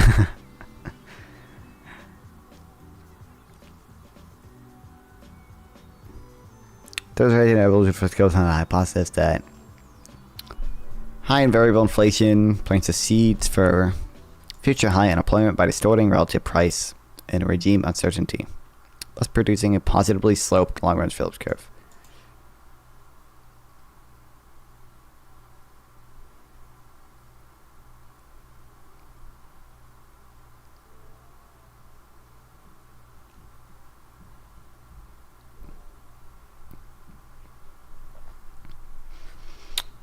I don't any of them understand this. Okay, viewers are too young. Even if they're old, their brains are so rotted they watch Kick, they don't understand anything. True. I do get viewers on Rumble sometime. Right now I have 3 viewers on Rumble. If I'm actually, I don't the Rumble viewers almost never chat, which makes me think they're not real. I really don't know though, because like when I stream debates, I actually do get more viewers on Rumble. Like when I was in the Hippy Dippy thing, I remember checking, I was at like 10 viewers on Rumble. Which makes me think maybe they are real, because clearly they enjoyed the debates more than the reading content. But also, they almost never say anything in chat. I think I've had 2 people, Rumble viewers usually 30 plus, put you on in the background. I just don't, I mean, maybe, but like, I think I've had 2 Rumble chatters the entire time I streamed. Two.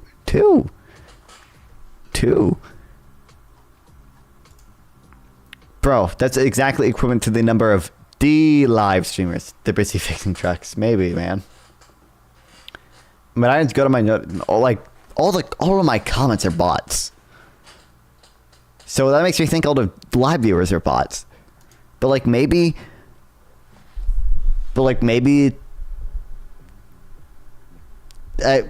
Rumble somehow knows what I'm like. Maybe it's just like when I put debate in the title, like Rumble just recommends it to more people or whatever. Unironically. By the way, Rumble is like live viewers. Yeah, I know. What do you mean? Yeah. But people who have watched? What do you mean? No, it updates live. I can see like it went down from 3 viewers to 2. Like it's at 2 now. It updates live. Tells me how many people are concurrently viewing. It's not like Twitter that doesn't.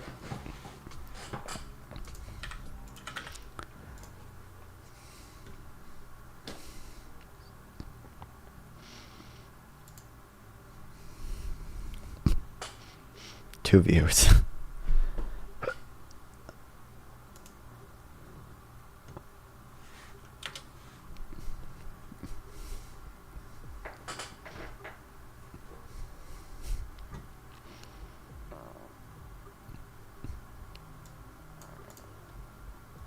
Okay, this is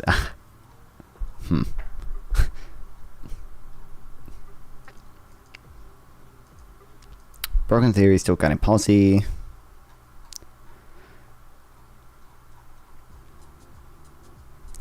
Instead of relying on a flaw-filled curve, Fed officials focus on underlying causes. In turn, the Fed's dual mandate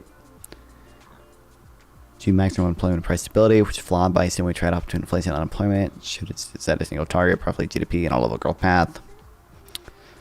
Doing so would increase the credibility of monetary policy, reduce regime uncertainty, mitigate business fluctuations, avoid stop-and-go monetary policy.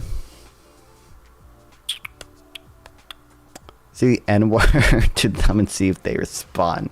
If nothing, probably a bot. I don't know. I don't know if I want to do that.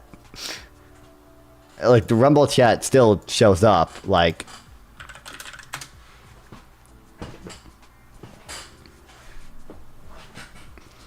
just another, you know, like Rumble chat. You know, I will see it if you type. I will see it. I will see it. See, look, it was at 2 and now it's at 3. The Rumble does update live. It went from 3 to 2 to 3. And now it's at 2 again.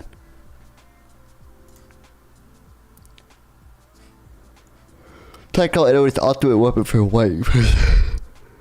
I don't know if we not till I'm bigger, guys. Don't worry. Not until I can actually lose my career, okay? Right now, you know, wouldn't matter.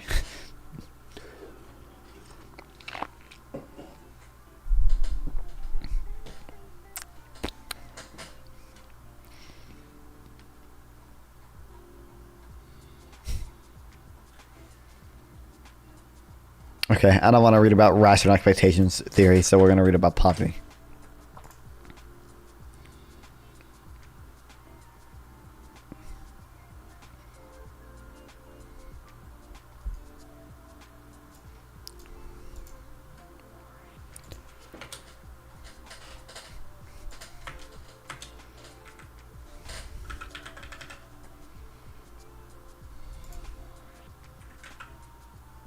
No, we'll do heading 2, I guess.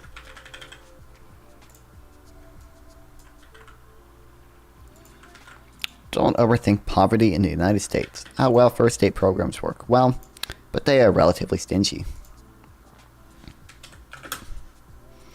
I found Matthew Desmond's piece on poverty for the New York Times Magazine to be vexing, overcomplicated, and in key respects outright wrong.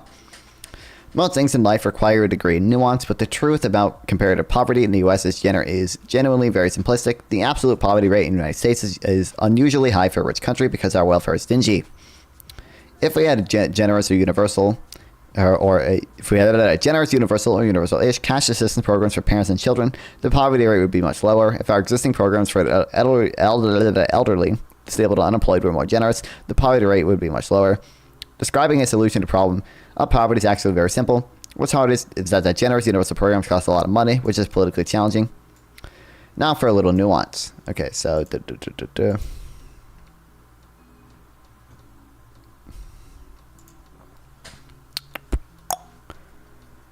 As with poverty in the United States is usually high for a rich country because our welfare state is stingy.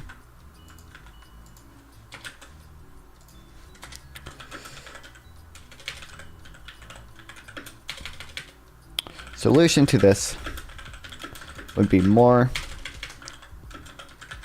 expensive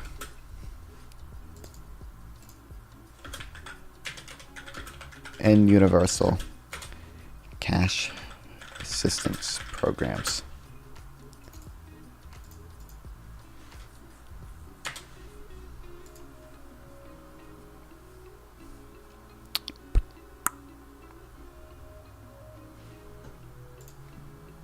What is this about? More Twitch stuff?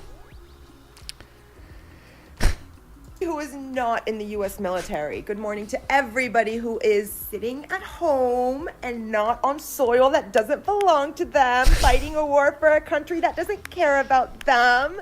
I hope you go over there and get your little brain all scrambled up with PTSD. Oh my God. Come back here and see how much the United States cares about you, Pookie. See how much they care about you when you come back with, oh, I'm so sad.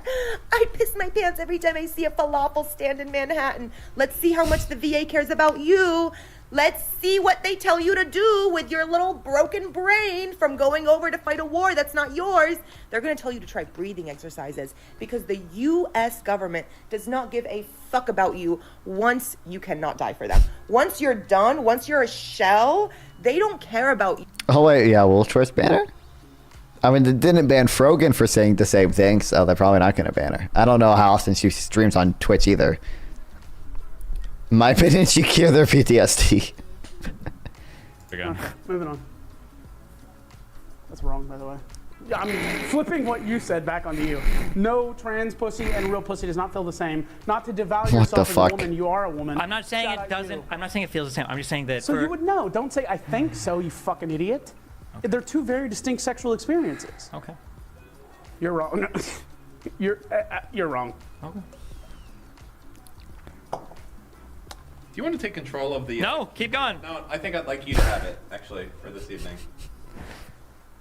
There you go.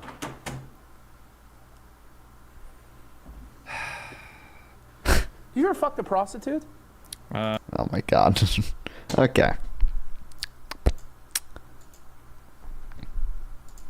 Which events might go back for you more?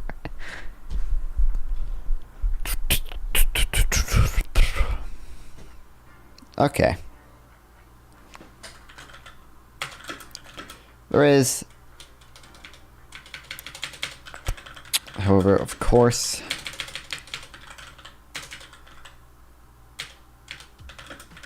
there is nuance to this. Poverty is often measured in relative terms rather than absolute terms. The relative poverty in the United States is incredibly high because we have both high absolute poverty and high median income. Poverty measured in relative terms is incredibly high.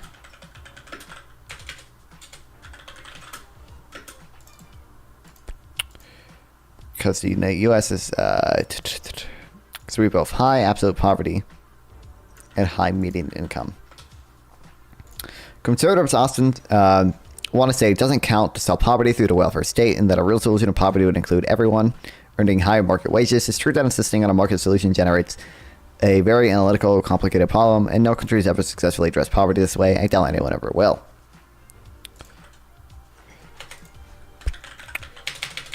Okay. Conservatives often claim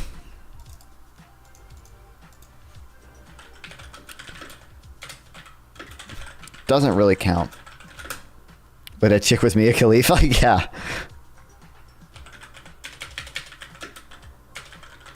So to solve poverty with government welfare.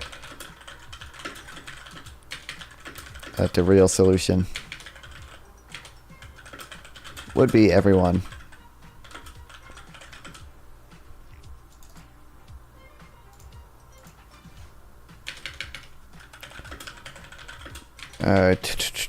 higher wages, but no country has ever solved poverty this way.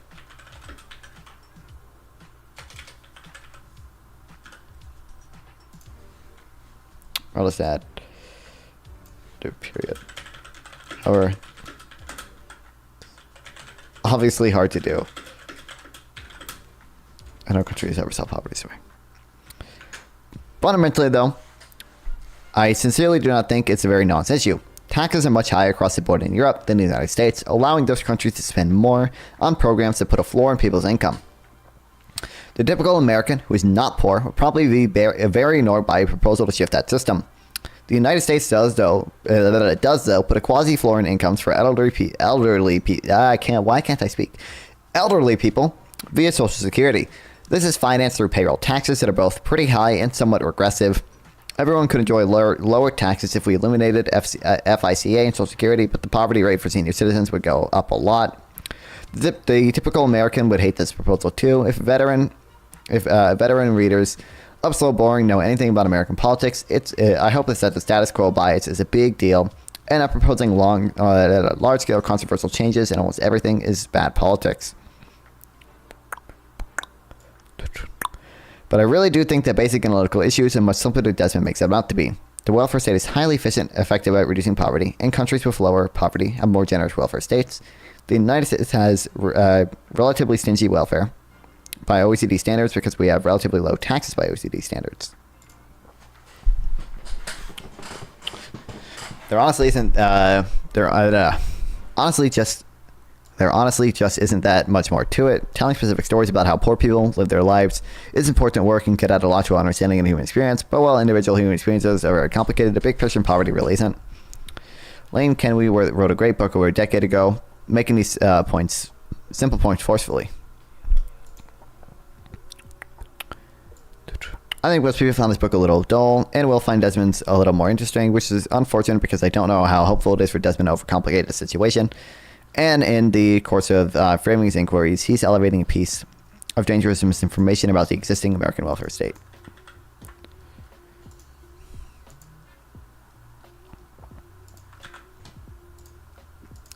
What is this? Oh.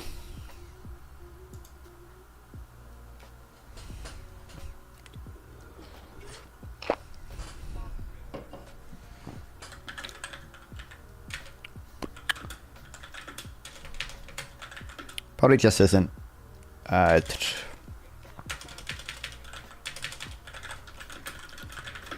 that complicated. U.S. has I'll just say welfare. The welfare state is highly efficient in reducing poverty, and countries with lower poverty have more generous welfare states.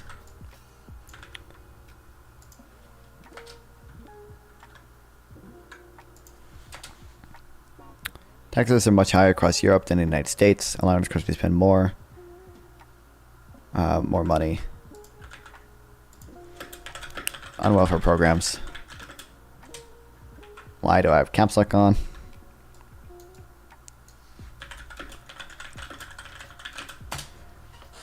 It says relatively stingy welfare because we relatively low taxes by OECD standards.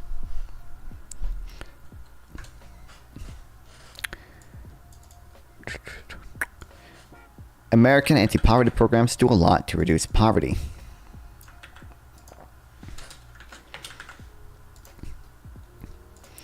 What strips my Rita Desmond's work from somewhat annoyed to actually angry is the claim that the United States has made no progress against poverty in 50 years. What's up, Citadel Network? Welcome to the stream. Nice to see you. That's just not true. It is true that there are... Thanks for the follow. It is true that there are flaws in the way the official poverty measurement is calculated, and I assume this is why Desmond mentions an additional metric called supplemental poverty measures, but then he implies, without quite saying so, that the SPM hasn't fallen either, which also isn't true. I don't know if I care about this guy's specific... I mean, you know, conservatives... A lot of conservatives do this. They use, like, the relative poverty measure. Like, the war on poverty failed.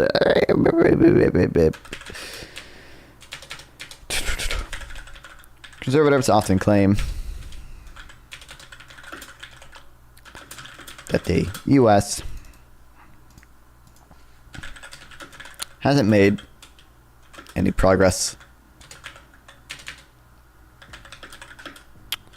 on reducing poverty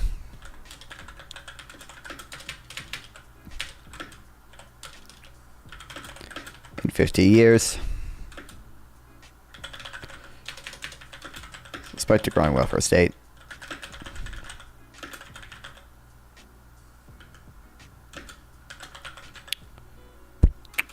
Here's an example from Matthew Desmond's piece of poverty from the New York Times.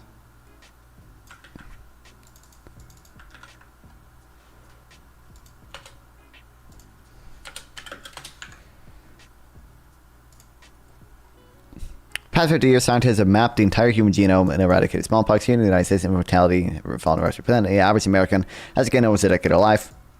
Climate change, blah, blah, internet was invented. How many individuals earn less than $80K per year? I don't know the number. The proportion is probably like around, well, are you counting people only in the labor force? I don't know. Like about half of the actual population doesn't work. Of the people in the labor force, I would guess that like, I don't know, maybe 30%? Probably, or 80K a year, probably more than that. Maybe, I don't know. What's it? The median income is like 56,000, right? Or something? So probably, so over half, right? I don't know. Does 80, I don't know. I don't know the exact number. Yes, only in labor force? I don't know. Other people in the labor force, I think like the median income, or that's probably higher post-COVID, U.S. median income. There's no, 2022. Is it still 30,000 in 2022? Or 2020? Real median household income. What is this at? 80,000. Oh. This is CPI. Well, CPI-U. Change CPI, but which is a little lower than regular CPI. So like about 50% then.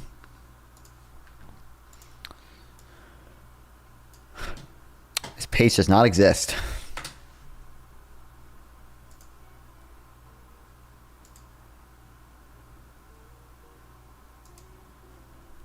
Not household individual.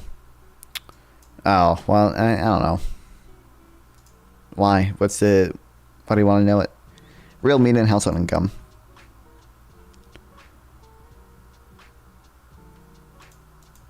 12%. This is household still. What is this? All right? You people didn't even like her 6 months ago. Now all of a sudden, she's black female Jesus. The way Obama was black Jesus. And let me tell you something. He had a lot more going for him than Kamala Harris does. And not just as firsts go, but his type of campaigning, his type of persuasion, his charisma. Type of persuasion. Okay? He was imbued with things that she is not. And I don't mean that as a criticism. It's just a point of comparison. And her process fucked her also. There's a convenience in it, but it fucked her also. Because there are a lot of misgivings about her. There's an underlying feeling that she didn't get this the right way. She may not have won a primary. She didn't even make it to the first round of primaries when she did run. And that is both fair and unfair at the same time. But look, this idea of don't say anything bad about her because Trump, I don't buy that. I don't buy that. And it's not how you get to a better place. It's a relative assessment. She has negatives. So does... What with 80K, most seem to be surviving. Less than 80K seems to be struggling. I don't think 80. Isn't the poverty? I'm pretty sure the poverty line is about. I'm pretty sure the poverty line officially. I'm not sure. It probably mentions in its post even. It's like 3%, or sorry, 3 times the average monthly cost for food or whatever. I don't think that's. I'm pretty sure the poverty line is probably. Poverty line. 2022. I'm pretty sure it's like under 30,000. Family 4, 29,000. Poverty line is irrelevant. Is that, well, that's what you're. What do you mean by struggling?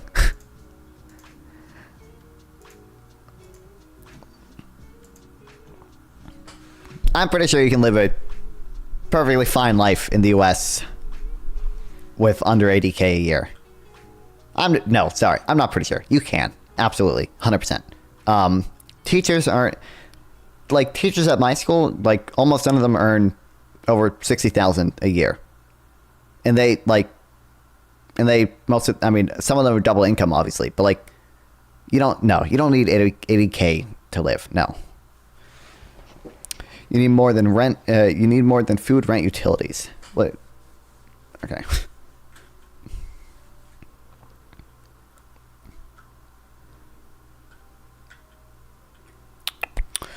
The problem with poverty, though, there's been no real improvement, just a long stasis, as estimated with the federal government's poverty line. But I got credit cards and houses. What do you mean?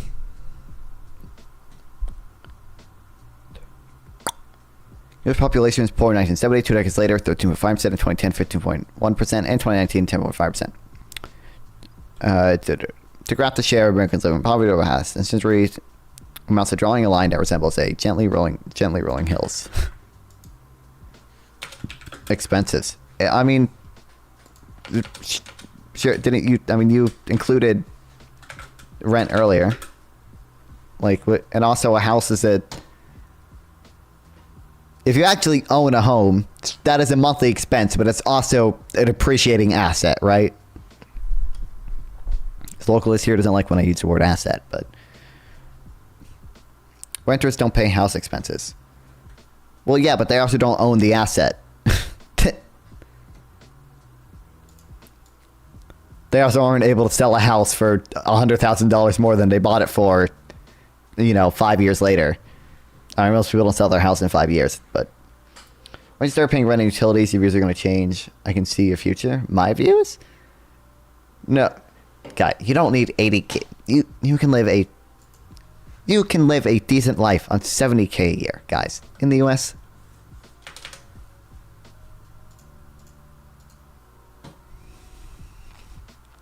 Maybe not in you could obviously not in like New York, but like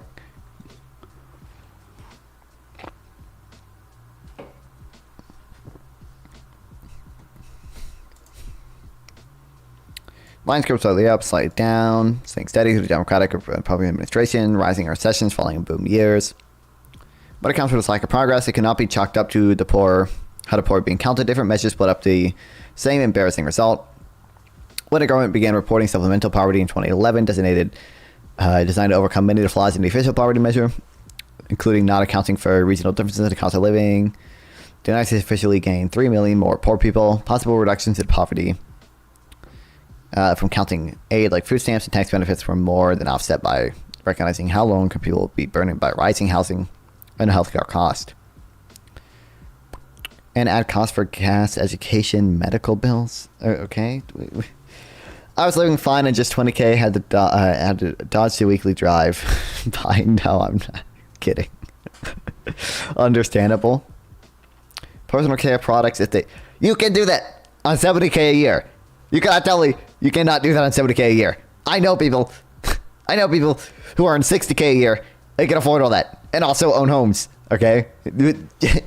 No, you don't need 80K a year to survive in America.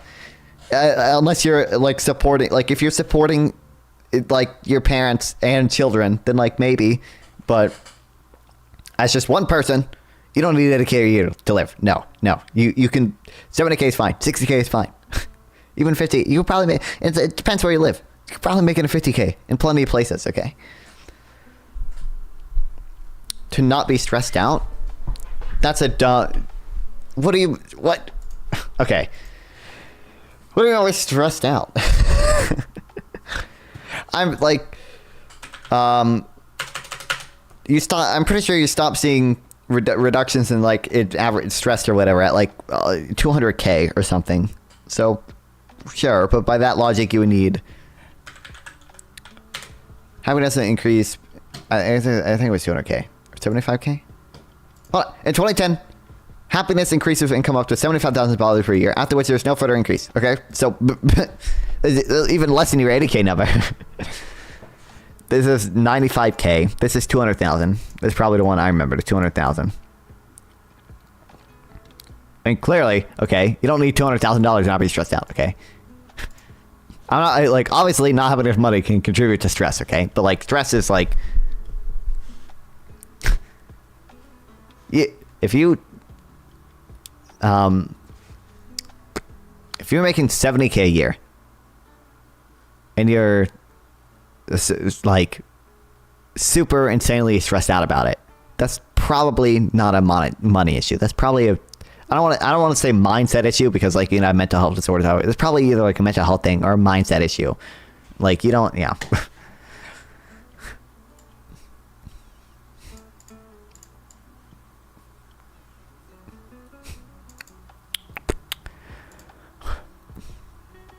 I'm concerned that this passage won't come in for the vigorous criticism it deserves. Desmond is a big deal in scholarship, and the New York Times Magazine is a big deal in journalism, and most people aren't going to want to call them out for how irresponsible it is. It's also kind of an academic/journalistic error that conservative heterodox people like to get mad about. Tucker Carlson isn't going to do a segment about how irresponsible it is, but I am. Over the past 50 years, the United States has spent a considerable amount of money on new programs designed to lift this living standards of low-income people. The reason this hasn't reduced OPM poverty is that OPM poverty excludes those benefits by definition. The S&P includes them, and the SPM. SPM does in fact show poverty falling over time. You can pay for counsels to get skills. You can travel. You can go to the spa and dermatology. Yeah, okay, you don't need to go to a fucking spa to be happy, man. I'm sorry, man. That's you just don't need that. That's not true.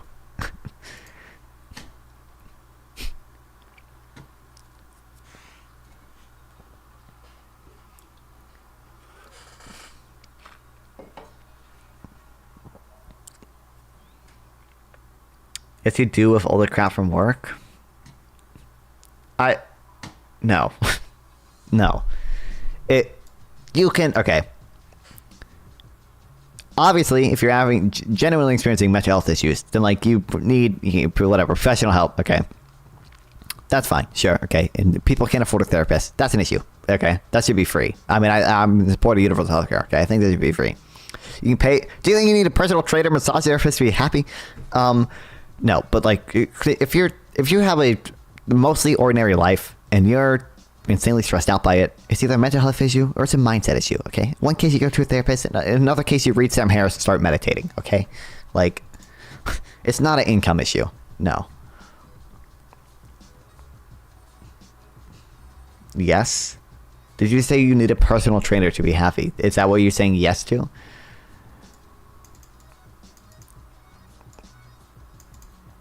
Motherfucker, personal trainers are free on YouTube.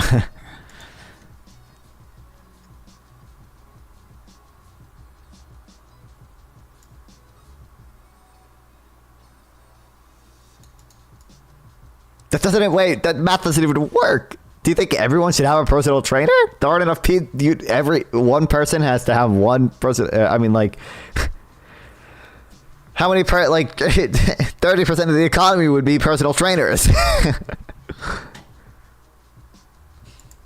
Physical activity improves well-being. I'm not denying that. You can have physical activity without a personal trainer, okay? And clearly, it like, oh my god, having a supervisor, a personal trainer, gets you accountable.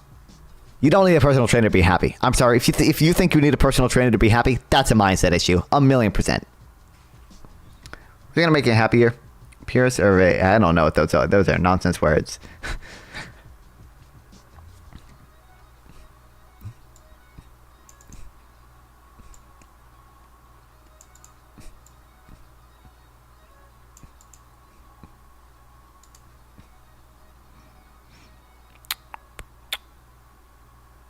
Really, man? What? Am I supposed to know what these are? You never had a car? Oh, these are cars?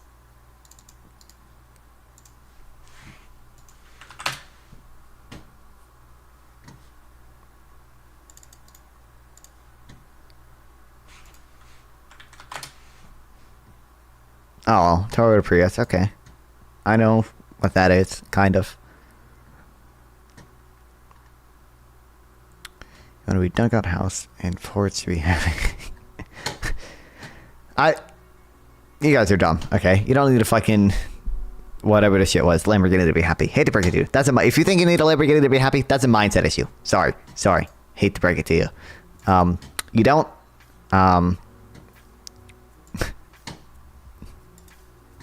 That's not a. No. You don't need 80K a year to be happy. You don't need. Motherfucker, you don't even need 50K a year to be happy. Okay? There are plenty of communities of poor people who live happy lives because they were actually able to appreciate what they have. It's a mindset thing. There are a lot of rich people who can't appreciate what they have because they're always they're always trying to get more money to chase the next big thing, right? And there's plenty of poor people who do appreciate what they have. They do appreciate the community around them, and they're able to be happy because of it. I never mentioned your car. I know you didn't, but the other person did. You think you need a fucking personal trait? Arguably, a car is more of a necessity to be happy than a personal trainer. Okay. Better chances to be happy as a young person. Okay. Does 80K a year, whatever, make it easier to be happy? Yes. I'm not going to deny that. Okay. Is it a necessity? No. Okay. And second of all, past a certain point, it doesn't become easy to be happy, okay? Past like $200,000 per year, I don't think it's any easier to be happy. And the evidence supports this, okay?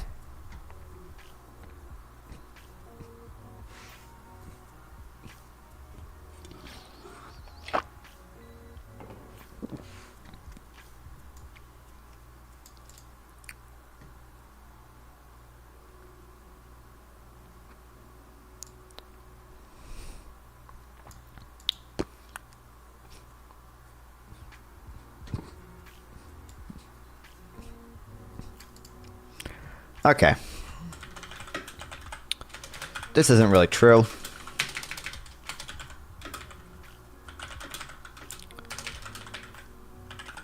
The reason the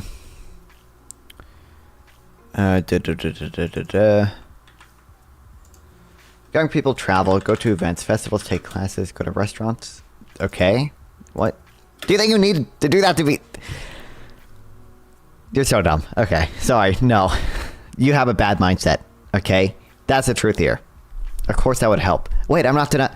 Hold on. Holy shit, okay? I already said, I don't deny. It's probably easier to be happy earning 80K a year than it is earning 50K a year. Do you need 80K a year to be happy? No, absolutely not. You don't even need... You can be perfectly happy on 50K a year, okay?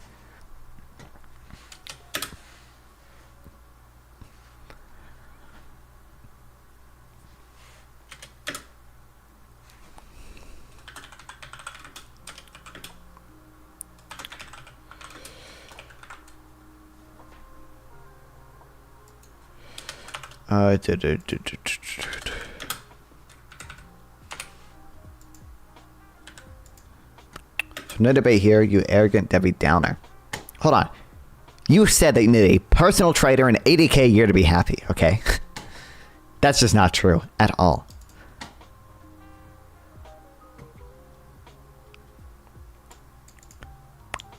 You can live a stress-free life under 80K a year.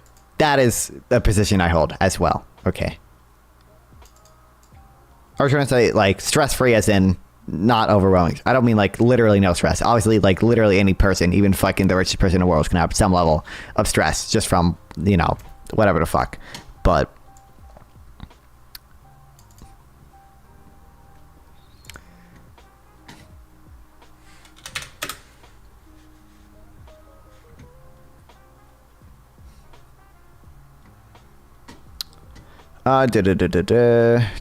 Reason official poverty hasn't reduced.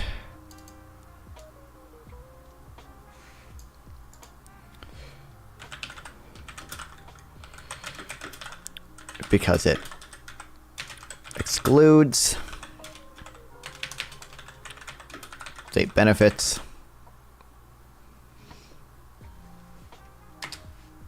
Happy means city life. No, what? Dude, what? That's even dumber. Eating out. You don't need to eat out to be happy. Hate to break it to you.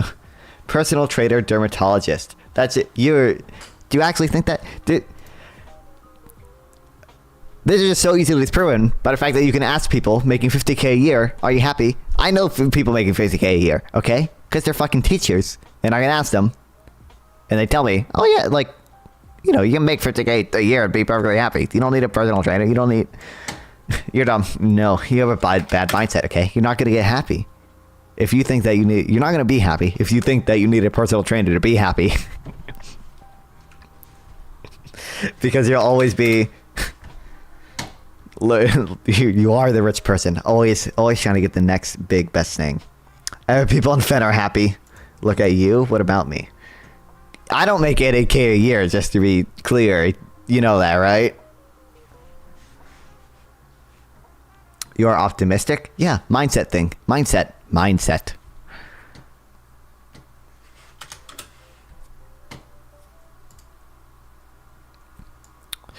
The S&P includes some, and S&P does in fact show poverty falling over time.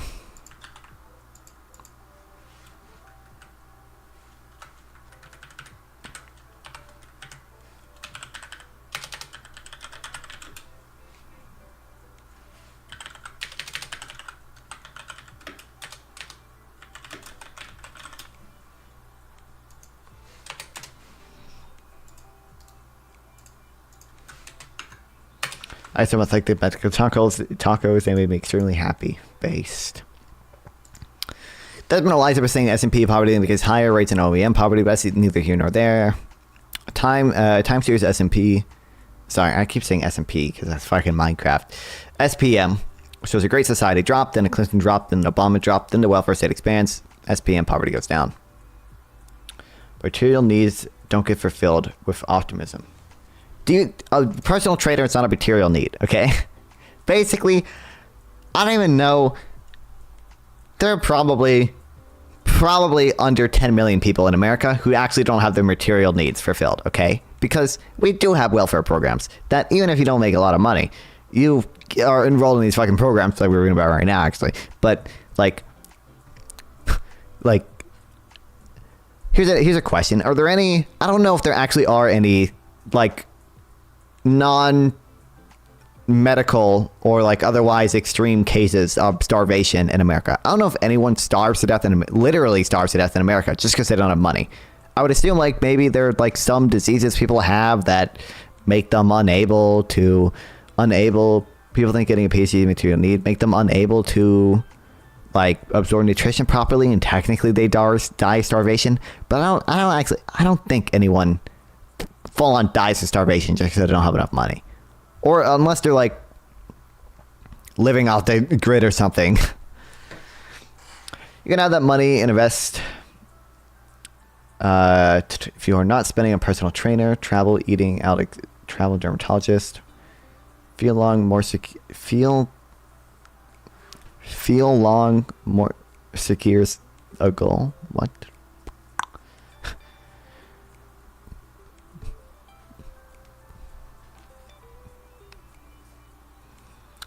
What do I do time to go to a food bank or shelter? Well, that's what I mean by like, unless you're like living off the grid, or like you literally, U.S.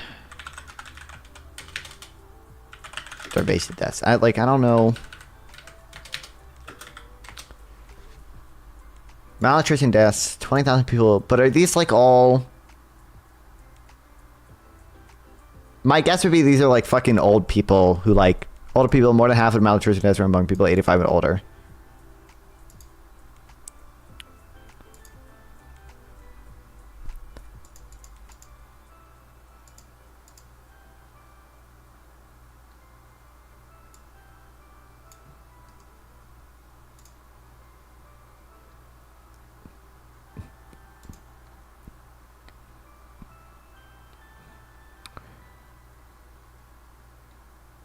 Malnutrition particularly common among older people, especially who are ill, low income, homebound, without reliable access to healthy food and medicine. It can result from not eating enough, but also from poor eating habits that lead to nutritional deficiencies. Majority deaths occurred in 8 residents, 85 in order. People have been relying on public transportation, pandemic lockdowns.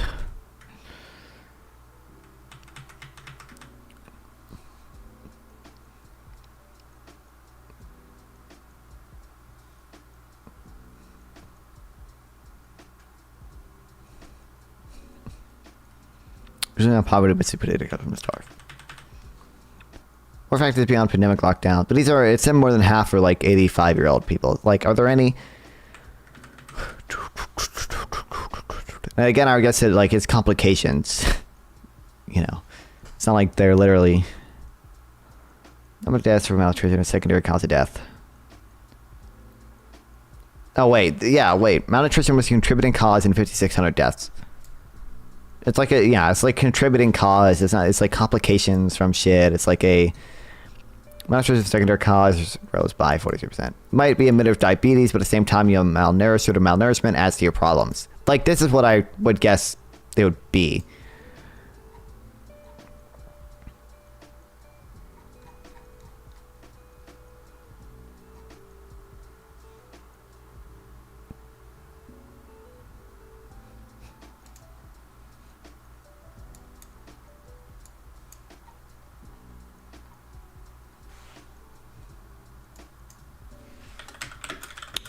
Why do people die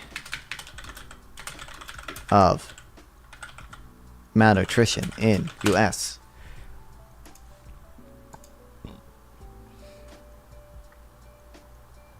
Taco Bell is probably better than most taco places where you're ill. I love Taco Bell.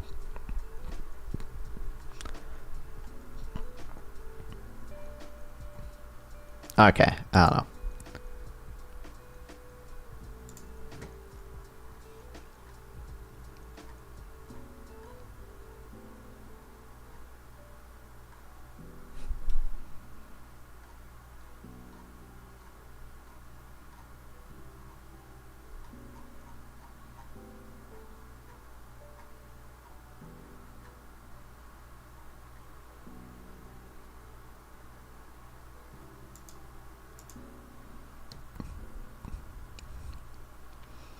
Okay, Bruce Meyer and James Sullivan argue that even SPM poverty is mismeasured and we should look at consumption levels of the poorest instead. Their metric shows an even bigger drop. I have this chart saved somewhere. I think it's this. Yeah.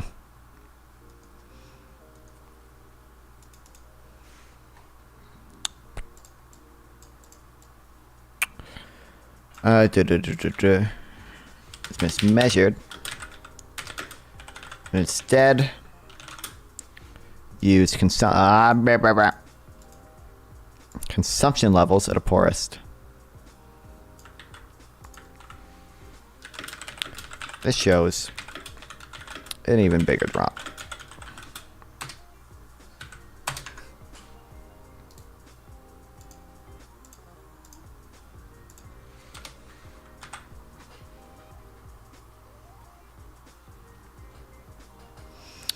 I don't have a dog in the SPM versus Meyer-Sullivan fight, but if you want to write a complicated, nuanced inquiry into the details of poor people's lives, I think delving into the differences between those measures is an important area where qualitative work would be very useful.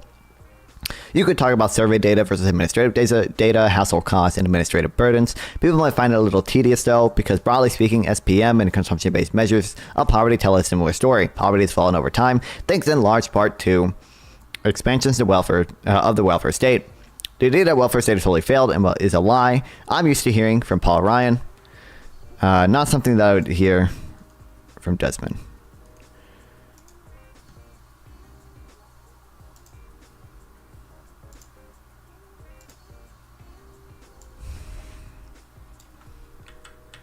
I want these hyperlinks. Natural stuff tastes worse, unironically though.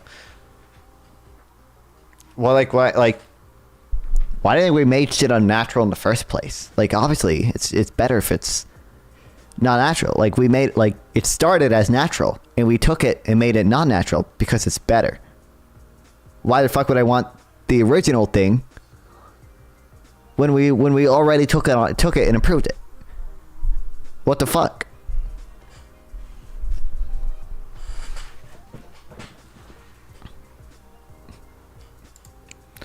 Conservatives have weird ideas about poverty.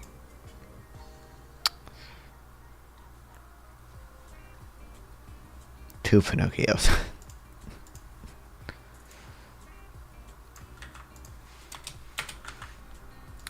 On the right, ideas about poverty tend to be very confused. Instead of seeing OPM's poverty failure to account for the impact of the welfare state as a methodological flaw, they see it as a correcting immoral error. It shouldn't count to have your material living standards be raised by redistribution rather than by the sweat of your own brow. In a very abstract sense, one can see where they're coming from, but in a different, more true sense, SNAP and Medicare recipients are hardly unique in their living standards being bolstered by public policy choice. Car dealership owners and beer distributors who franchise are protected by regulations have genuine incomes. Donald Trump imposed productive tariffs on Korean home appliances to bolster the incomes of American appliance makers. One of the stated goals of conservative immigration policies is to raise the wages by choking off labor supply. One can debate the wisdom of these policies, but one can also debate just as one can debate the wisdom of SNAP and Medicare, but conservatives don't employ complicated statistical moves to negate those methods of boosting income. Have you ever watched a classic movie, 1984? No. Conservatives often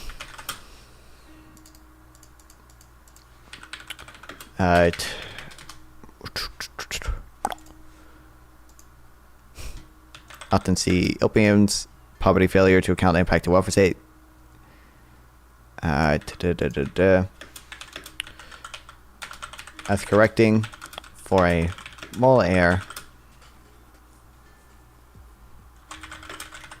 rather than a methodological flaw. Have you ever watched The Triumph of the Will? No. They say it shouldn't really count.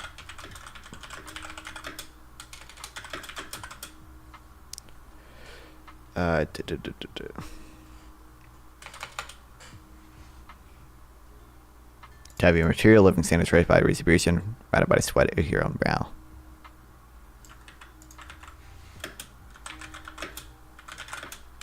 Please watch it. What's it about?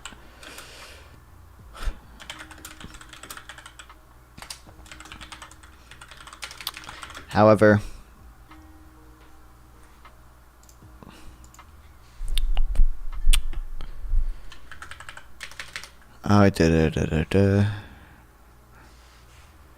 SNAP and Medicare recipients are hardly unique in living standards being boosted by public policy choices.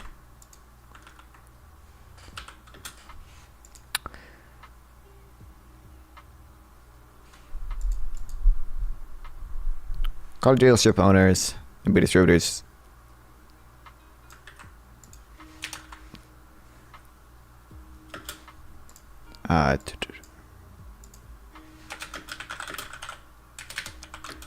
have their franchises protected by legislation.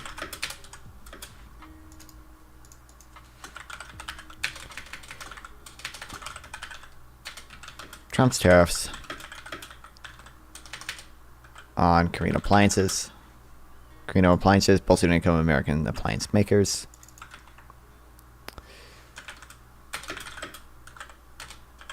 And conservatives often want to limit immigration to protect native wages.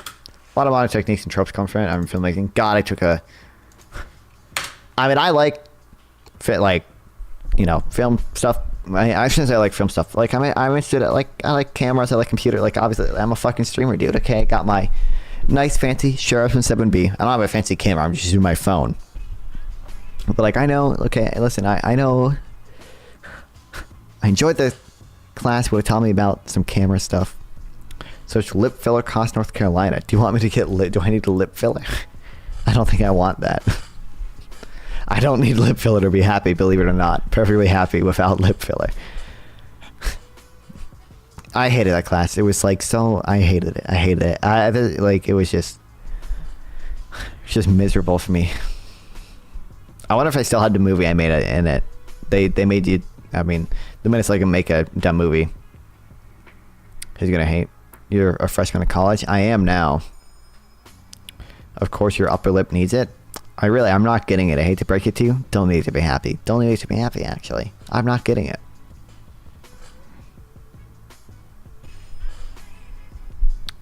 Less threatening. Looking. Do I look threatening because I don't have the upper... Okay.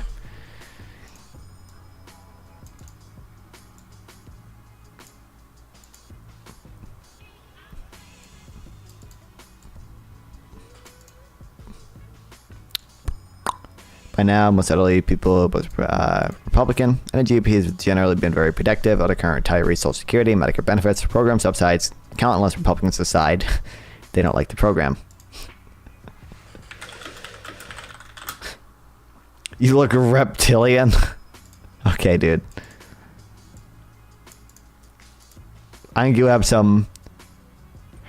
Probably, some very bad, like, mindset things when it comes to, what it takes to be happy, and probably some very bad, I don't want to say, a less extreme version of body dysmorphia. What's that? Probably some very bad, like, ideal body standards, if you really think people need, like, lip filler or whatever. Oh, Dan is streaming? No way. Do you think if I rate him after I'm done, he'll give me a shout out?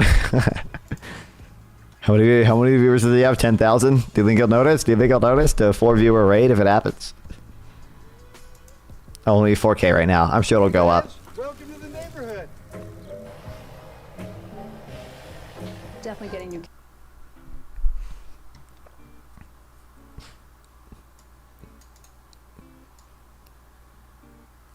Ideal bodies, balanced looking lips. Do you think people need balanced looking lips to be happy? Like, no offense, I think you way are overestimating the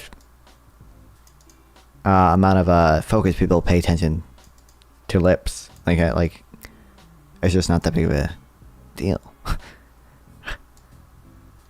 Like most people just don't care. Look at my YouTube man lip filler. I'm not gonna give myself body dysmorphia. No, there's no. You got some bad mindset. I'm telling you. Appreciate what you have. Okay, I don't need lip filler to be happy because right now, I'm streaming and I'm reading and I'm learning and I'm doing what I love, and it's so nice. And lip filler, you are naive. I think you're naive. And lip filler is not gonna change any of that. Like.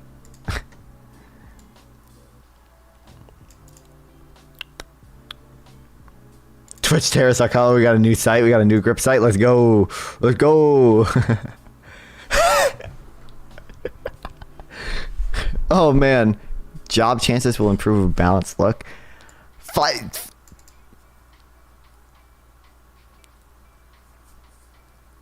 Okay.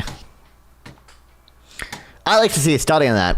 I'm sure, like, I know there are studies that generally more attractive people have, like, higher success in applications, but like I don't think the marginal value of lip filler is that high. We being held hostage to the country and its people, an entire generation by a small minority doesn't even share our values. Terrorist. Peace cannot be unilateral. So studies now do it. Lip filler job applications. Lip filler effect on job applications. Lip jobs make women look repulsive. My week of no needle lip filler. Why you never get a good lip job? 5 signs okay, whatever. Lip size. What? I don't care right now. Peace cannot be unilateral. Twitch. Ah, damn, Nasrallah. The Israeli army sought to sow the seeds of division between Hezbollah and the Lebanese nation through committing massacres. Twitch. Are they all terrorists? America, well, that's Twitch, obviously. First was Gaza, next was Lebanon, next is the rest of the world. They own America, they own Europe. They control information, porn, Hollywood. Well, this is Israel's just getting started with this. This is definitely Twitch. Yeah. I'm just gonna say it's gonna be some insane Groyper anti-Zionist person. Israeli government cares more about bloody imperial ambition and conquest than they do about their own. This was Hassan for sure.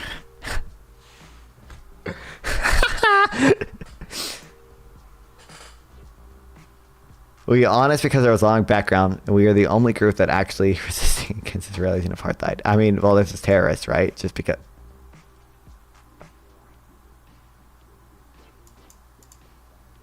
Hey man, and we're like, we're Muslims. We love Islam. We are honest. Before it dies, Israel must be humiliated. That's got to be terrorist. Yeah. October 7th retaliate. This is Twitch. Yeah. Every single person with eyes to see can recognize what the reality is unfolding in Gaza and Lebanon. Every single day, Israelis killing 100 people, burning babies. This is Hassan.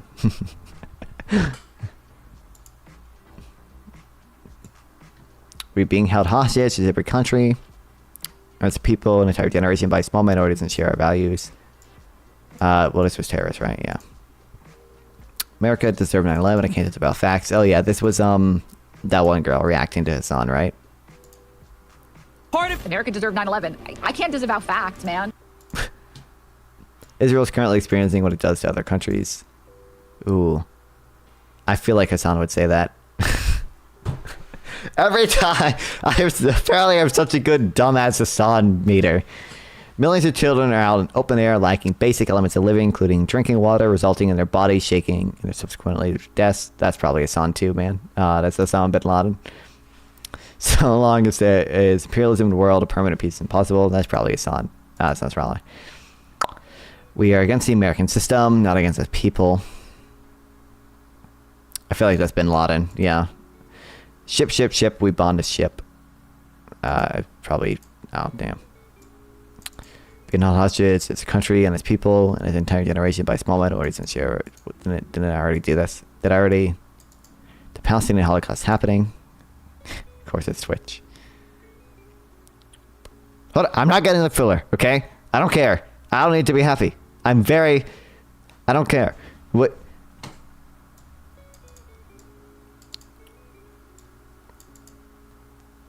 As for terrorism, as long as it's the United States, because you are more than terrorists, you're the ones who invented terrorism. God damn. Some of the worst genocidal supporters.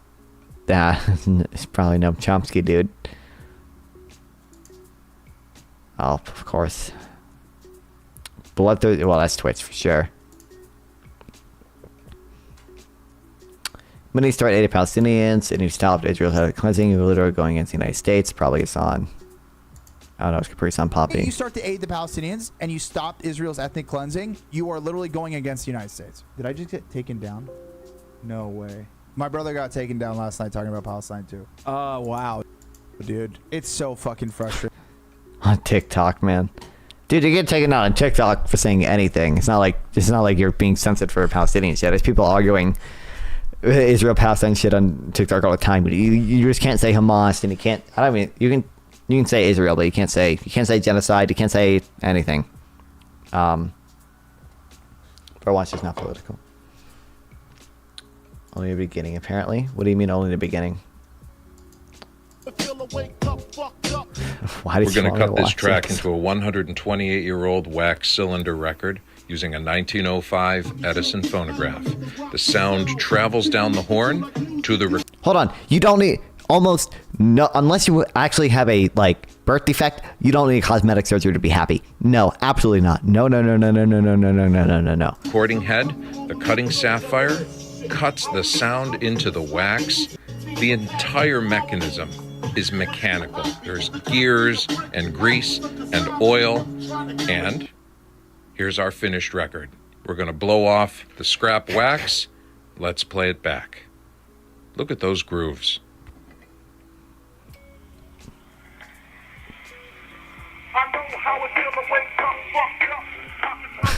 Crazy.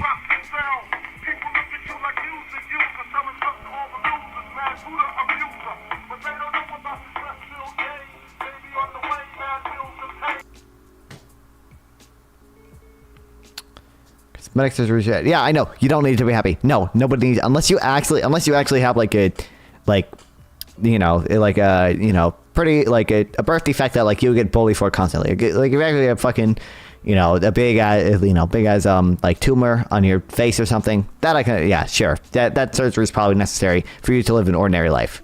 Sure. Unless you live in another planet, you live in it. If you think you need cosmetic surgery to be happy as a normal person, you have a horrible, horrible, horrible mindset and you will never be happy. If your teeth is shit, you need to fix it. Well, maybe.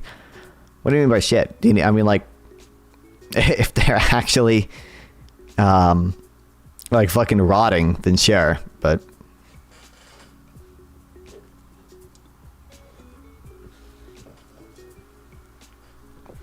has been gold tier. I don't know what his teeth look like.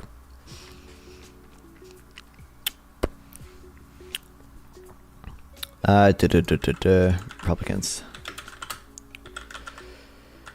are defensive.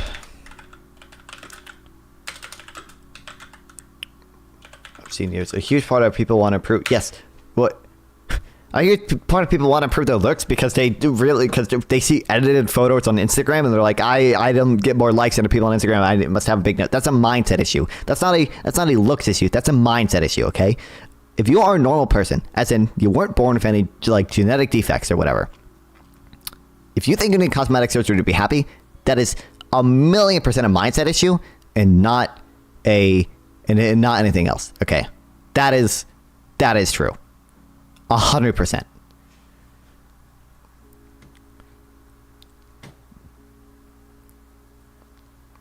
Missing 8, 4.5 rotten candy and hard food. Okay, well see that you kind of need to fix, but because that's like an actual like threat to your health or whatever.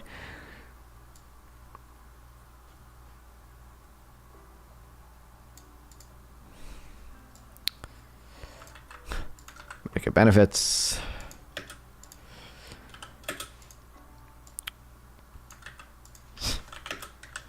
So for conservatives. Programs, upsides count.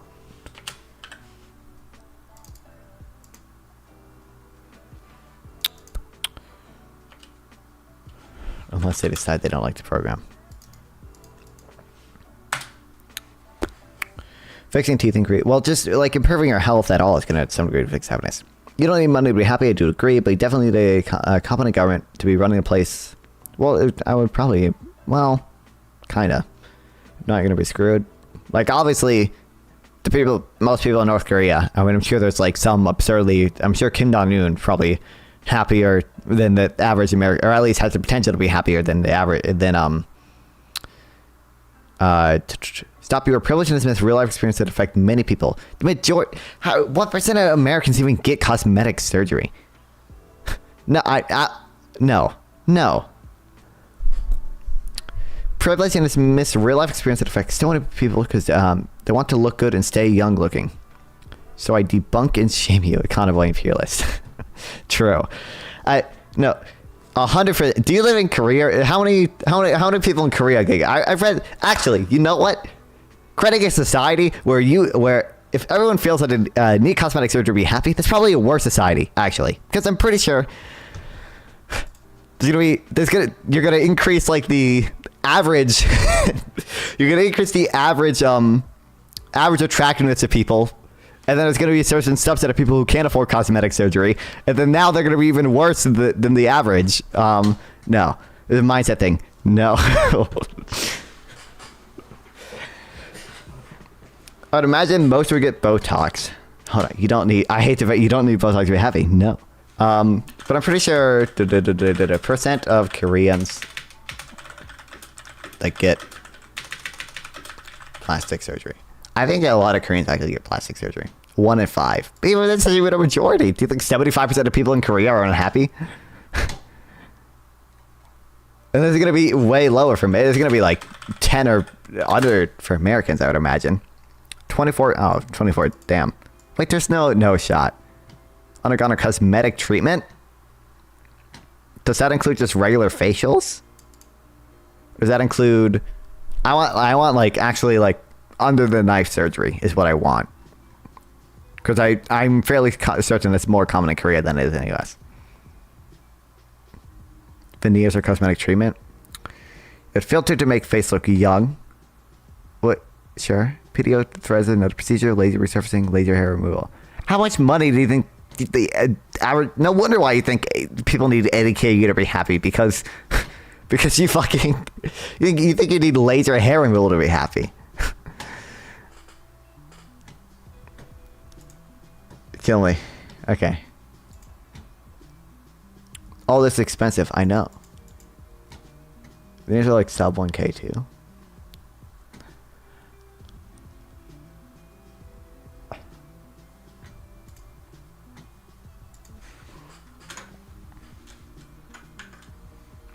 Luxury goods is just economics for lifestyle creep. Oh, true.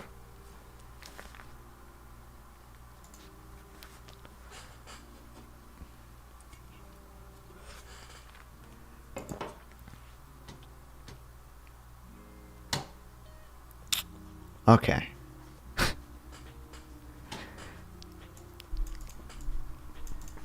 This is I encourage you, Citadel Network. Look up Sam Harris meditation and all your issues will be solved. You don't need lip filler. You need Waking Up by Sam Harris app available on iPhone and Android.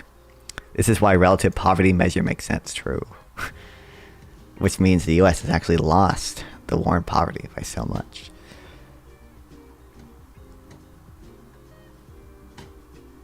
Okay, anyway.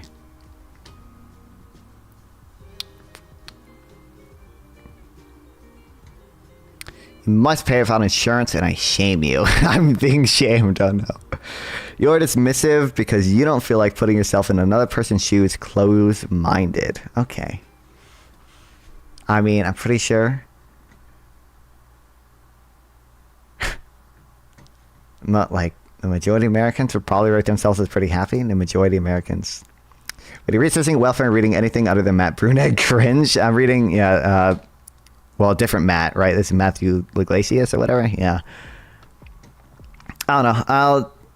I know Matt Brunet has his whatever. What's his fucking website called? It's like I forget. Progressive something. Progressive. Is it Progressive Policy Project? People's Policy Project? This is okay. Where's it? Website.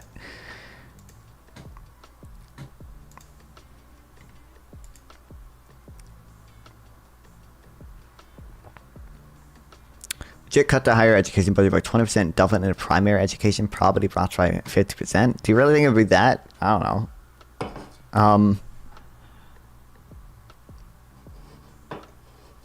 What percent of people don't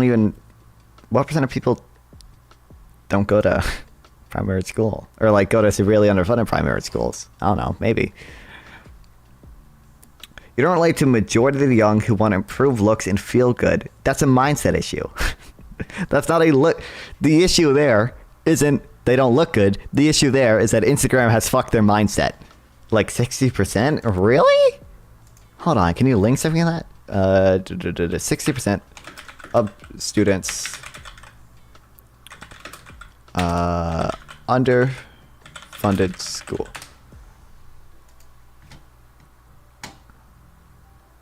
No shot. Take your mindset and keep it. My mindset makes me happy. Your mindset leads people to get plastic surgery at 13 because they are worried because they see edited pics of fucking Belle Delphine on Instagram and think that Belle Delphine's a bad example. Kim Kardashian? Who did the youngins? You think I was kidding? I just didn't believe you.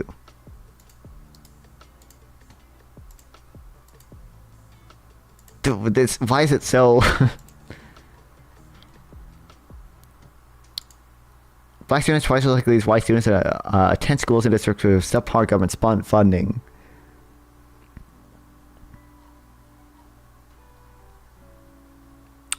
60% of districts are... Oh, 20% attended chronically below adequate districts. 20% of all U.S. public school students.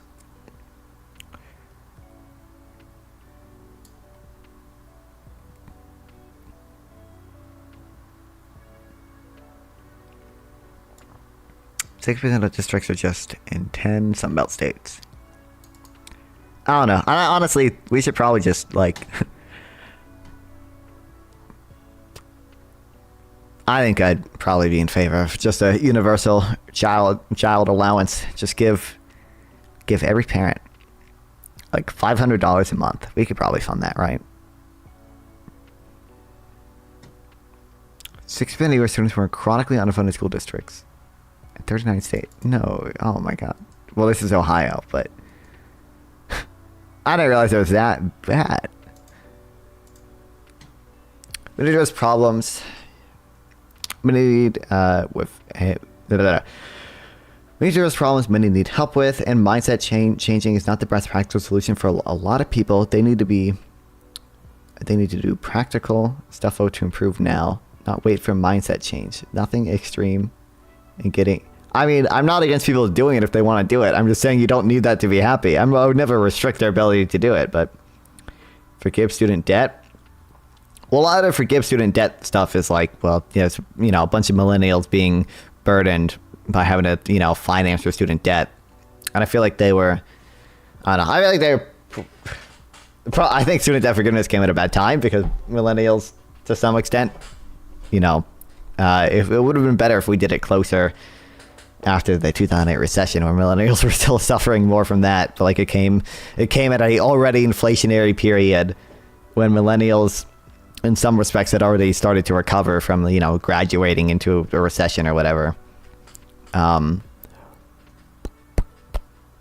don't know, but I feel like a lot of millennials will probably put in an unfair position where like a lot of jobs were requiring bachelor's degrees for when they probably shouldn't have. So it was like a requirement to get a bachelor's degree, and it was pretty expensive. The actors get money from $60K to $80K for many of the procedures I mentioned. You think it is about $20,000 a year on cosmetic procedures to be happy? Kill me.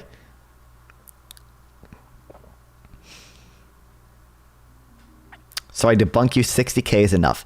60K is enough to be happy in plenty of places. 1,000,000%. 1,000,000%. For a single individual, 60K is plenty. I know people. Listen. I wasn't very popular in school. Okay, believe it or not. Maybe it's because I didn't have my upper lip. Maybe it's because I didn't get upper lip fillings. Okay, made friends with some of the teachers there. I still text some of them. They're not making more than 60K a year, and they're perfectly happy. Okay, although they also, one of them has a wife, which also makes income. But fuck that mindset. Not real world mindset. Okay. Giving them loans to even do it was irresponsible. 60K won't get you a closet in New York City. Yeah, I said, didn't I literally qualify it in some parts? Real world is mental health crisis. Mindset thing, yes. I mean, like, okay. The difference between, like, actual, like, obviously, I wouldn't say, like, capital D depression is a mindset thing, okay? That's, like, an actual legitimate chemical imbalance in your brain, okay? Which can be influenced by having a bad mindset to begin with, but obviously that's something you need professional help for, which, by the way, like I said, should be free. Okay, should be free. I think mental health services should be free. I think we should have free healthcare. Okay, I've said as much. But for the majority of people, that you don't actually need credit card debt for the procedure and personal trainer. What percent of Americans even have personal trainer? Like 60% of Americans are fucking overweight. Do you think most Americans have personal trainers? Also, you don't need a personal trainer. You need Ozempic, okay?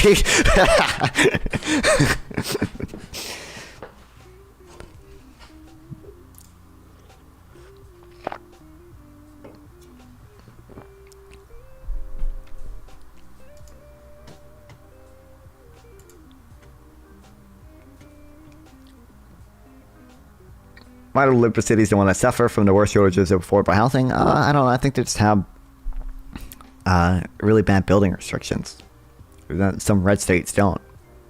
I don't know why they choose to punish themselves, but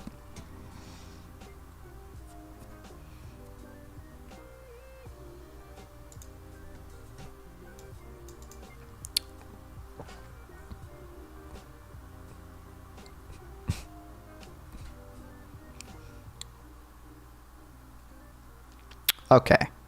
But essentially, the basic idea is that proper anti-poverty policies should create a situation in which nobody has low labor market earnings. We want to answer it correctly. This doesn't hold up much scrutiny, though. Should 90-year-olds have high labor market earnings, to severely disabled, to combat veterans? Surely that doesn't count. What if you're a stay-at-home mom? Let's say 2-year-old and you're 8 months pregnant and your husband is earning $55,000 a year in a steady job, dies unexpectedly. Time to get out there and start earning. I think most conservatives would agree.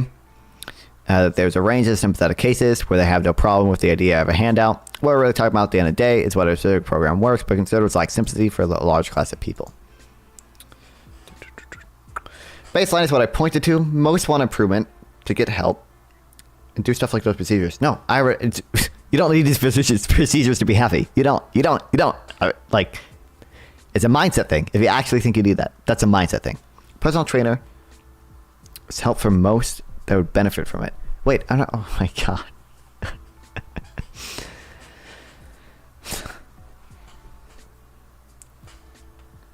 Do you understand the difference between benefit and necessity?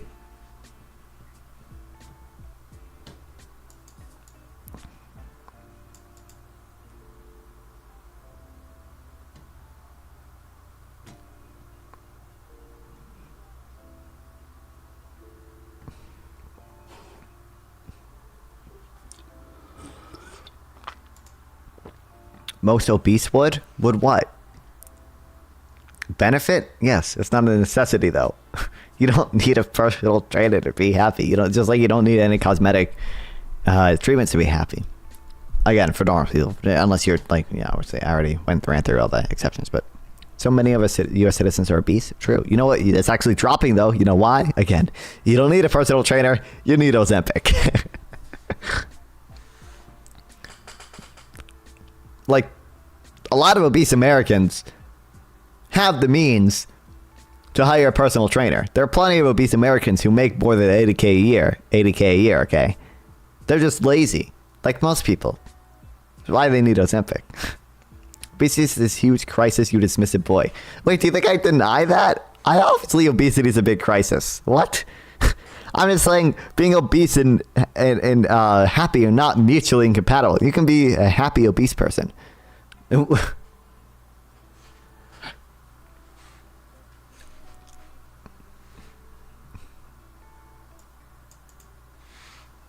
heard about Ozempic face syndrome? No, is that, what is that?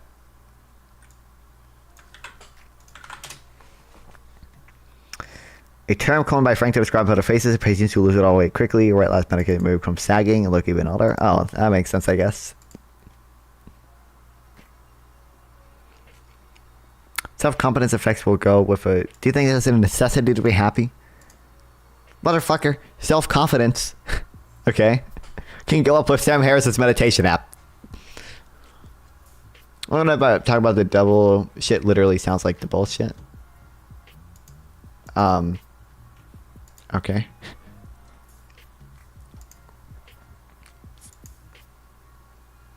Let's go for Botox to fix it. True.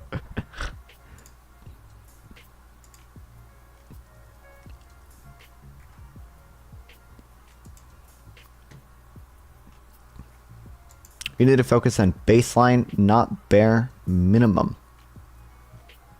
A personal trainer is not a good baseline for happiness. No. Get a tummy flap like Boogie after you lost weight. Why point to so many that you dismiss? I don't know what you mean by dismiss. I'm not dismissing them. I'm saying they have a bad mindset, okay? If they think that they need cosmetic surgery to be happy, they have a bad mindset, okay? 1,000,000%.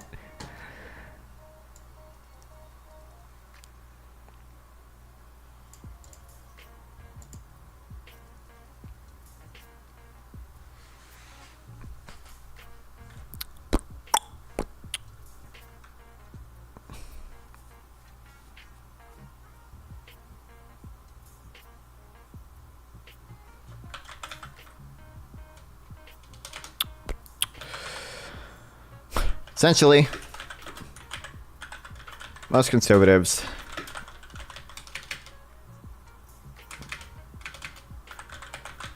believe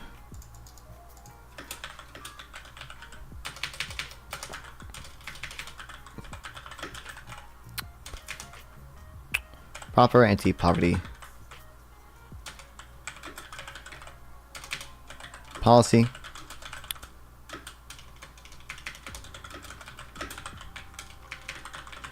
should create a situation so I debunk and shame you. I can't believe I'm being shamed right now. Most Americans would benefit from a personal trainer. Just because, okay, yes. Every American would also benefit from a super yacht, okay? Like, if you were to ask Americans, do you want to have a super yacht for free? You don't have to pay taxes on it or like docking fees or anything. Almost every one of them would say yes. Unless they're like incredibly afraid of the ocean or whatever the fuck. 99% of them would say yes. That's not a good baseline for happiness because state insurance don't pay for what is needed to get best results and feel in optimal shape. So true. We should nationalize Ozempic and make it free. Ideally, just don't get fact. Nationalize Ozempic and make it free. It's all solved. Let's go away with this debate tactic. Wait, what was the flaw in the logic I just said? But what?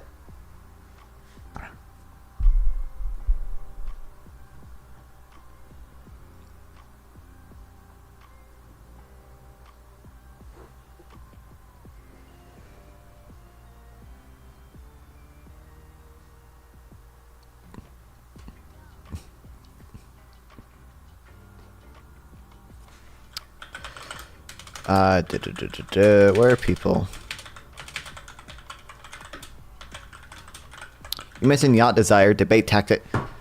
Great response, dude. Well, okay.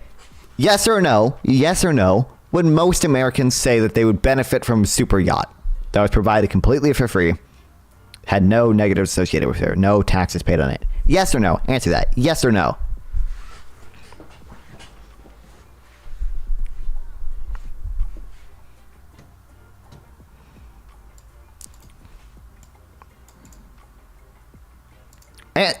Answer it. Answer it. Answer it. Answer it. Answer it. That's not an answer.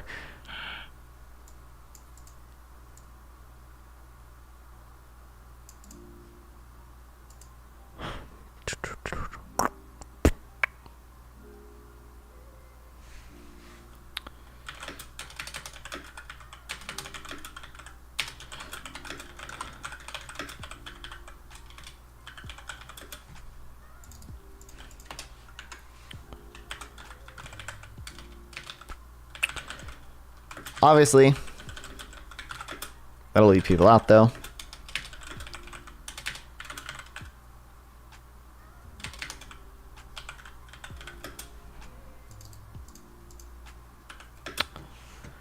Answer it.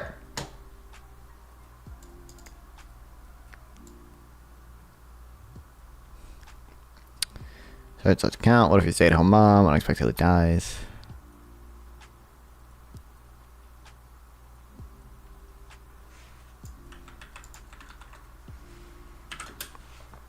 Most conservatives agree that there's a range of that cases. We're really talking about in the days how this big program works. But conservatives lack a sympathy for a lot of class of people. Leads us to a slightly weird dialogue about the success sequence. The idea that married high school graduates who work full time are statistically unlikely to be poor. That's life advice. I totally agree with the success sequence. Anyone out there reading this to wonder if it's a good idea to drop out of high school? My answer is no. Some people like my dad drop out of high school and end up doing fine in life, but finishing school is a better choice. So is getting married before you have kids. Working full time is a good way to earn money. That's all true and I don't have a problem saying it, or people want to run a propaganda campaign to Facebook ads or whatever, but we left out the question of what we should do for people who are poor, especially children whose parents may have made some poor decisions or bad luck in life.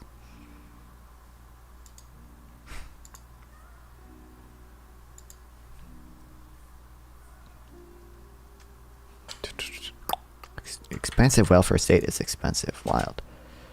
Oops. I guess a little sad.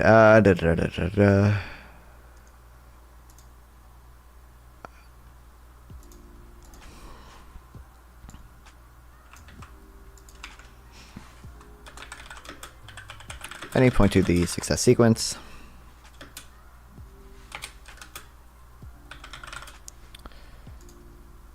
We're married, high school graduates who work full time, around like statistically unlikely to be poor.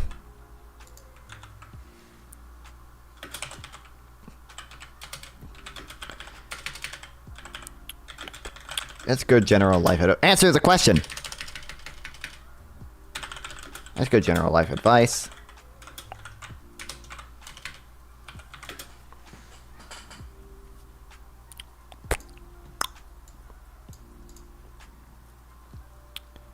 Still left is easy what you do for people who are poor, especially children. His parents may have made some bad decisions or had bad luck in life.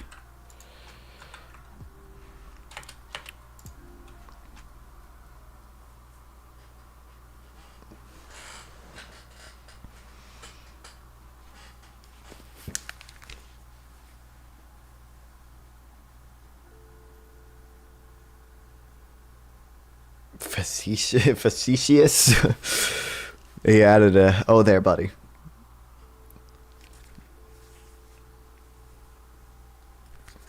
I don't know how to, my hair's messed up.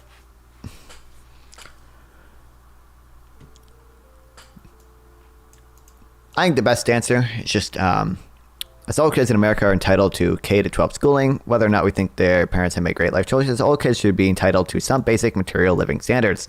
There should be a monthly child allowance for kids, probably ones that start quite large and tapers off when a kid hits kindergarten, and again when a kid turns 14 or 15. Usually gets us allowance, whether you're rich or poor or anything in between. We can make the system progressive through taxes.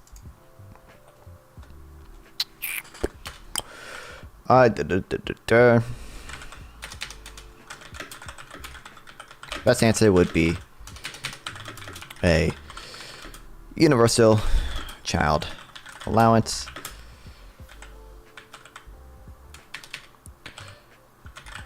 Guarantees. How do I spell guarantees? Guarantees. Each child basic standard of living and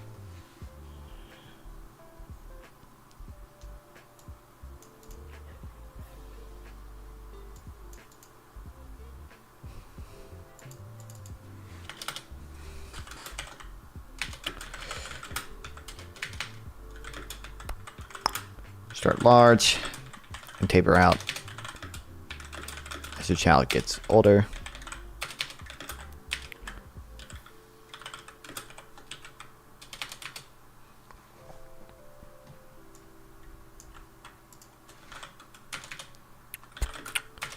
We can give the benefit to everyone.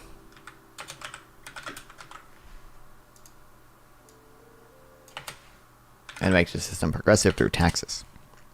A program like this would be relatively simple to people to get signed up because their eligibility is easy to determine. It would avoid any poverty trap or welfare dependency, perverse incentives. What I would hope it would minimize the toxic pitting of people against each other based on their circumstances in life. The program would be relatively easy to administer and avoids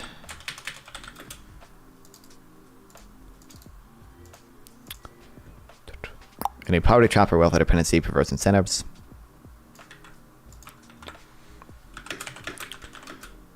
Also avoids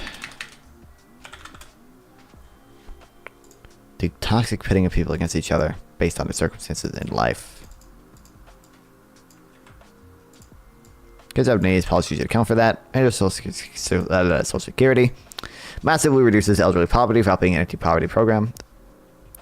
A Social Security benefit for kids massively reduces poverty among children. Problem is that it's analytically simple and easy to describe. It comes with a hefty price tag. I don't think it would be costly in economic terms to finance a program like this with broad-based taxes. Indeed, in a lot of ways, I think it would be superior to the current practice of bolting together jumbled term programs for families. True, based. But the number involved are big and scary, and GOP elites think it's a bad idea, and Democratic Party advocates who liked this idea generally have higher priorities.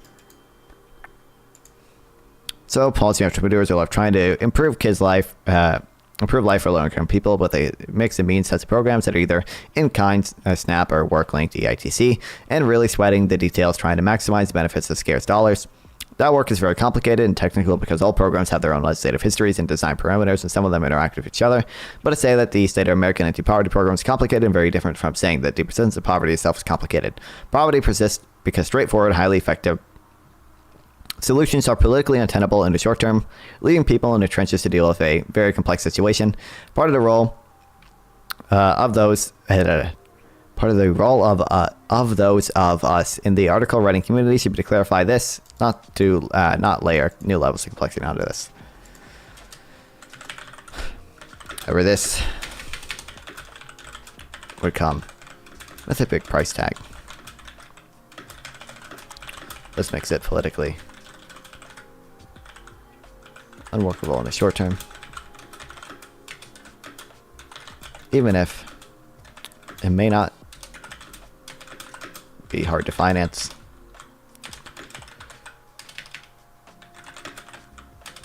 With broad-based taxes. And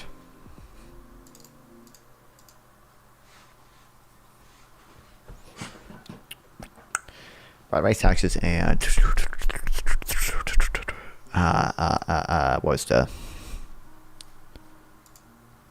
and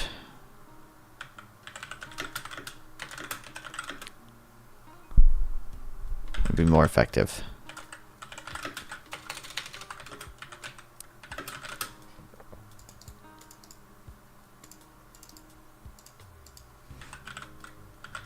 Current mess of in-kind and means-tested welfare programs.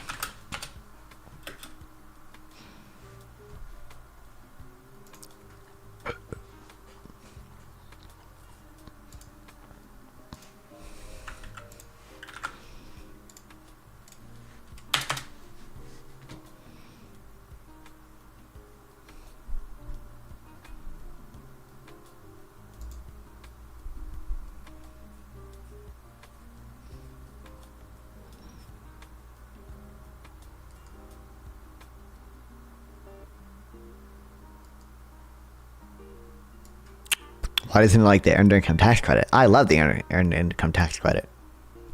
Love is a strong word. I think it's better than most welfare programs. Why do people in weed think they're smart or funny? I don't know. When they're retarded and boring. I don't smoke weed. I don't hang out with a lot of people who do smoke weed. Couldn't tell you. Wrong year problem. The ASCC counts EITC benefits that are received in subsequent years. Received in the current year. For example, EITC benefits that are paid out by the IRS early in 2019 accounted the ASCC as if they were received in 2018. This approach allows the EITC to appear as if it's perfectly targetable to those just at around the poverty line. In reality, it's not a problem. The ASCC assumes everyone who is eligible for EITC receives EITC. In reality, only 78% of the eligible population receives the EITC. Tax preparation fee problem. The ASCC assumes EITC beneficiaries receive all the benefits they are paid to them. In reality, 6% of EITC benefits use a tax paid preparer that charges a fee equal to around 13 to 22% of the benefit. Awesome. To fix this problem, I adjusted ASCC's EITC imputations to make them more accurate. The difference between my adjusted measures and more conventional measures is summed up in the table below.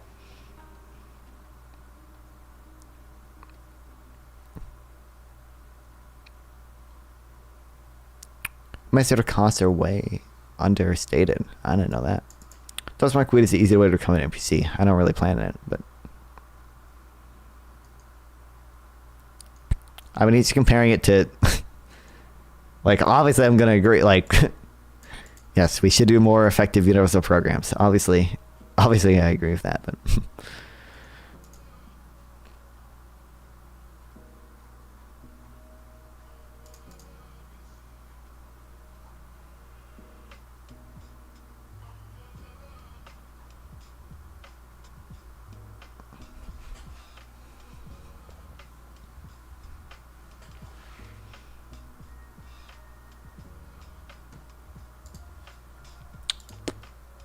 Okay, well, we'll keep reading more tomorrow. I didn't react to anything, so damn it. I didn't get any. Well, maybe I can make content out of me yelling at chat or something. Maybe. Alright, I appreciate you guys watching. I love stream. Love you guys watch the stream. Hit the follow button if you have not. If you're not subbed on YouTube, go sub on YouTube, okay? Yeah, head over to Dan, obviously. He's not gonna notice I did a raid, bro. He has 4,000 viewers, but okay. If not followed here, follow here so you can watch my stream tomorrow. I will stream again tomorrow. Thank you guys so much for watching. Appreciate all you guys. Love streaming. Love you guys watching stream. See you guys tomorrow. Sub on the YouTube channel. Sub on the YouTube channel. Sub on the YouTube channel. Go to YouTube, youtube.com/user/@nonfun or whatever the fuck. Exclamation mark YouTube chat. Sub to the YouTube channel. Thank you. Okay. Goodbye, chat. Bye, chat. Bye, chat. Thank you. Bye, chat. Bye, chat.